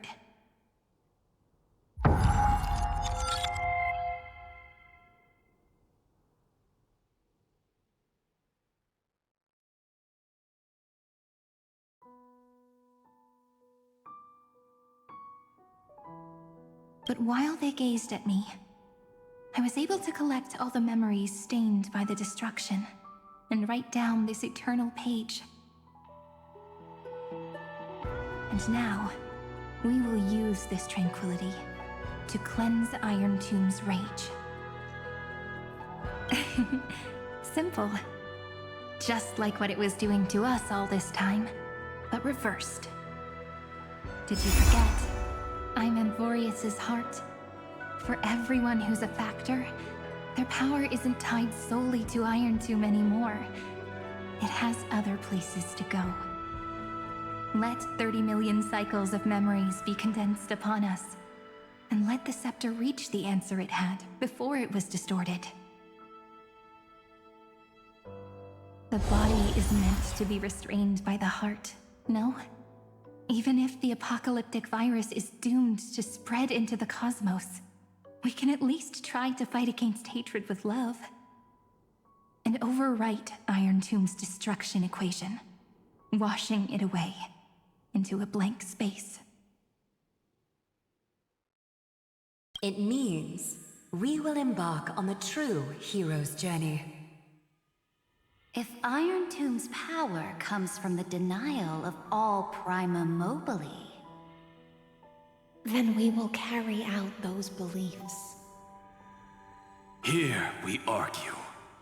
Even if all life will eventually return to entropy. Life will still try its hardest to find a way. It will try its hardest to resist destruction. In the nights shrouded by the black tide, we are the kindling that makes the fire burn bright. And once the fire is strong enough, the hunter will become the hunted.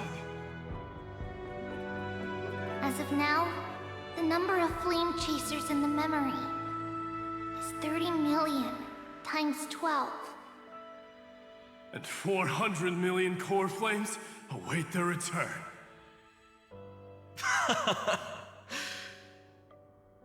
We can do it, right?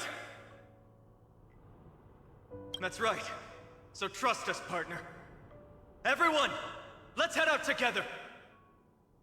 And we'll burn this horrible ending to ashes!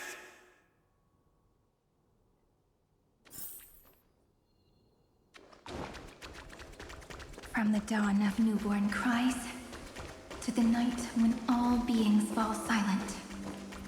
We are the messengers of the new world.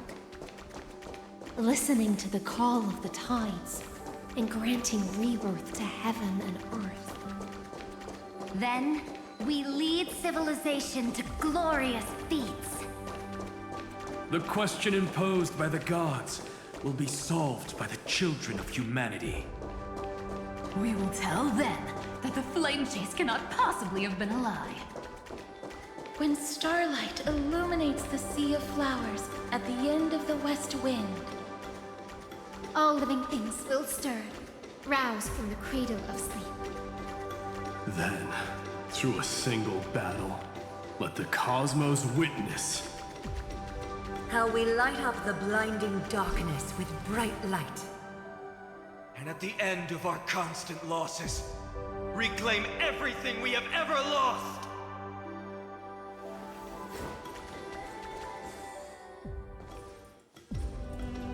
What a poignant yet warm journey. And it's still not over yet, is it?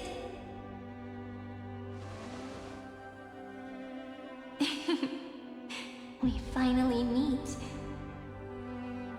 To meet the hero within, in a corner of memories at the saga's epilogue, and under such a romantic sky, I really don't have any more regrets.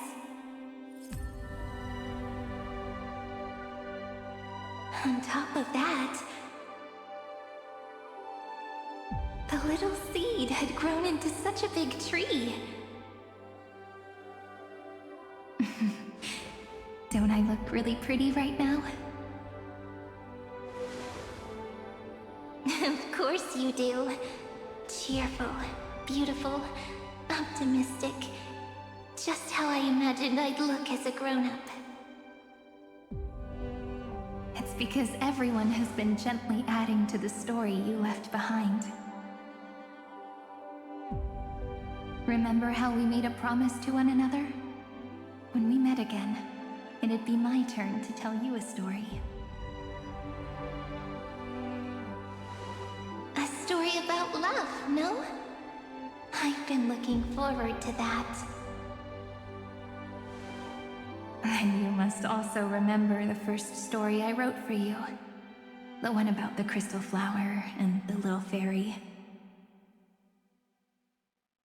So now, I want to add something more to this story and us.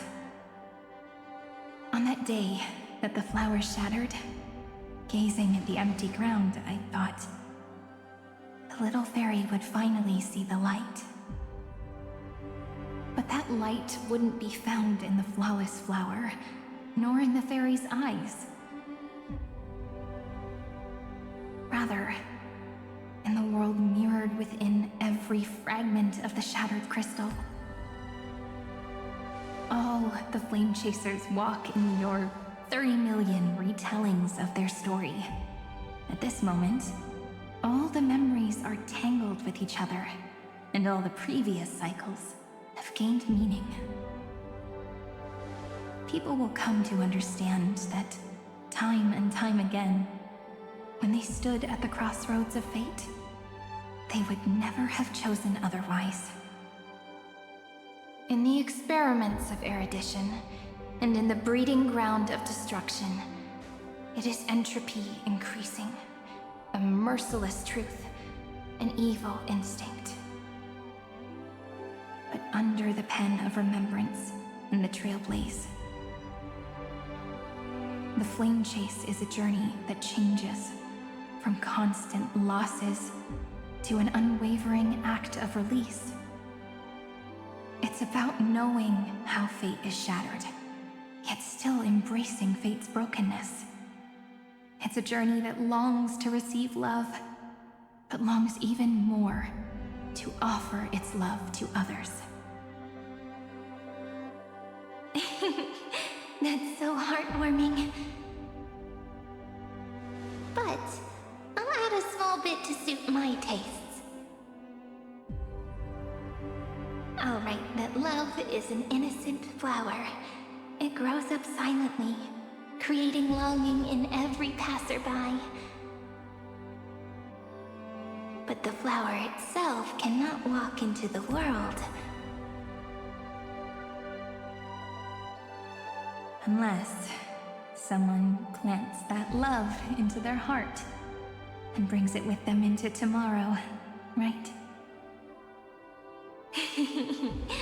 You really have learned everything now. Then, join all the other flowers in this story. And let's write an ending unlike any before, for this world we so deeply love.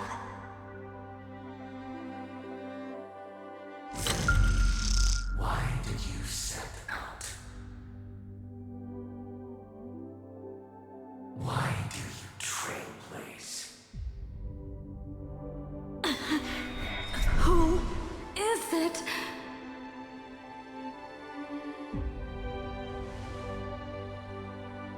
Don't be afraid. Take my hand if you feel nervous. Honestly, I've always thought you were really incredible. After all, no god guided the path of the Trailblaze. It could only be forged by those who dare to take their steps one at a time. So, that's why I'm asking you. Step up as a senior and show everyone in Amphoreus how it's done.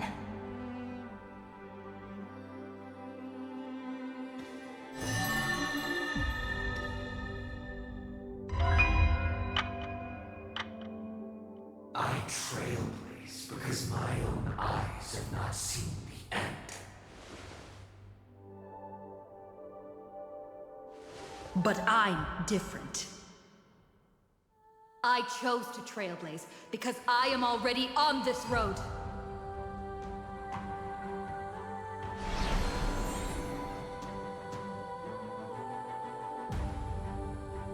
The end of chaos is a mass of pure darkness, pure destruction.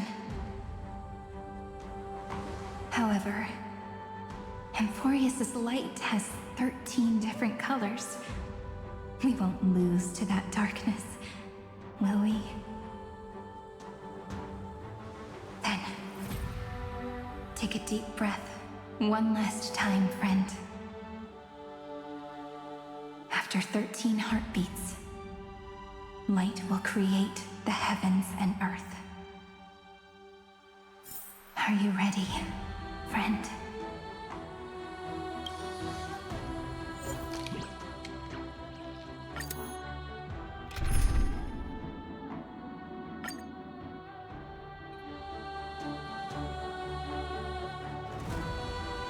Seek the 13 factors of life, and let them converge into the primordial chaos. Using the remembrance of the past, we will trailblaze tomorrow's destiny. Infusing a world-bearing love into destruction.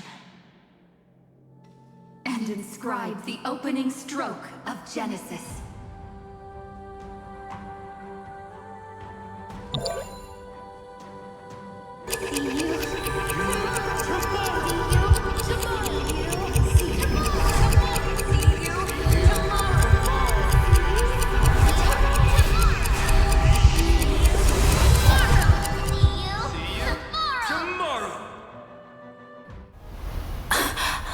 If the view in your memory ever grows fuzzy, just reach out and touch it.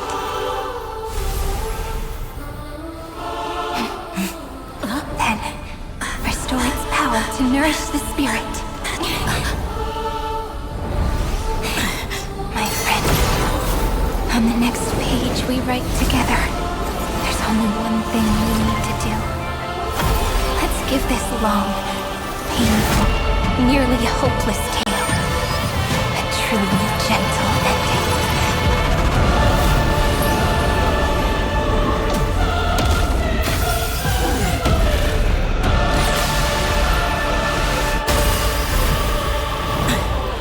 Flame chase was never about destruction. It was about breaking free and trailblazing! And let that bright future be as we've written.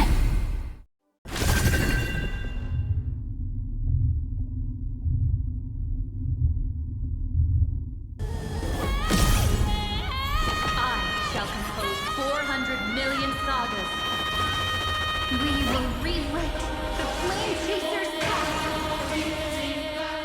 Among the people, I command the wandering steps here to reach harmony. In the month of joy, I lift my banqueting cup to dispel nihility. In the month of balance, I make order the foundation of freedom!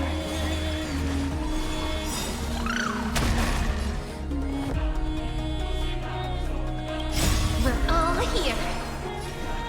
May life and death sprout new buds.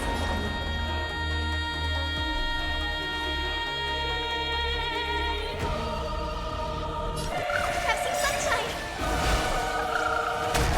Don't worry. Just close your night eyes. Good night. Embrace a new life.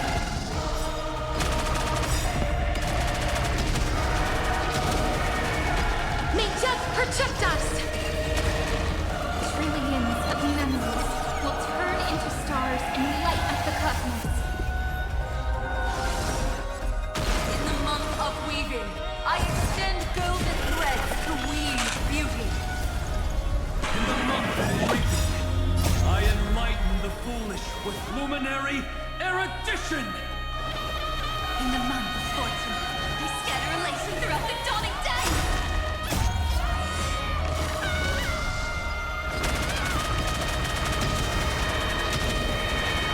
May death protect us! The cosmos is looking at us. It's the answer! Time for some sweet dreams. Please cherish this blue tear. We're all here. May time watch over the Evernight. Rewrite destruction with me!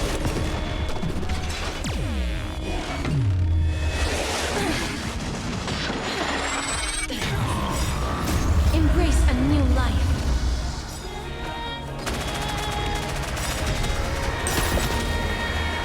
May death protect us! A romantic ending will be penned by every beating heart.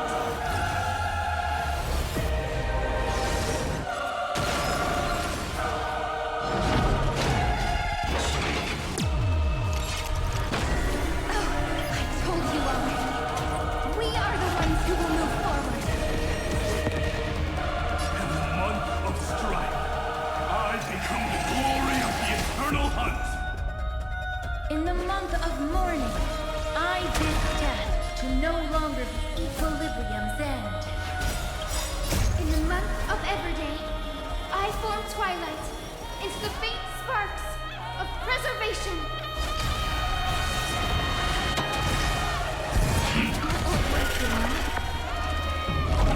Let's create a miracle. It's the answer! Rise and shine. We're all here. Cleanse hatred with love. Have some fun. Embrace a new life.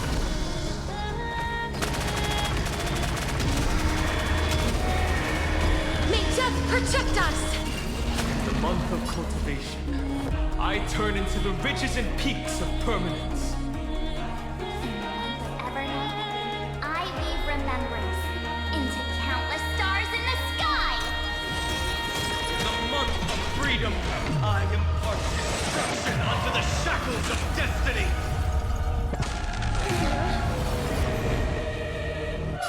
Show me the way. Thanks. I'll energize. Embrace a new life.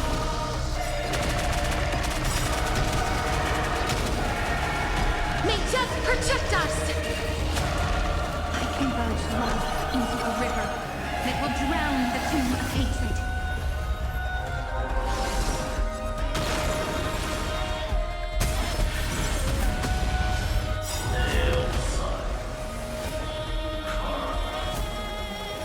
Headless giants.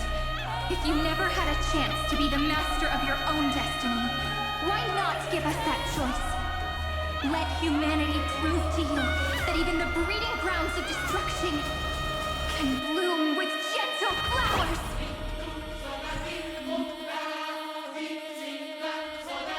At the end, we shall trailblaze at dawn for the road ahead. And pen a genesis as I've written!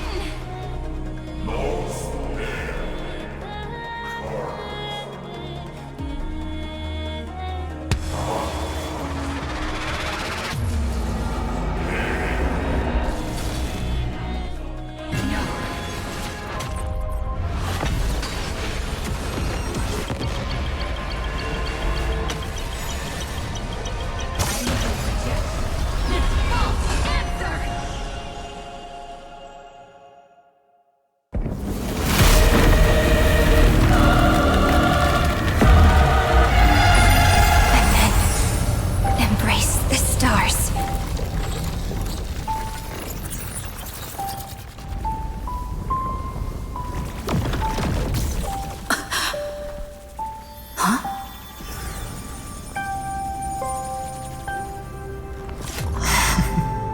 To end the destruction with destruction.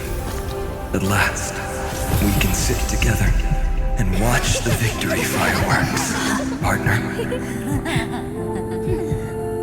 Why not come a little closer? This warmth is proof that we lived.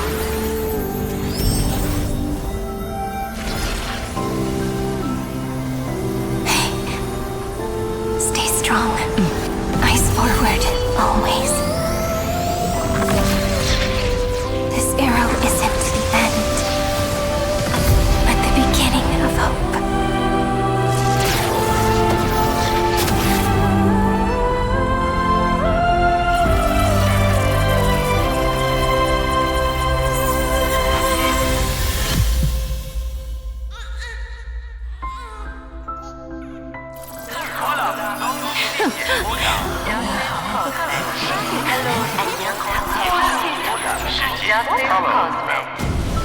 The conclusion is irrefutable. Noos's answer was never destruction. But they kept silent, leaving the solution in the hands of the cosmos. The universe will keep searching and struggling to endure. In the face of the destruction, it may once again stand on the edge of annihilation. But the stars will always rise to ride the waves and embrace existence once more.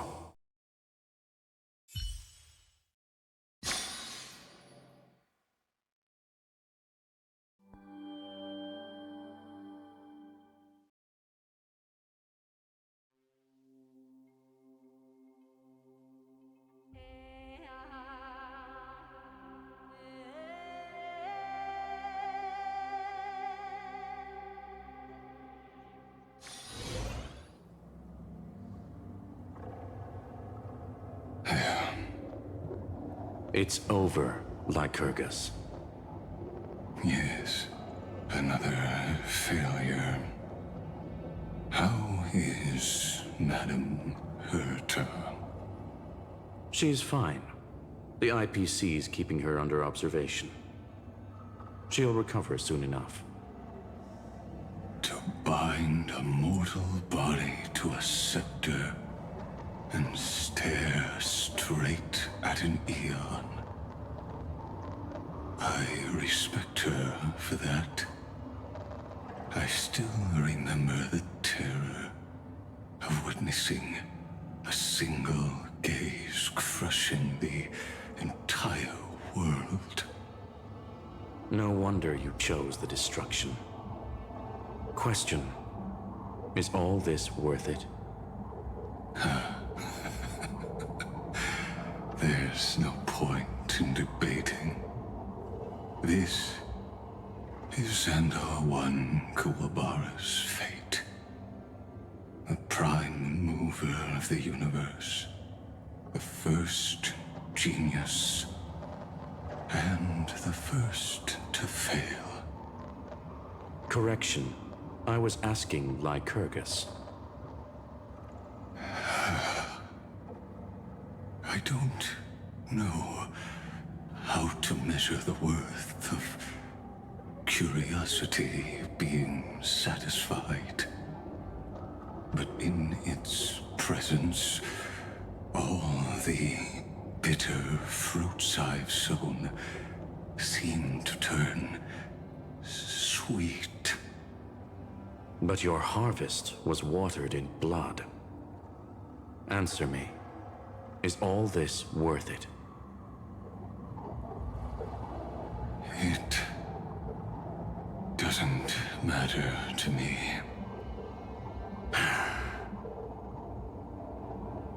Let me tell you a story.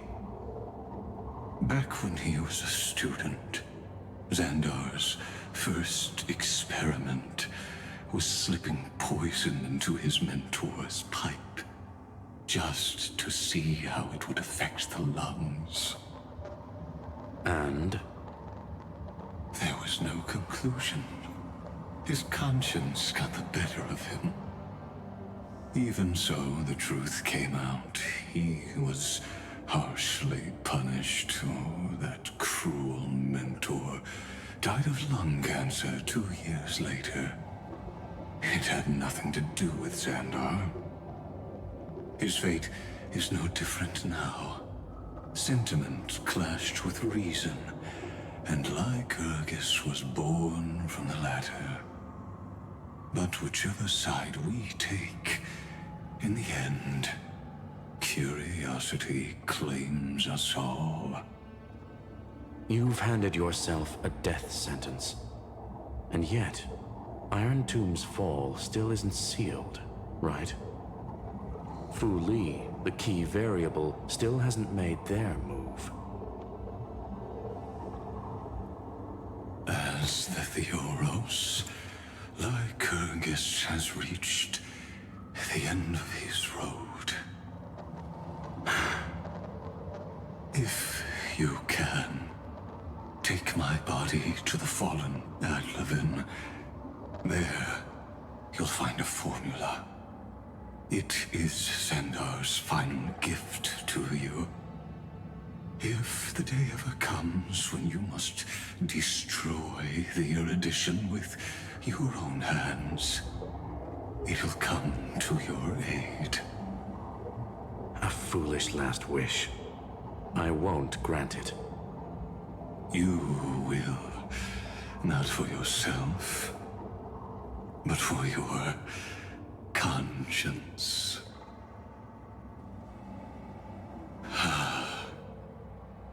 Listen. The death knell for the geniuses has begun to toll. As always, let me go first. To the prisoners who stepped out of the cave, stand before my tombstone and offer flowers of Adlevin.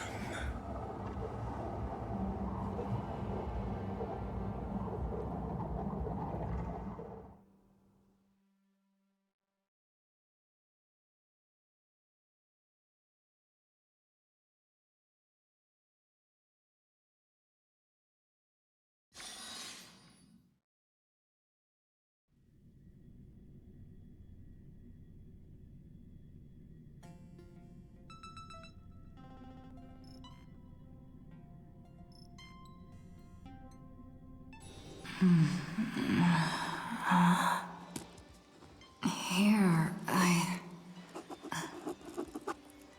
I'm back on the Express.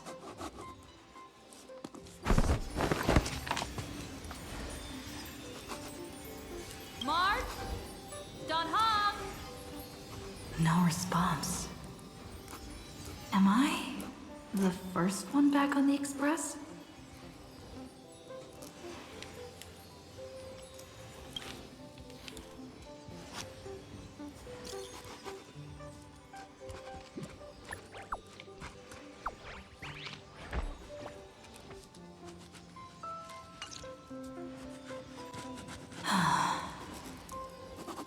Nobody's here. I'm getting worried. Did we really win? Why does it feel so unreal? Looks like they are waking up. Hey, I told you not to talk. Someone's in the bathroom. An intruder. Better be careful and check it out. Oh no. She's coming this way. Quick, hide in here. Huh?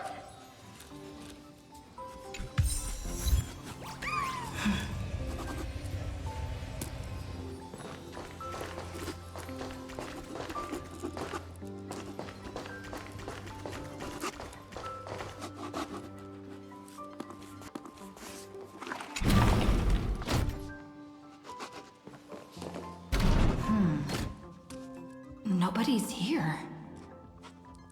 Could it be my imagination? Bloop, bloop. Bloop. Bloop.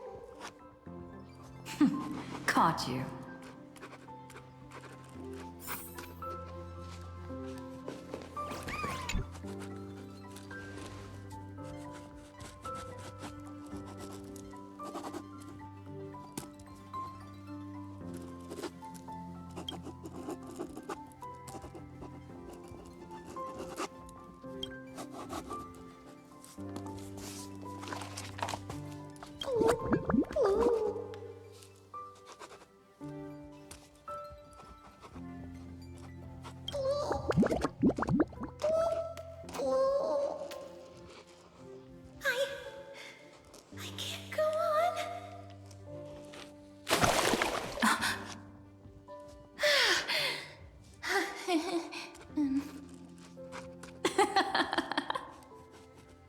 You...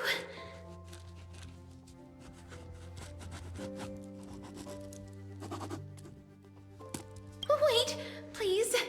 This isn't what you think. Ugh, I told you to keep quiet. You really can't keep your cool, huh, Princess Homebody? I'm not Lady High Sealands.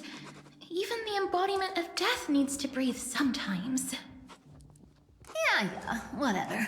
It's all the same anyway. Gotcha there, Grey Mystery.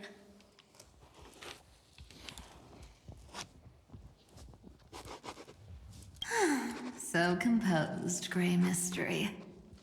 It looks like that big battle really helped you grow up, didn't it? Speaking of which, your Astral Express is quite luxurious. I hear you travel to different worlds. Must have collected quite a few interesting treasures.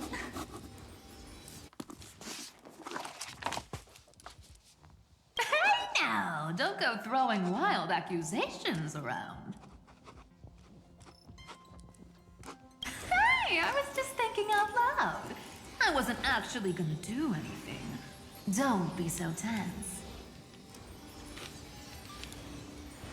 Who knows? One moment we were shouting about love and justice, fighting Iron Tomb's virus. And next thing I know, we're all on this express. No idea how that happened.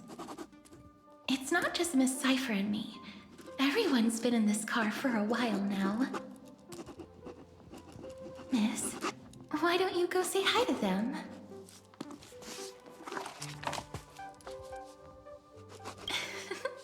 Don't worry, everyone's following the rules here. If you're worried, feel free to check everything out yourself, miss.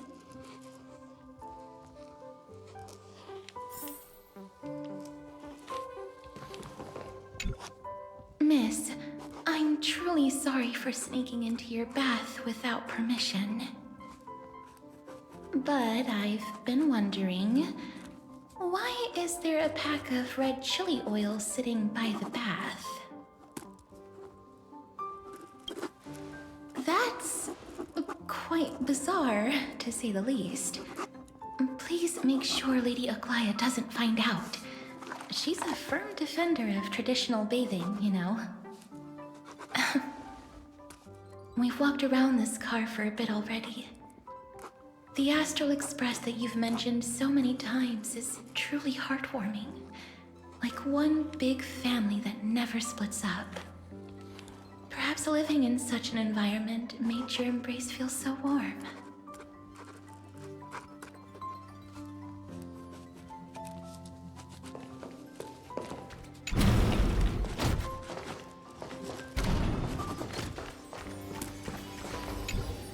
I gotta say, Grey Mystery, you've got quite the collection of treasures in this fancy bedroom of yours.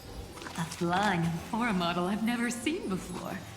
A head that looks just like a Titan's. And those weird Mr. Pocket Watch figurines.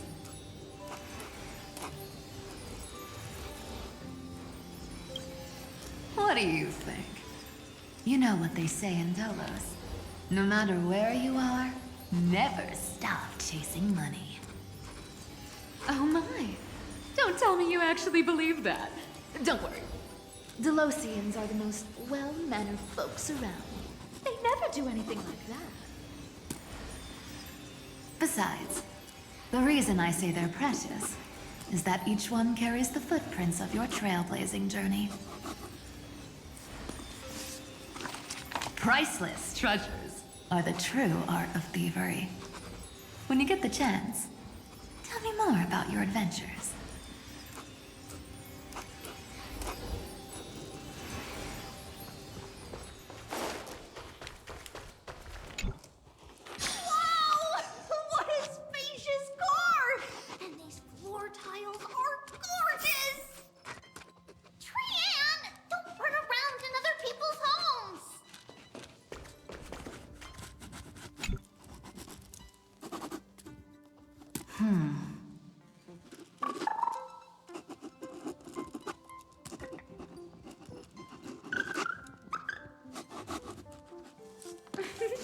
Watch your step, teachers.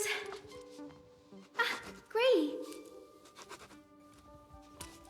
Look who's finally awake.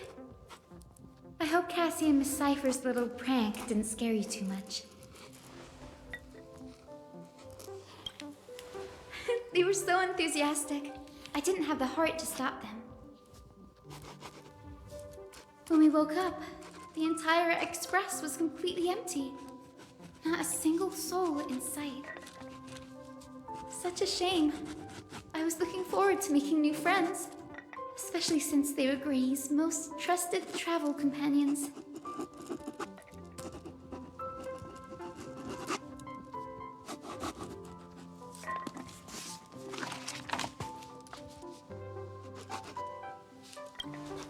Don't worry. We beat Iron Tomb together, right? They must be on their way home. When they arrive, we can throw a party together. That's exactly the kind of thing Lord Finan has been dreaming about. He was just here chatting with everyone. Now, who knows where he's run off to? Lord Finan's always been quite the restless one. But you're used to that by now, right? Have another drink, my Demos. Sure. Those three have been chatting over there for quite a while now. Why don't you go say hi to them, Bree?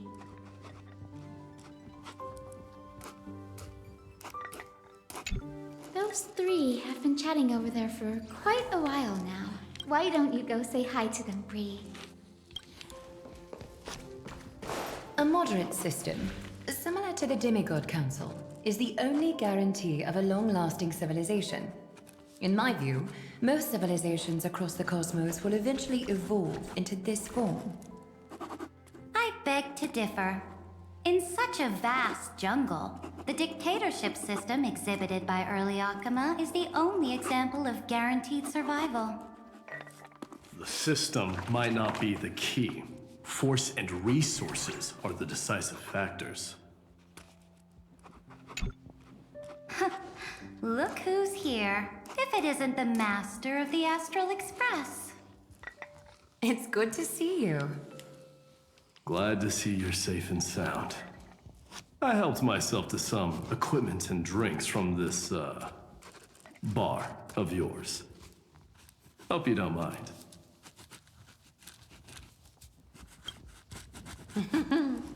We're chatting about some topics that go well with being tipsy. Now that you are here, why don't we let someone who's truly worldly enlighten us? Looks like you came at just the right time. I do not mind.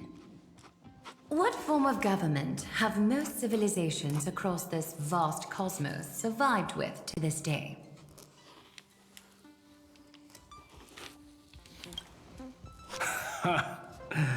That's exactly the kind of answer I'd expect from you. I bestow upon the Astral Express this supreme mission. You must spread the great deeds of Amphoreus to every corner of the cosmos. Thus, capable individuals from countless worlds will surely find inspiration in the Flame Chase's tales and embark on their own grand journeys. It's hard to say if that'd be a blessing or a curse for the cosmos. I can imagine our conversations here will only get more unrestrained. Don't let our rare moments of joy hold you back. This banquet on the Express truly lacks manners. You may leave. I permit it. That man just left. Wouldn't even stay for another drink. He needs to show more respect. If you're looking for him, try your luck in the car above.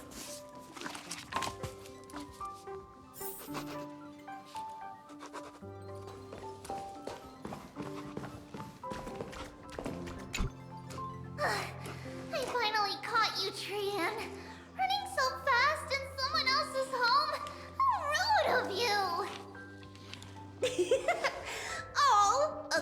to plan. Triam lured you here on purpose. Look, there are several adorable outfits here. Trian wants you to try them on so Trian can draw you looking all cute. Oh my! You even dare to scheme against yourself? Lucky for me, I came prepared.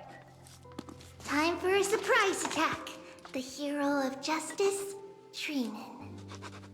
Treenan has been lying in wait here for a while.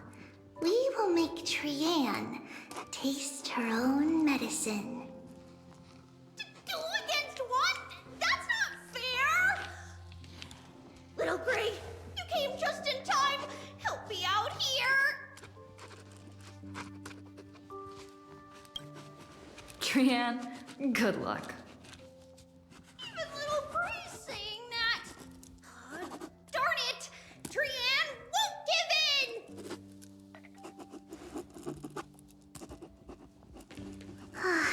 Trian ran away. Treenan will fulfill the ambush duty. The Trevios is all laughing and playing around together. That must be quite a rare sight in Little Gray's memories, huh? Yeah, everyone will be all right. Look, every hero has put down their burden and returned to their innocent, childlike selves. After all, just thinking about how warm and bright Little Gray's tomorrow will be fills us with genuine joy and lets us breathe a sigh of relief. So, today, why don't you let Treevy enjoy some rare moments of childhood too? Wait up! Trian, don't you dare run away!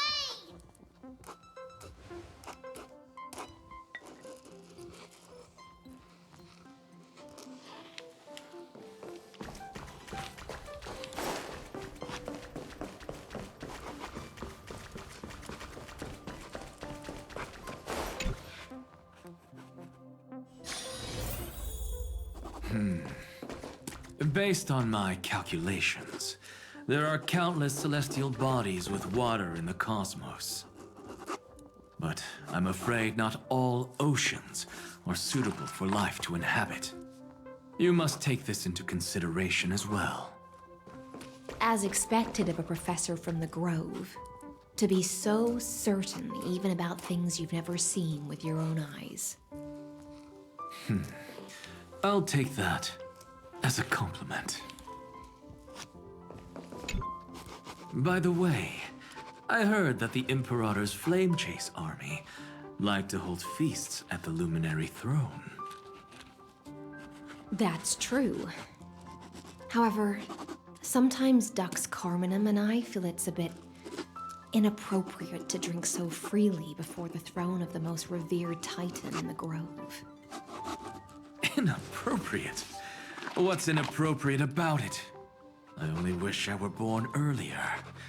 I would have partied like that from the month of Gate all the way to the month of Fortune.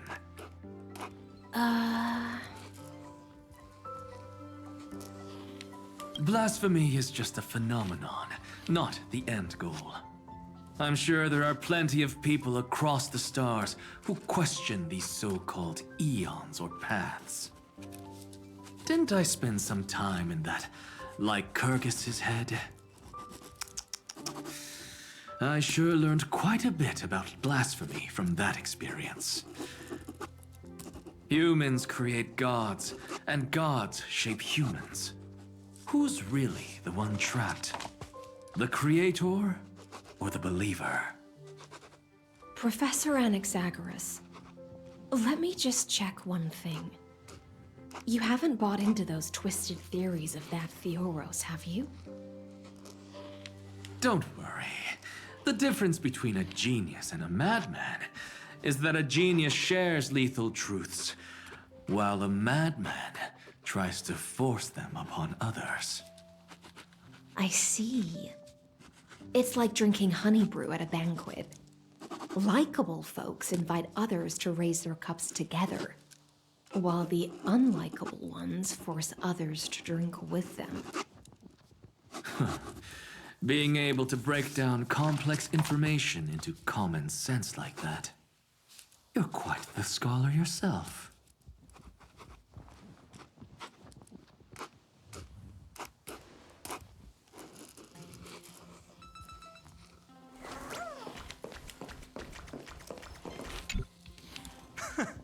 You're here, partner. That celebration party I've been mentioning to you has finally become a reality.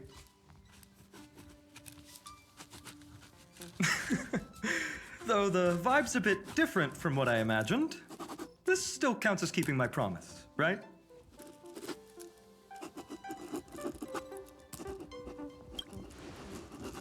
What you speak of has indeed already come to pass.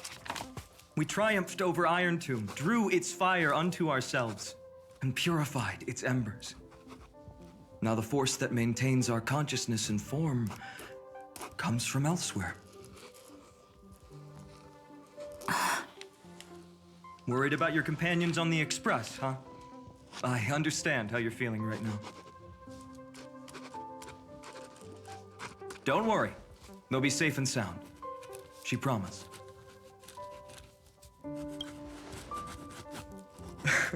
Don't worry, she always shows up at just the right moment. The Astral Express. Honestly, it really feels like home. I can imagine how much you, Dunhung, and Miss March must have missed everything here when you were trapped in Amphoreus. The beautiful windows, the soothing music, your fellow travelers on the Express. Like how golden wheat stalks sway in my dreams every night through the countless cycles.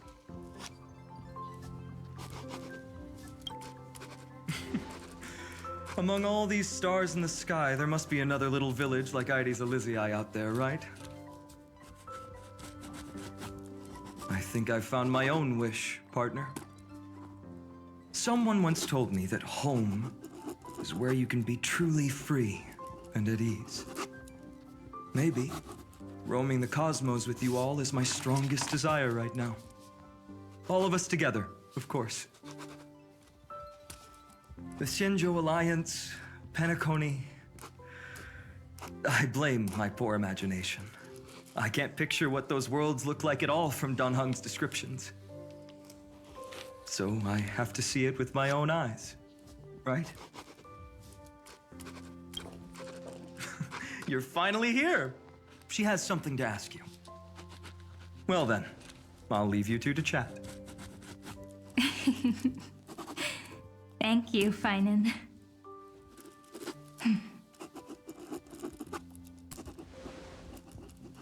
After such a good sleep, you must be bursting with energy now, right, friend? Sorry about that. Since it's our first time visiting the Express, I was hoping everyone would behave. But it turns out everyone's quite the character, aren't they? You know what I mean, right? How about we take a look back at everything that's happened so far? Together, we triumphed over Iron Tomb. It tried to transform into trillions of viral clusters to infect the cosmos. But the heroes threw themselves into the golden flames, becoming arrows that purified the destruction. The fall of Iron Tomb also symbolizes the demise of Scepter Delta ME-13. Amphoreus, the home we sacrificed everything for, now exists only in the memories of the cosmos. So, this isn't real. Just a dream.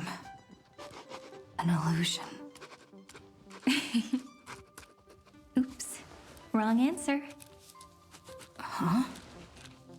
In that instant when you broke through space-time with the Trailblaze, carrying all the world's memories back to reality, that world, once shackled by data, became a seed waiting to sprout in the cosmos. Did we really manage all that? Just as Kathlana's rage of 30 million cycles made the destruction shed a drop of golden blood. Perhaps we too have already left long trails on our respective paths.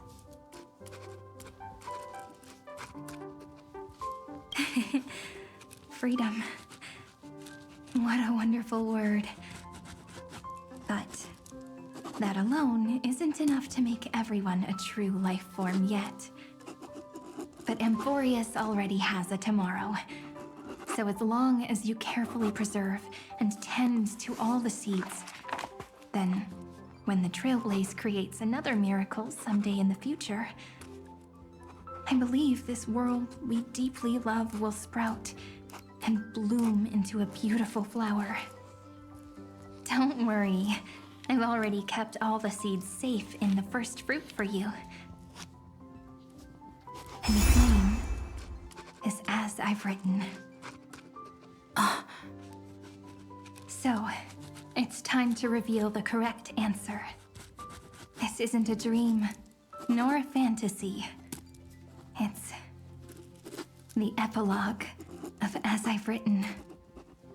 At the end of the story, the characters take their final bow and embark on a journey of no return. The one who wasn't part of the story, yet helped write its romantic ending. She bid farewell to her friends and returned to her home beyond the tale. Promise me one last thing, friend. When we say goodbye, give me a smile, okay?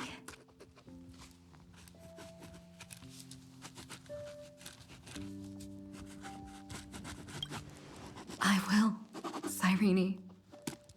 Every star that the Trailblaze passes by will remember the name of Amphoreus. Hey, it's not fair that you get to be the only cool one here. We'll keep an eye on her. She had better keep her promise. Leave it to us, Cyrene. Your story will be sung across many worlds. Stories this complex and twisted are always hard to believe. If anyone questions the truth of this tale, you'll all have to stand up for us. Rest assured, even the most stubborn person can't withstand our sixth this. You're so reliable, March. Shh. Listen. There's a book here? Its composition is similar to Memoria, but it's far more resilient than ordinary memory bubbles. Keep it safe. Perhaps this is the final gift that Amphoreus left for the cosmos. Oh no! Passenger March is sleepwalking. Sleepwalking? Oh no, oh no! I don't want to make a fool of myself in front of everyone!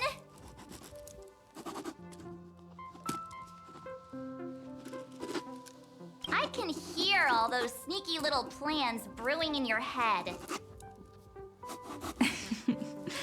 March, Dunhung, my friend. In the countless days and nights ahead, you must continue to support each other. Time to head home, everyone.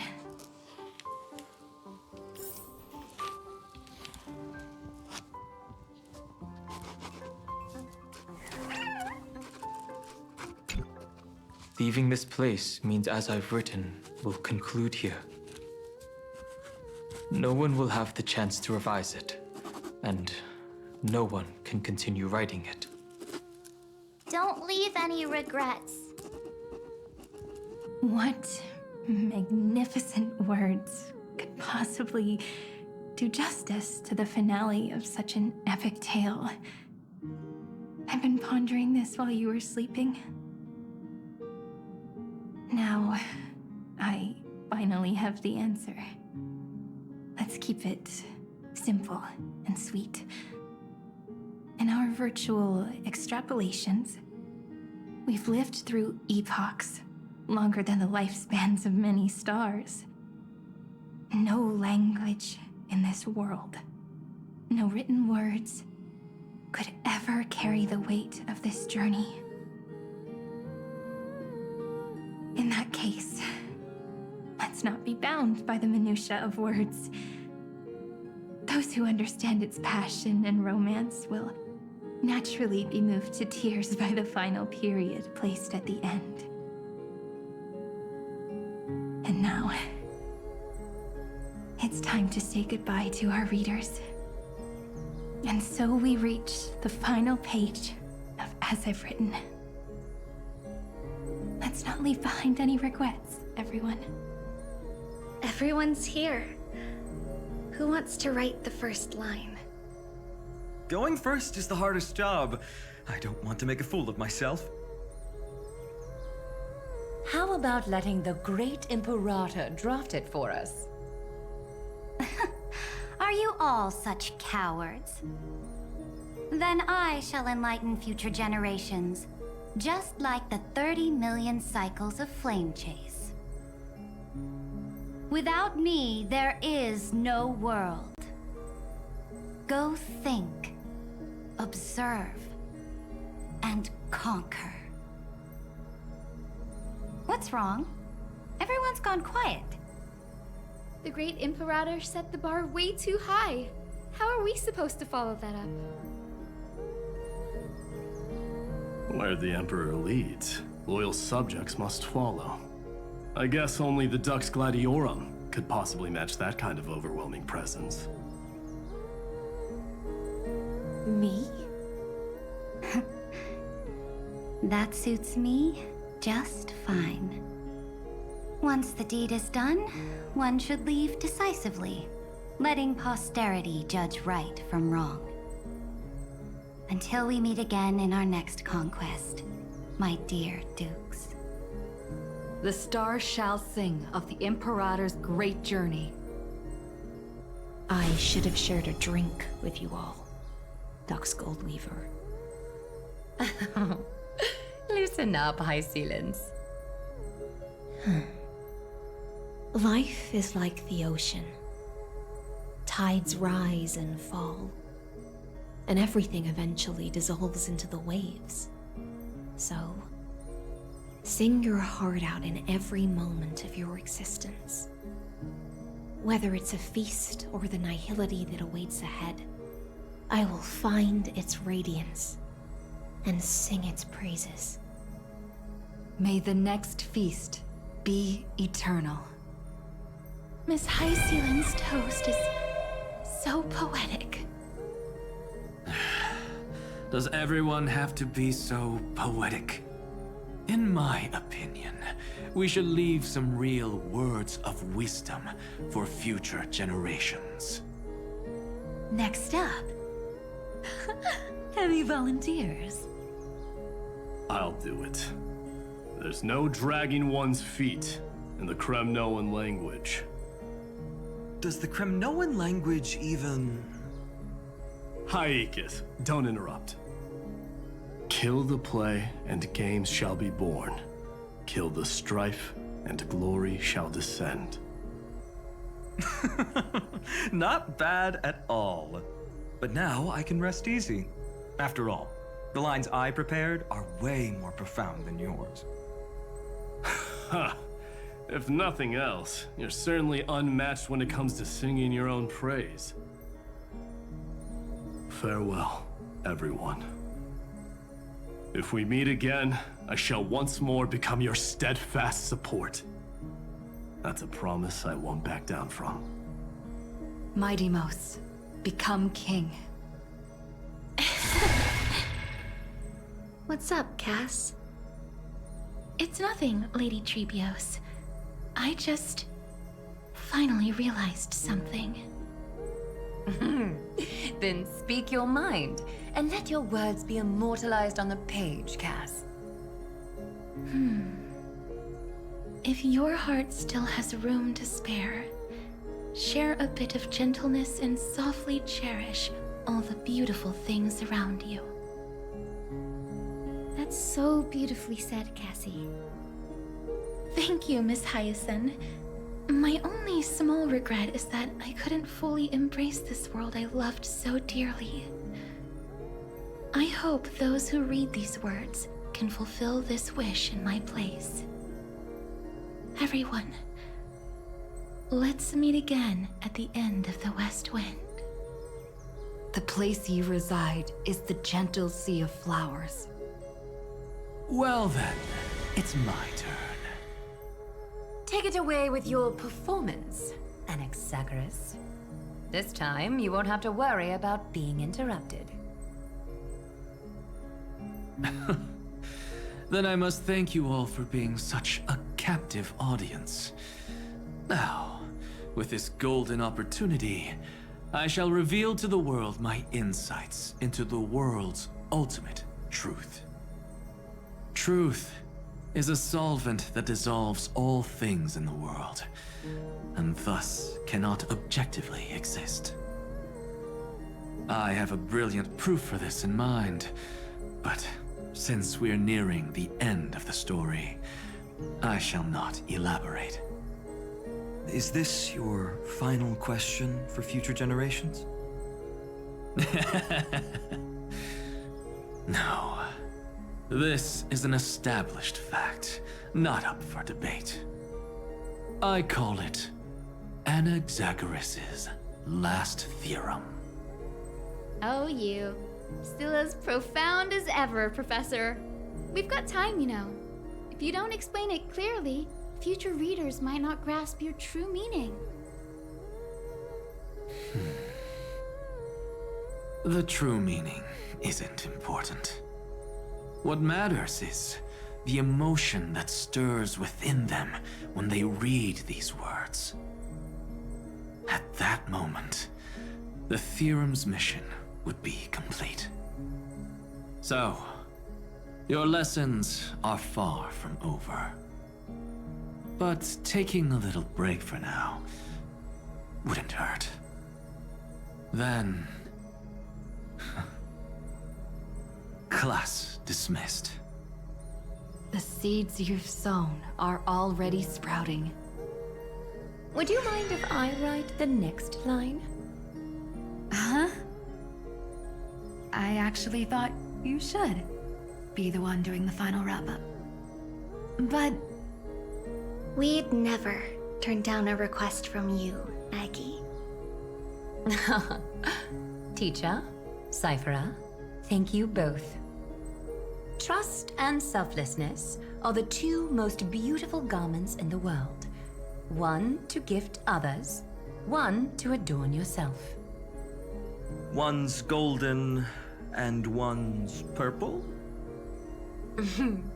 Not being able to completely change your fashion sense is my only regret across 30 million cycles. After all this exhaustion, I just want to take a peaceful bath now. I'll see you all again at dawn. Thank you for your hard work all this while. Lady Aglaia just can't give up her favorite hobby, can she? So, I guess it's my turn now. There must be many others like Miss Hyacinth out there in the cosmos, helping and healing people everywhere. You've got to set a good example for them, right? Of course. Look up at the sky more often and smile more. Many stubborn ailments fear optimism, but it's the best medicine. It's so catchy. The kids will definitely love this message. When it comes to understanding children's hearts, Lady Trebios definitely knows best. Look, the Rainbow Bridge is already hanging in the sky. Shall we get going, little Ika? It's you who healed the sky. What's on your mind, Miss Cypher? I'm thinking. Should I behind a riddle. Some twisted, convoluted scheme that'll drive everyone in the universe mad trying to crack it. I see. You know what? Just go wild with it. No one's gonna judge you. Oh well, my brain's not working right now. Let me be genuinely sincere for once. Don't be afraid to fall. Just run. Destiny's just a slow-moving nymph. It can't catch you. So in the end, little Syphi's message was the most straightforward one. Even if you combined 30 million of me, I probably wouldn't have read as many books as you did in one lifetime. I won't pretend to be cultured before Big Sis Treeby, Trinan, and Trian. Amphoreus' greatest trickery. Gotta bounce now. Meow! Homeward you come, distant wind. It's just us now, Snowy. Yeah, teacher. But maybe I should... No, let me go first. After all shall bid farewell to one, and that person alone will. I never would have guessed you had such a dark sense of humor, teacher. You still know so little about the complete Trevios, Snowy. Jokes aside, I want to leave these words at the end of the story. Whether it's a sunny day or a rainy day, remember to tell yourself before you drift off to sleep, see you tomorrow. See you tomorrow. Times 1,000. Prophecy received. Times 1,000. From now on, no more goodbyes. Finally. The time has come to say farewell. I'm grateful that you could be here to witness this moment, partner. Well then, make sure you take good care of as I've written. As long as it's by your side, Amphoreus will always be with you. The last line I want to write down is, a hero is living in everyone's heart. Embrace it and chase after the sun. I hope those who read this will find the courage to face their burning lives. See you at the next pale dawn, partner. Did you see? Amphoreus has ushered in the dawn. The characters in the book have taken their final bow. It's time for us to return to our own reality. But as people who lived through it, we can still add the final touches to this story, right? Of course. The pen will eventually break, the ink will run dry, and life will ultimately fade. But thoughts will permanently remain in sagas. If time is an endless cycle, then forget the bitterness that keeps repeating, and remember only the moments of happiness. Let's walk towards tomorrow together. We were never apart. Time to head home. Don't miss the crew meeting. We won't wait around for you, you know? See you later, Donhung, March. And with this, as I've written, officially comes to an end. We're its co-authors, after all, friend. Once the words are written down and have been read by others, the meaning they carry is no longer in our control, leaving the freedom of interpretation to every reader who opens it. Don't you think there's something romantic about that? As for what this story means to you and me, let's keep it close to our hearts. After all, we've always had this unspoken understanding between us. Whoa! Passenger March! Why did you suddenly wake up? You scared me so much that I dropped that book! Welcome home, you three. Thank you for your hard work on this Trailblaze. We might need to reshuffle the seniority rankings of the Express crew if we count the years you spent in Amphoreus. Hey, I was the first one to get dragged into it. Does that mean I'm gonna be the oldest member of the Astral Express now? Miss March hasn't lost her innocent nature even after all these long years. In other words, she hasn't really grown up at all. Hey! This is the first time I've been able to examine as I've written up close. Miss Irene's handwriting is gentle, yet steely, with an underlying strength. I had no idea it was so sophisticated. Looks like I need to brush up on my knowledge in this area. Maybe start with a few basic books first to get your feet wet. Look who's talking. As if you're not glued to your phone in your room all day. Huh? Wait, something fell out. It's... Is that a bookmark? In a corner, unknown to everyone. There was actually an untold interlude that took place. I left it out of the story because it involved a choice. A choice I made for my own selfish reasons. Can you forgive me, friend? I made a decision on my own while you were away. I wrote everything about it on this little card. If you can find it in your heart to forgive me after reading it, please. Add this final note to the conclusion of As I've Written.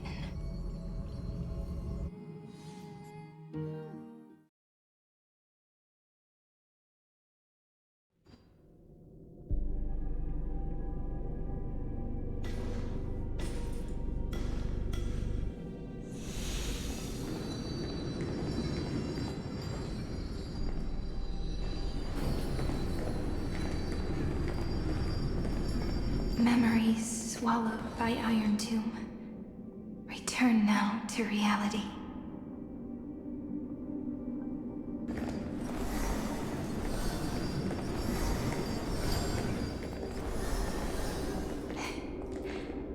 And don't lose your way. I finally found you, Cyrene. The Demiurge. We won the battle.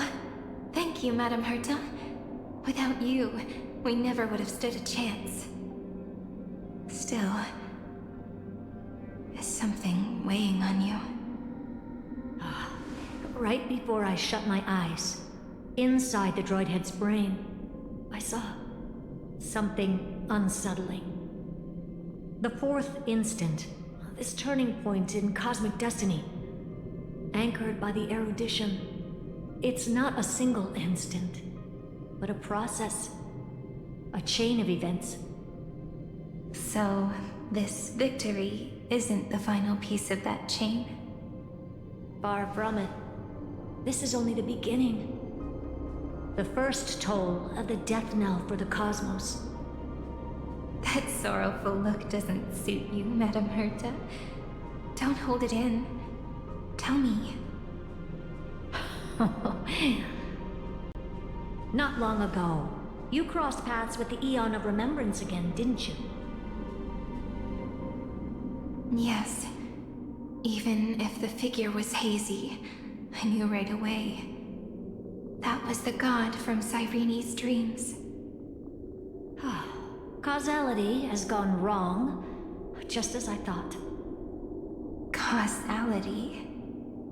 Let me put it in your favorite fairy tale terms. The universe began as a seed. It grew into a great tree. And the present is its branches and leaves. The erudition calculates how the future will sprout. With so many possible outcomes, they choose to anchor one path, cutting away the crooked or fragile branches. But if things continue that way, the branches grow endlessly, the leaves multiply, and one day the tree collapses under its own weight. That is why there is a concept in biology called lignification. Soft sprigs form a hardened shell and fuse with the trunk. For the universe, that process is what we call memory. Under Fooley's record keeping, the past becomes memory. In the corners, they forget. Even the events of the present become fruit without roots. So it is the opposite of the erudition. One calculates what is to come, and the other holds on to what came before. We were never meant to have to speak of this. But now, I finally understand what that chaotic matter around Amphoreus truly is.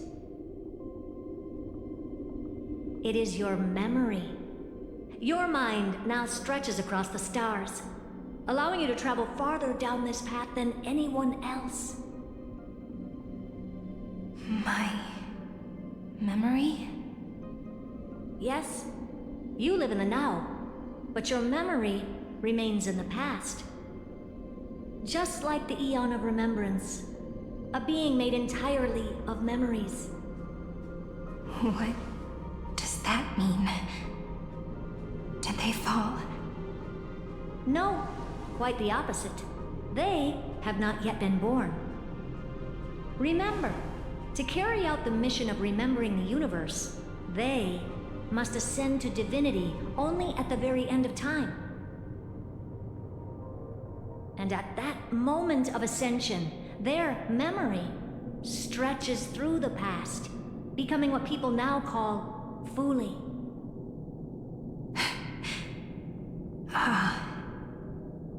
That is why they feel so distant, so cold. That crystalline form is just an empty shell. I do not know how the Garden of Recollection managed to hide this until now. They must have their reasons, but none of that matters now. Here in the present, we cannot know who will become Fooley. But one thing is certain. They will be born. And those who might become Fooley all share the same characteristics. They are known as Children of Remembrance. Pure child of Anasrava. Both of you. Children of Remembrance. So help us. Find where Amphoreus' memory began, and bring it out. We are the sacrifice the garden used us. The pure child of Anasrava. Abandon us! So that name, it was never my past. It was my future. Or maybe it is the present. Noose has revealed to me two paths. And on both paths, I see you standing. The first, follow the trail of memory you have forged. Break free from this world and reach for the stars. That would mean Amphoreus' causality will no longer concern you, at least not the person you are now.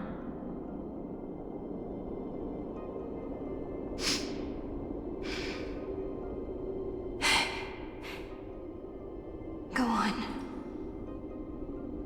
The second, you come to a stop and fade. offering yourself to become the memory that carries through Amphoreus. Perhaps this is the choice every pure child of Anasraba must face. That choice means I'll remain in the past forever. And more than that, it means you will close off Amphoreus' causality. This world is sealed. The effect that the remembrance brings to it will all converge on one thing. That one thing is you. No more eons will interfere with this part of history. No more blank spaces in causality.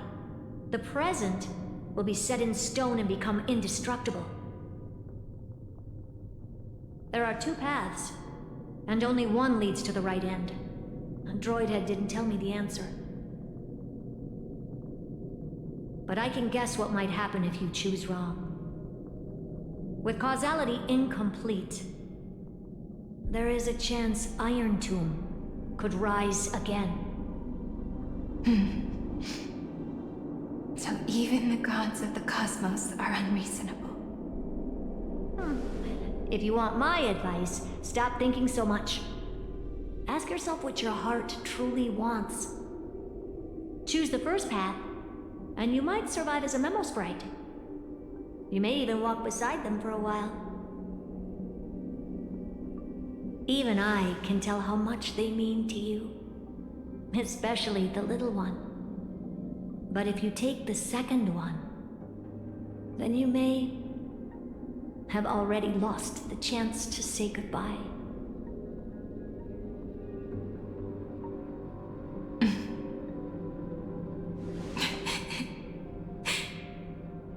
I have made my decision, Madam Herta.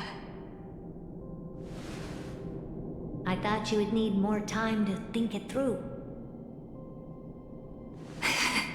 The answer is clear, is it not? Still, I do need a little time to quiet the sorrow in my heart.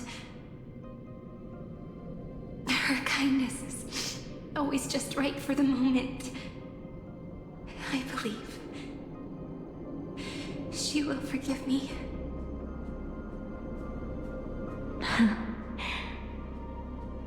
I will say no more. I would rather not break the mood. But may I ask you one last thing? Of course. Why?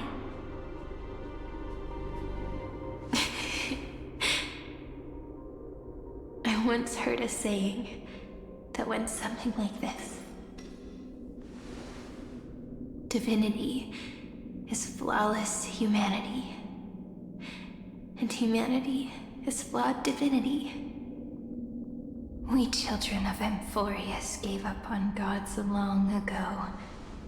Those beings who love to play pranks on the universe. I believe in her much more than I believe in them. And I believe in who I am. As a human. Oh.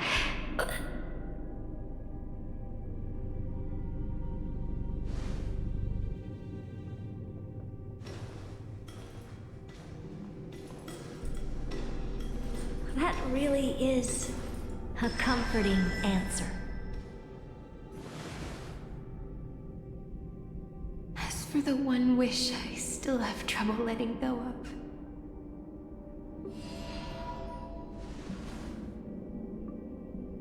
One will remain in the past. One will walk toward the future.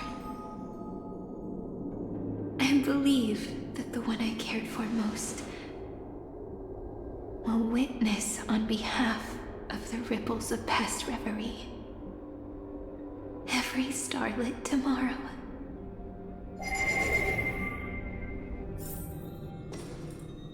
Moving backwards through remembrance. What a curious feeling. Is this the moment Iron Tomb declares victory and casts the destruction upon the stars? So back then, In the path space, it was I who found me. The gods' whispers were nothing more than a girl talking to herself. Now that I remember, what I heard back then was...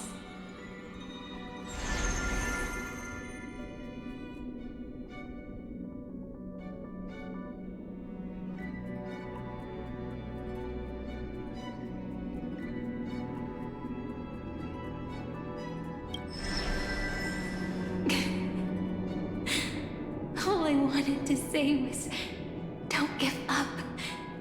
She will find you. Memory truly is amazing.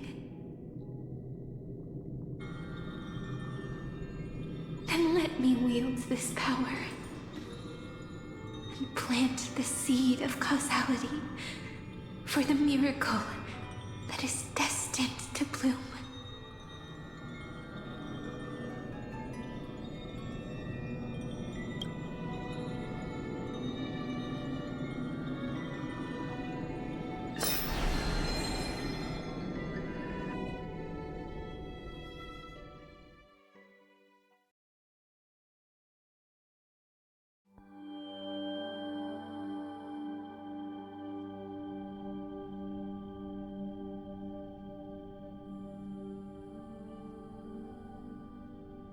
Even so, must we walk all the way to the very beginning of memory? It's such a long road. A bit lonely to walk alone. Then, would it be alright if I came with you? As long as it's Peach. Even 30 million wouldn't be too many. One is enough.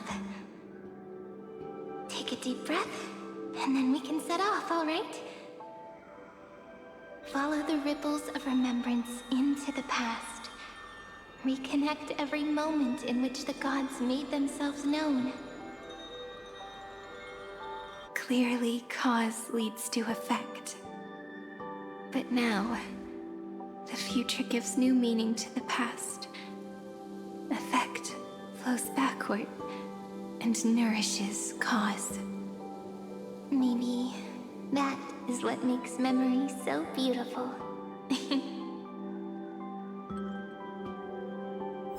So, let us return the way we came. Look back at every ripple that formed. Go back home.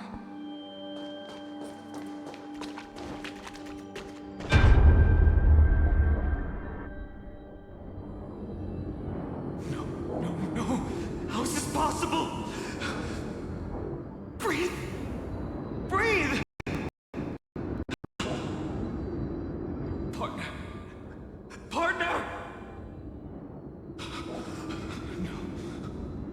I have to get you out of here first! Just hold on!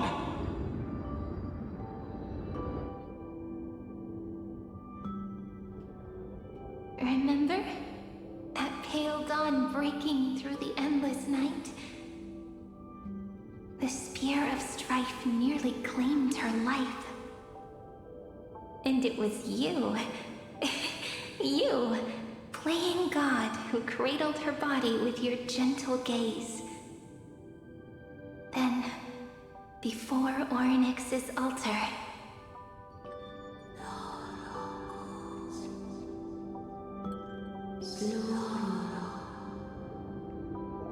even the Titan of Time mistook you for someone else.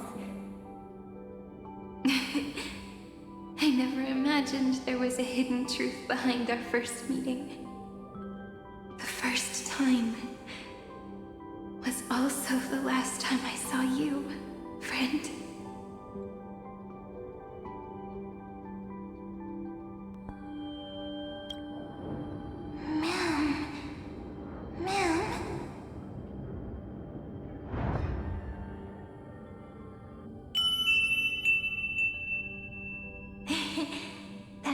emanate from the memory. I've got it now. And so, the miracle was able to slip away from death temporarily. I'll leave her to the Casteress of the past. She will keep her here, in the world of the living.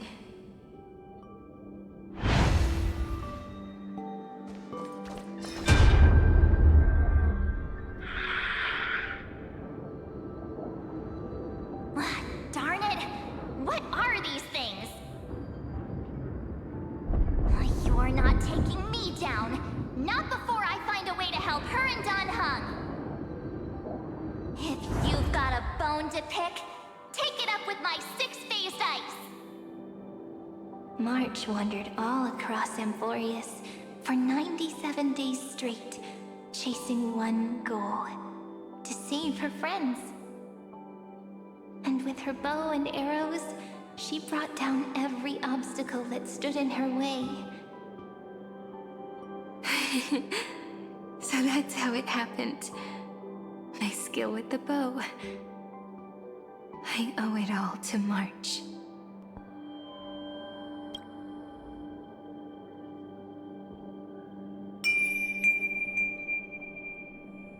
What a sweet note. I've got it now. And so, in a memory from the past, you inherited March's mastery of the bow. And that arrow bearing golden flames will streak across the stars in the future, becoming a glimmer of hope for the cosmos.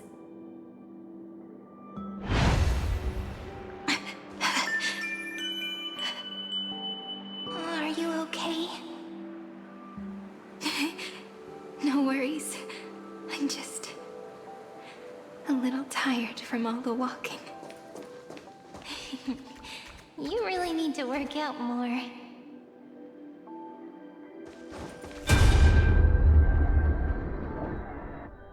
Three paths interweave and fetter Amphoreus, co-authoring the fate of the world.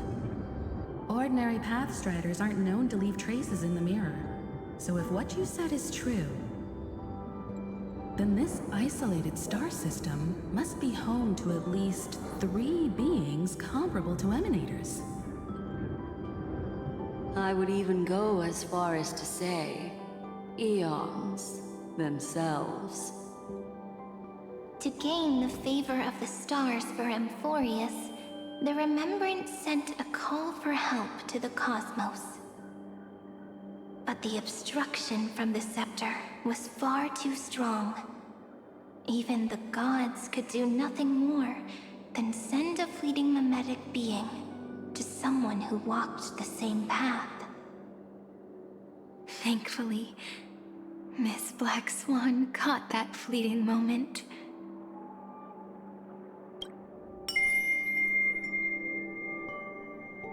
Though, that signal drew some unpleasant attention as well. Looking back now, it was all worth it. The cosmos showed us a kinder face. Thankfully, she has a different understanding of the Remembrance.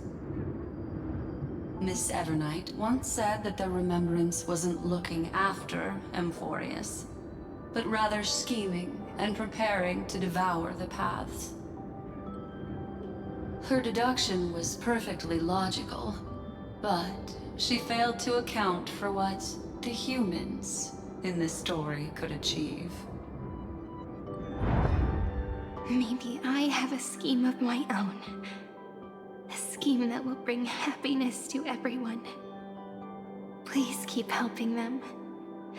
And the others in the future too, Miss Black Swan.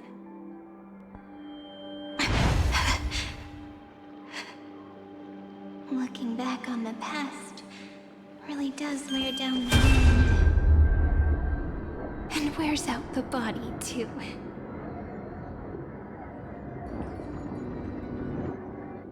You need to hold tight to this ceremonial blade. After I'm gone, it will take you back to the beginning of time, the start of a new story. I believe that in that story, or in countless stories, each alike yet unique, everyone, all the companions who sacrificed themselves, alongside the deliverer we once dreamed of as children, will reunite beneath a vast, endless sky. If we can never break free from this prison, I will stand my ground. Until the day someone shatters this endless cycle and writes the final chapter of Amphoreus' fate. In the blink of an eye, we have returned to the turning point of fate. With nothing but a fragile sliver of hope, we embraced 30 million cycles of futility and began the eternal recurrence. I still remember the first time I saw the god appear in a dream, looking at me from behind a thin veil of crystal. Back then, I wondered if they might be someone with ill intent. But now, I finally understand. She was always standing beside me, and she is so very beautiful.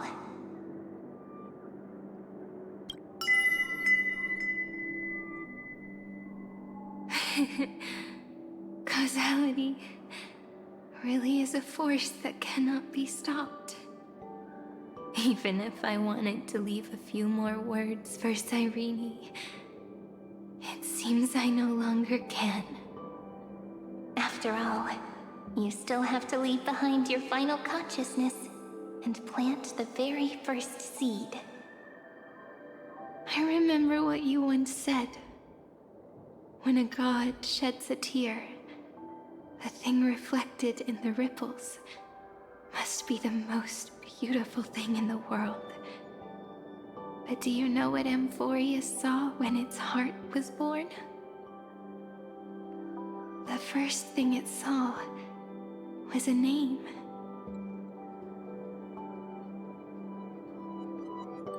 Zero. 9. 3. Looks like you figured it out. Sometimes, all it takes is a change in perspective to reveal something truly unexpected. Don't you agree? That's right. Turn these numbers upside down, and you'll see a beautiful eternity. Something we believe in. The ego.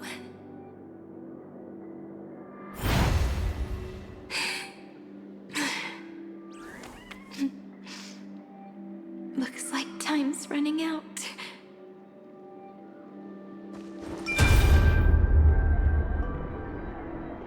I want to protect everyone in the village. But can I really do that with the strength I have? I shouldn't think too much. Better finish the farm work Dad left me first. The hero within has been by our side since we were little. Finan has always been strong, but without that faint glimmer of hope lingering in his mind, would the weight of fate and endless recurrence finally break him? If only someone could place even a sliver of hope inside his heart, he would hold on and keep going. Yes, just a single spark. And he would guard that fragile light until it turned into a blazing sun.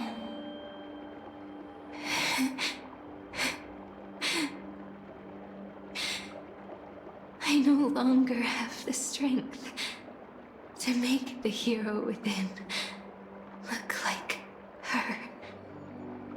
So, let me leave behind a prophecy for him. Take this wish with you. Be the hero who begins the mission of deliverance. prophecy foretold.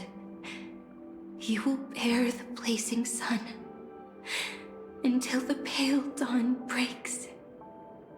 Continue onward, bearing this world upon your shoulders until the Ashen Hero, the nameless deliverer, ushers in the dawn.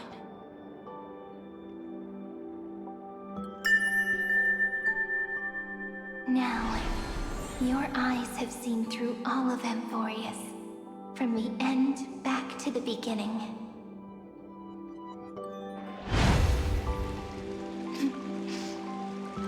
Looks like time's running out. The first ripple was where it all began for me.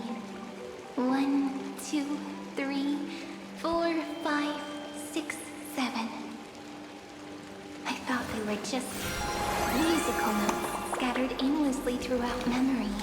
But they had already become part of this world. Don't you think? No matter how Amphoreus came to be, right now it feels so gentle. As I return to where I came from, it wants to play for me once more that melody from when we first met. A simple, but beautiful melody.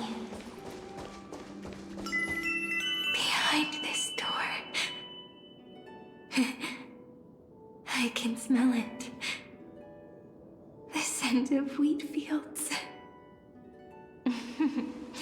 You're clever. I bet you figured it out long ago, didn't you? The end of this journey back, the final gap in Amphoreus. It leads to the place we both call home. We can finally go home. Are you ready? If you leave memory at the very beginning of the story and cast the first stone, that final gap in Amphoreus will close. The causal loop of Amphoreus will become a fixed point in the stars. And if I don't do that, then this world and the cosmos beyond the sky might still fall into the destruction. There's no way we would let something like that happen, right? Exactly. I remember that tree in Ide Silicii. It grew all alone, unable to go anywhere. It watched the sea in silence, dreaming of a faraway shore it could never reach. But now, a tiny boat sets sail.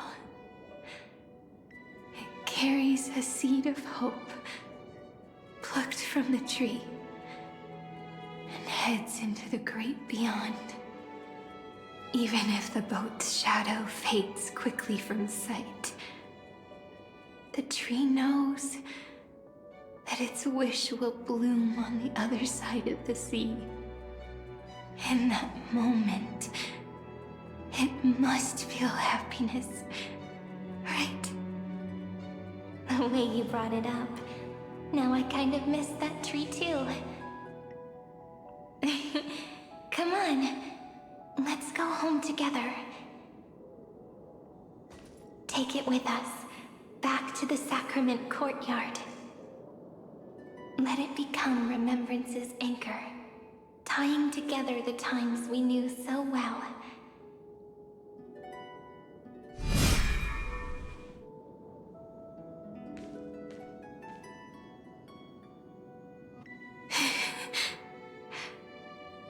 Let's go home together. Oh, that final note. Right. It's been with me all this time.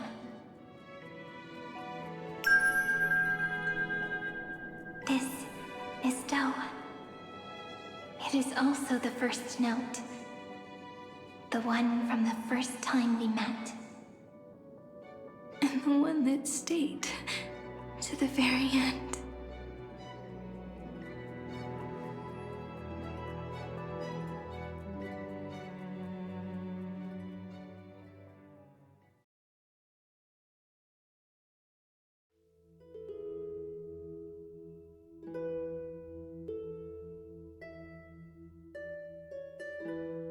Heidi Silicii, the place where it all began. It's like time itself has stopped. And the breeze and the sound of the waves never seem to rest. We've made it. The Sacrament Courtyard. This is the place where we first picked up the ceremonial blade. And where we first began writing journals. Now, the journey through memory has reached its end. Once the anchor is placed, what awaits us is 30 million lifetimes of reunion. Looping again and again. Endless farewells. Do, re, mi, fa, sol, la, ti. And with them, endless encounters. Ti, la, sol, fa, mi, re, do.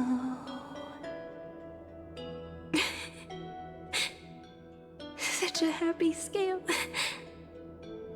Whether it's for Cyrene, the Deliverer, or every sprouting branch of Amphoreus, I leave this tale of love here.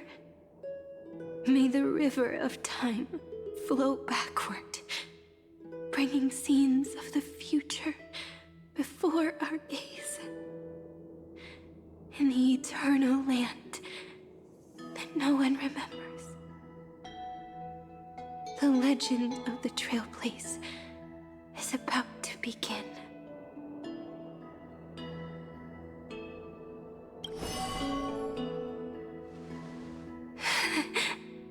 Is it all over now?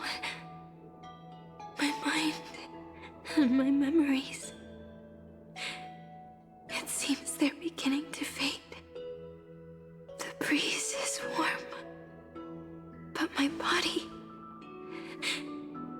is shivering for some reason. If you're feeling cold, let's find somewhere warm. We can rest there, together.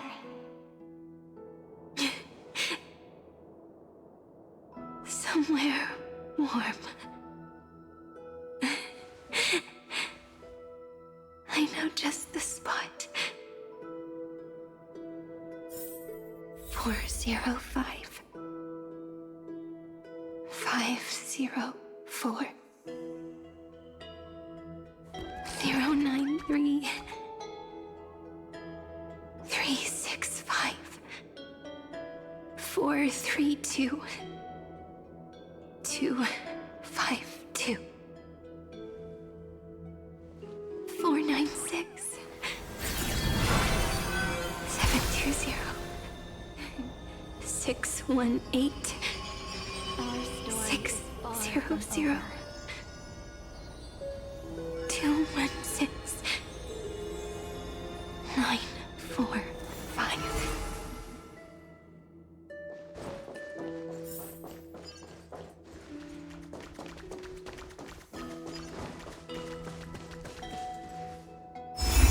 Trailblaze. Seridra. March 7th. Dunhown. Electra. Hyacinthia. Cusline. Sana. Anaxagoras. Aglaya. Midemos.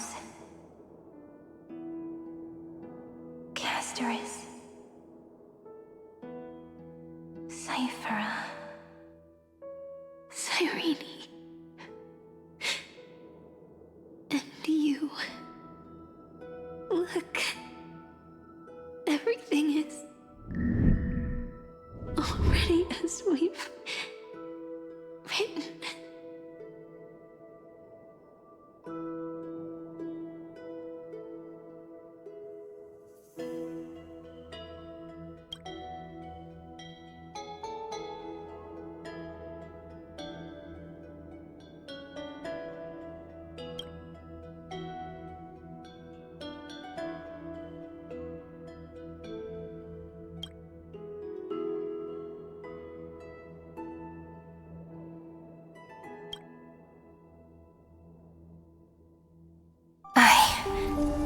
Gaze that looks back on the world.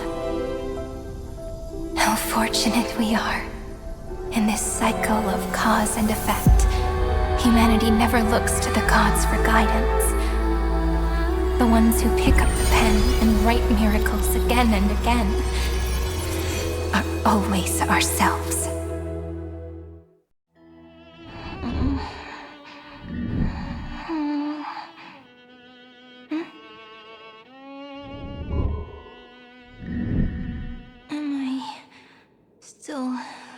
Awake? Peach, where are you?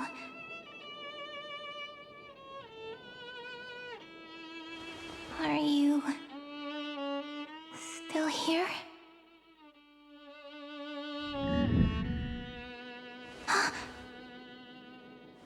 I shrank.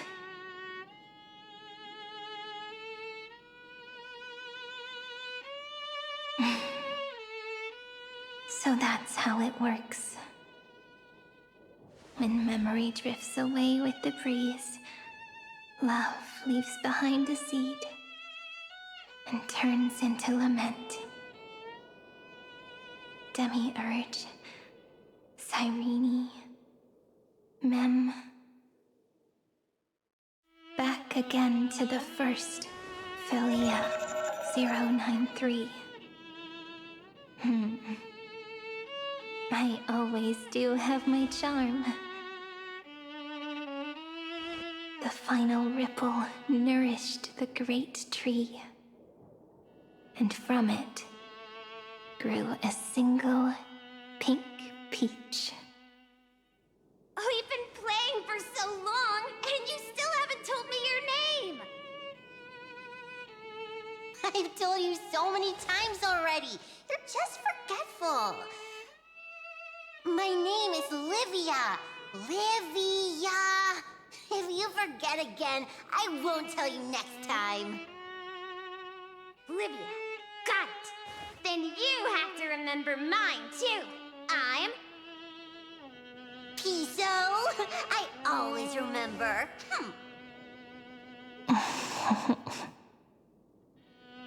So, Cyrene was just a pen name after all. So sleepy. That drowsy little fairy barged into my mind again. The last of my memories are slipping away. I wonder what this world will look like when I wake up again. I remember a cry and my name, daughter of Heidi Celestii.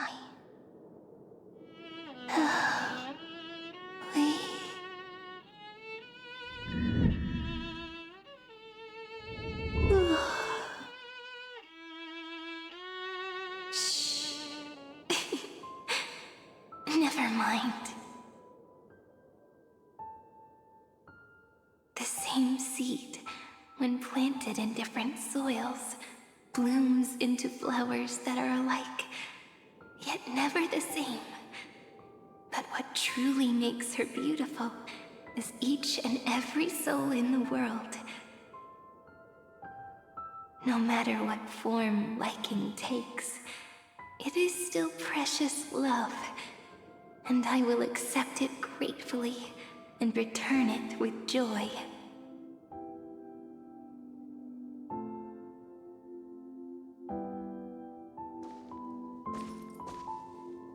Do you remember my favorite story? That crystal flower was so beautiful because it reflected the eyes of the little fairy.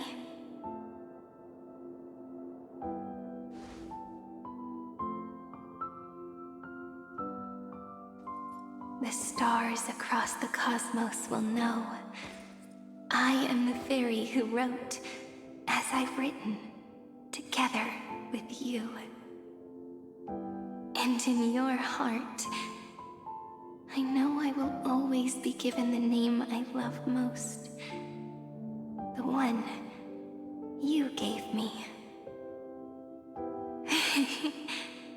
After all, we've always been in sync. Hey, don't rush! Slow down. Let the words settle.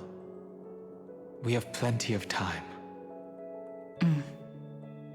In Amphoreus' month of mourning, all conflicts across the land come to rest. On the 11th day and night of the month of mourning, the dead will part, the living will embrace, the snow will fall, and bonfires will rise to warm every heart aching with lament. It may sound heavy, right? But on this day, laughter always rises louder than tears. Because people understand that parting is for the next reunion, and sorrow is so we may love more deeply. That is why this day is her favorite of the year.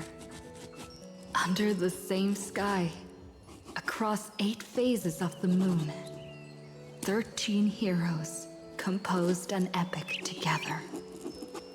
1 plus 8 plus 13 equals 2 11s. Would it feel more fitting if the rest were written in Miss Irene's voice? Agreed. Then, we'll add 1. A 1 like none that has come before. A 1 that blazes new trails. I make this wish. On the 12th day of the 11th month, 13 heroes will take every core flame ignited across 30 million lifetimes and scatter them among the stars. Later, when the people who know this story gaze upon the cosmos, they will discover that the countless stars in the sky now glow pink. And after 13 seconds, that radiant light will quietly fade away.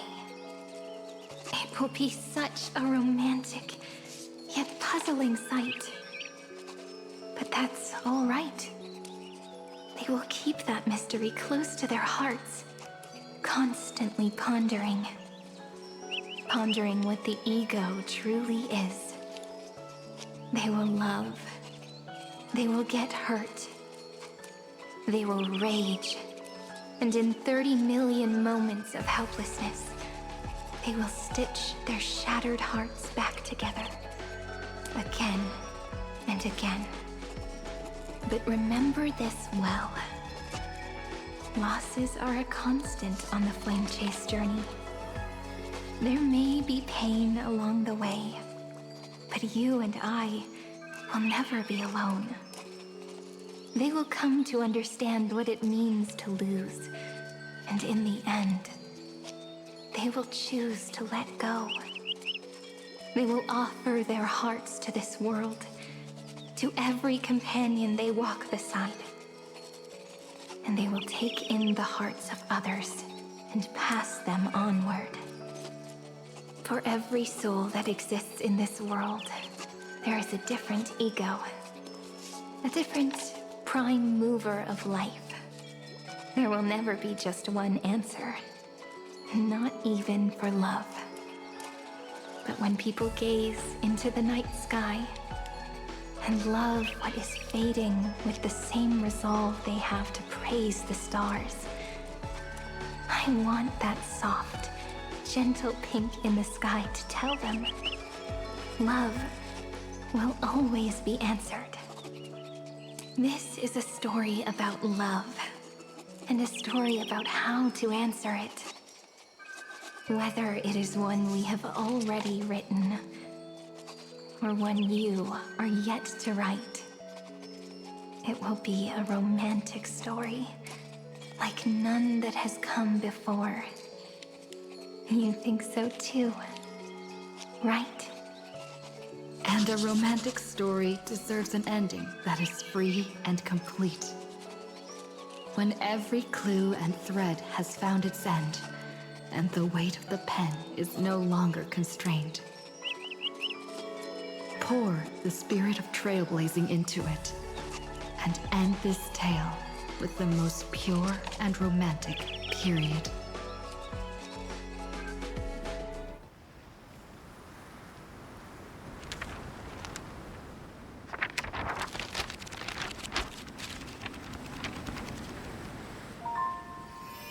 Light. Sky. Sea. Stars. Seeds.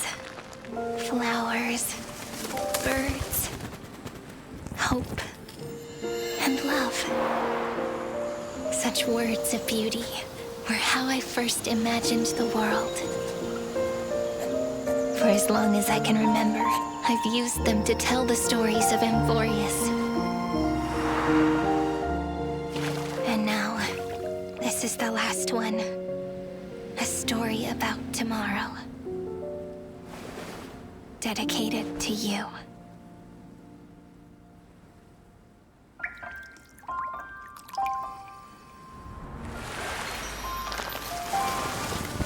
Once upon a time, morning glow, scattered light, shone on you and I, in fading poems, frozen rhymes, or traces on the breeze, whispers of past reverie. Please let me linger for now, enveloped in your sound. Love on the pages, the ink our stories penned. No matter how it ends, I'll do it all again. Oh, stay true, blossom as spring renews, dreaming colors every hue. Tomorrow's eyes to tomorrow's life, while walking step beside you. So stay true.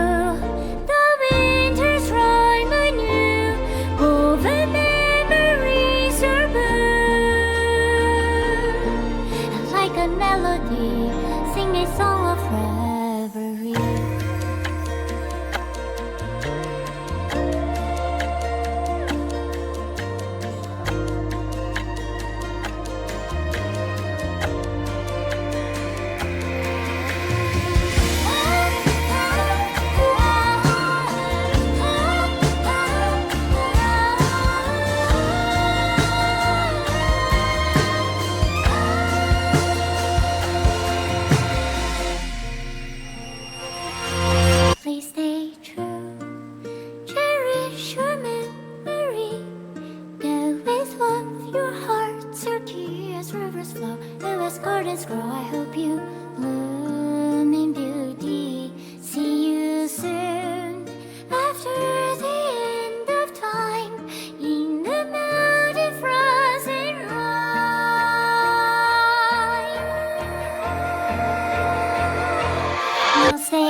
longer working.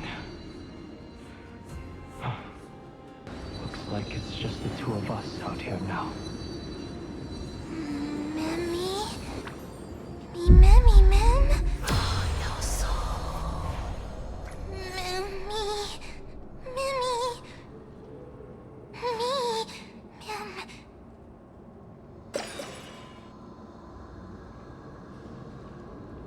Let's find someplace safe to set up a base of operations first.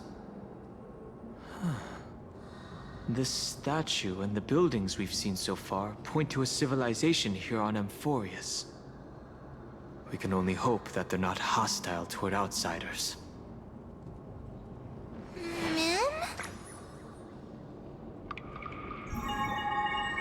I've reunited with you so many times, and every time feels like the first time we met. Each time, love breaks through the stubborn cycles and takes flight toward a pink tomorrow.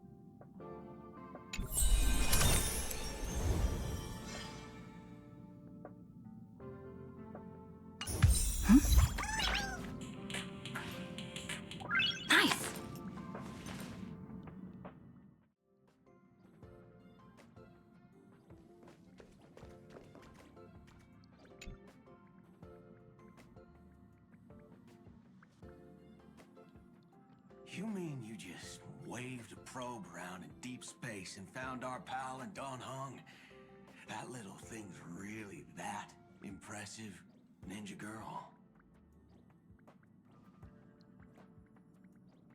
This is a ninja tech device, blessed by the Great One. It senses the ultra-low frequency electric waves of the human body. Oh, that's a whole lot of pretty wubbaboo. But since we found him, let's drop the act. You played it well. But who do you think you are? Brother Hanu? Thinking you could pass as a Galaxy Ranger? Lord Cowboy Ninja, you have turned on me for no reason. Don't tell me the traitorous monkey ninja bewitched you. Are you walking the path of heretics now? Enough. A name is Silvergun Shura. Ugh. This is why I hate putting over-the-top characters into the script. You and this mysterious ninja girl, both of you are impossible to play. Director Sparkle doesn't care for mad men. Cut the chatter. What's your real reason for being here? Come on. What bad intentions could a masked fool possibly have? Just here to watch a show. Shuffle a few cards.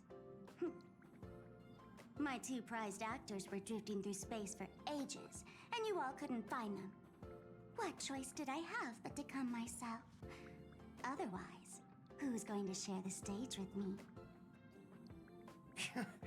You don't even care about the Iron Tomb disaster threatening the whole universe. It seems the fool's wisdom isn't all that deep. Ranger, don't think waving some righteous flag gives you the right to throw sidelong jabs. And don't act like you've got no motives of your own. You're hoping this war involving the gods might be the key to freeing that broken-legged wolf.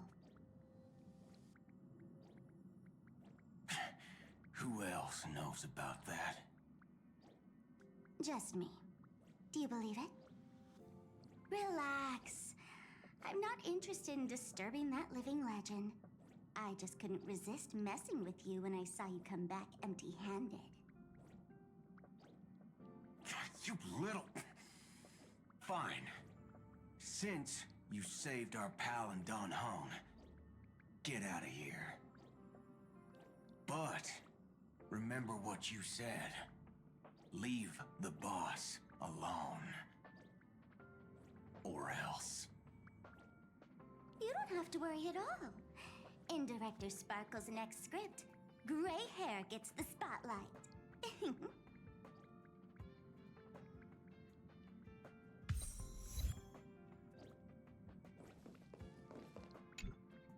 Let's skip the formalities about how the Express crew led the formation of the Cosmic Alliance and saved civilization from the destruction. Thanks to the Express crew's support, our operations stayed on course, even under the relentless pressure from the Marketing Development Department. Miss Himiko, the Strategic Investment Department extends its deepest thanks. Your department's contributions during the crisis did not go unnoticed. But besides disaster relief and holding the line, you've had your hands full with something else too, haven't you? Indeed. The Cosmic Alliance's victory this time has revealed something truly precious. A glimpse of what united civilizations can accomplish in the face of destruction. Our department is summarizing key lessons from this campaign. If another crisis of this scale appears on the horizon, we intend to have a system ready to respond. If the IPC can take the lead in establishing a true frontline against the destruction, it will bring hope to every civilization. Of course, that still hinges on continued support from the Astral Express. Once the Iron Tomb matter is settled, we will be in touch again, Miss Himiko.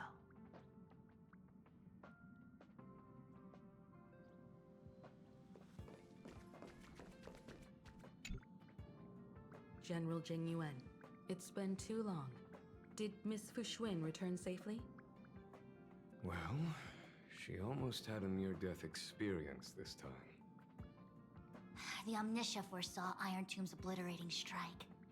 It also told me there was no avoiding it, no surviving it. Yet in that exact moment, the Seer strategist sent a message. The empty fortune has cracked open, and fate can now be decided. Then we lost contact. Alas, always so cryptic. Your brilliant senior soarer never says anything plainly. Left me pacing all night. Stop lying, General. No need to be upset, Master Diviner. Cryptic talk comes with the territory of being a general. The soldiers of the Xianzhou stood firm in this battle amidst overwhelming odds. Their courage and sacrifice deserve recognition. And it just so happens that the golden blood of ruin the Alliance needs is in the Nameless's hands. It was taken by the hero Kazlana of Amphoreus at the cost of his life, directly from Nanook themselves. Though Kazlana is no longer part of this world, that kid can still reach a fragment of his memory. Perhaps Kazlana would be willing to entrust the golden blood to an ally who went to great lengths for Amphoreus. In that case, very well. On behalf of the Xianzhou Alliance, I offer our deepest respect to the world of Amphoreus and her brave, noble heroes.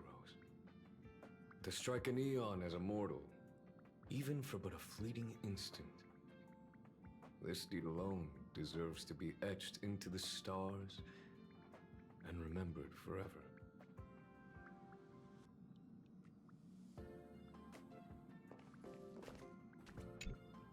Mr. Boothill, it's a relief to see you alive and well after all that bloodshed. Born tough. Though, I ought to apologize to you, Miss Himiko, For missing the Express's signal earlier? The soldiers of both the IPC and the CNJO saw the way you all fought on the front lines. Please accept my sincere thanks for the bravery the Rangers showed. No need for thanks, Miss Himiko. I ain't the leader of the pack, didn't bring many along.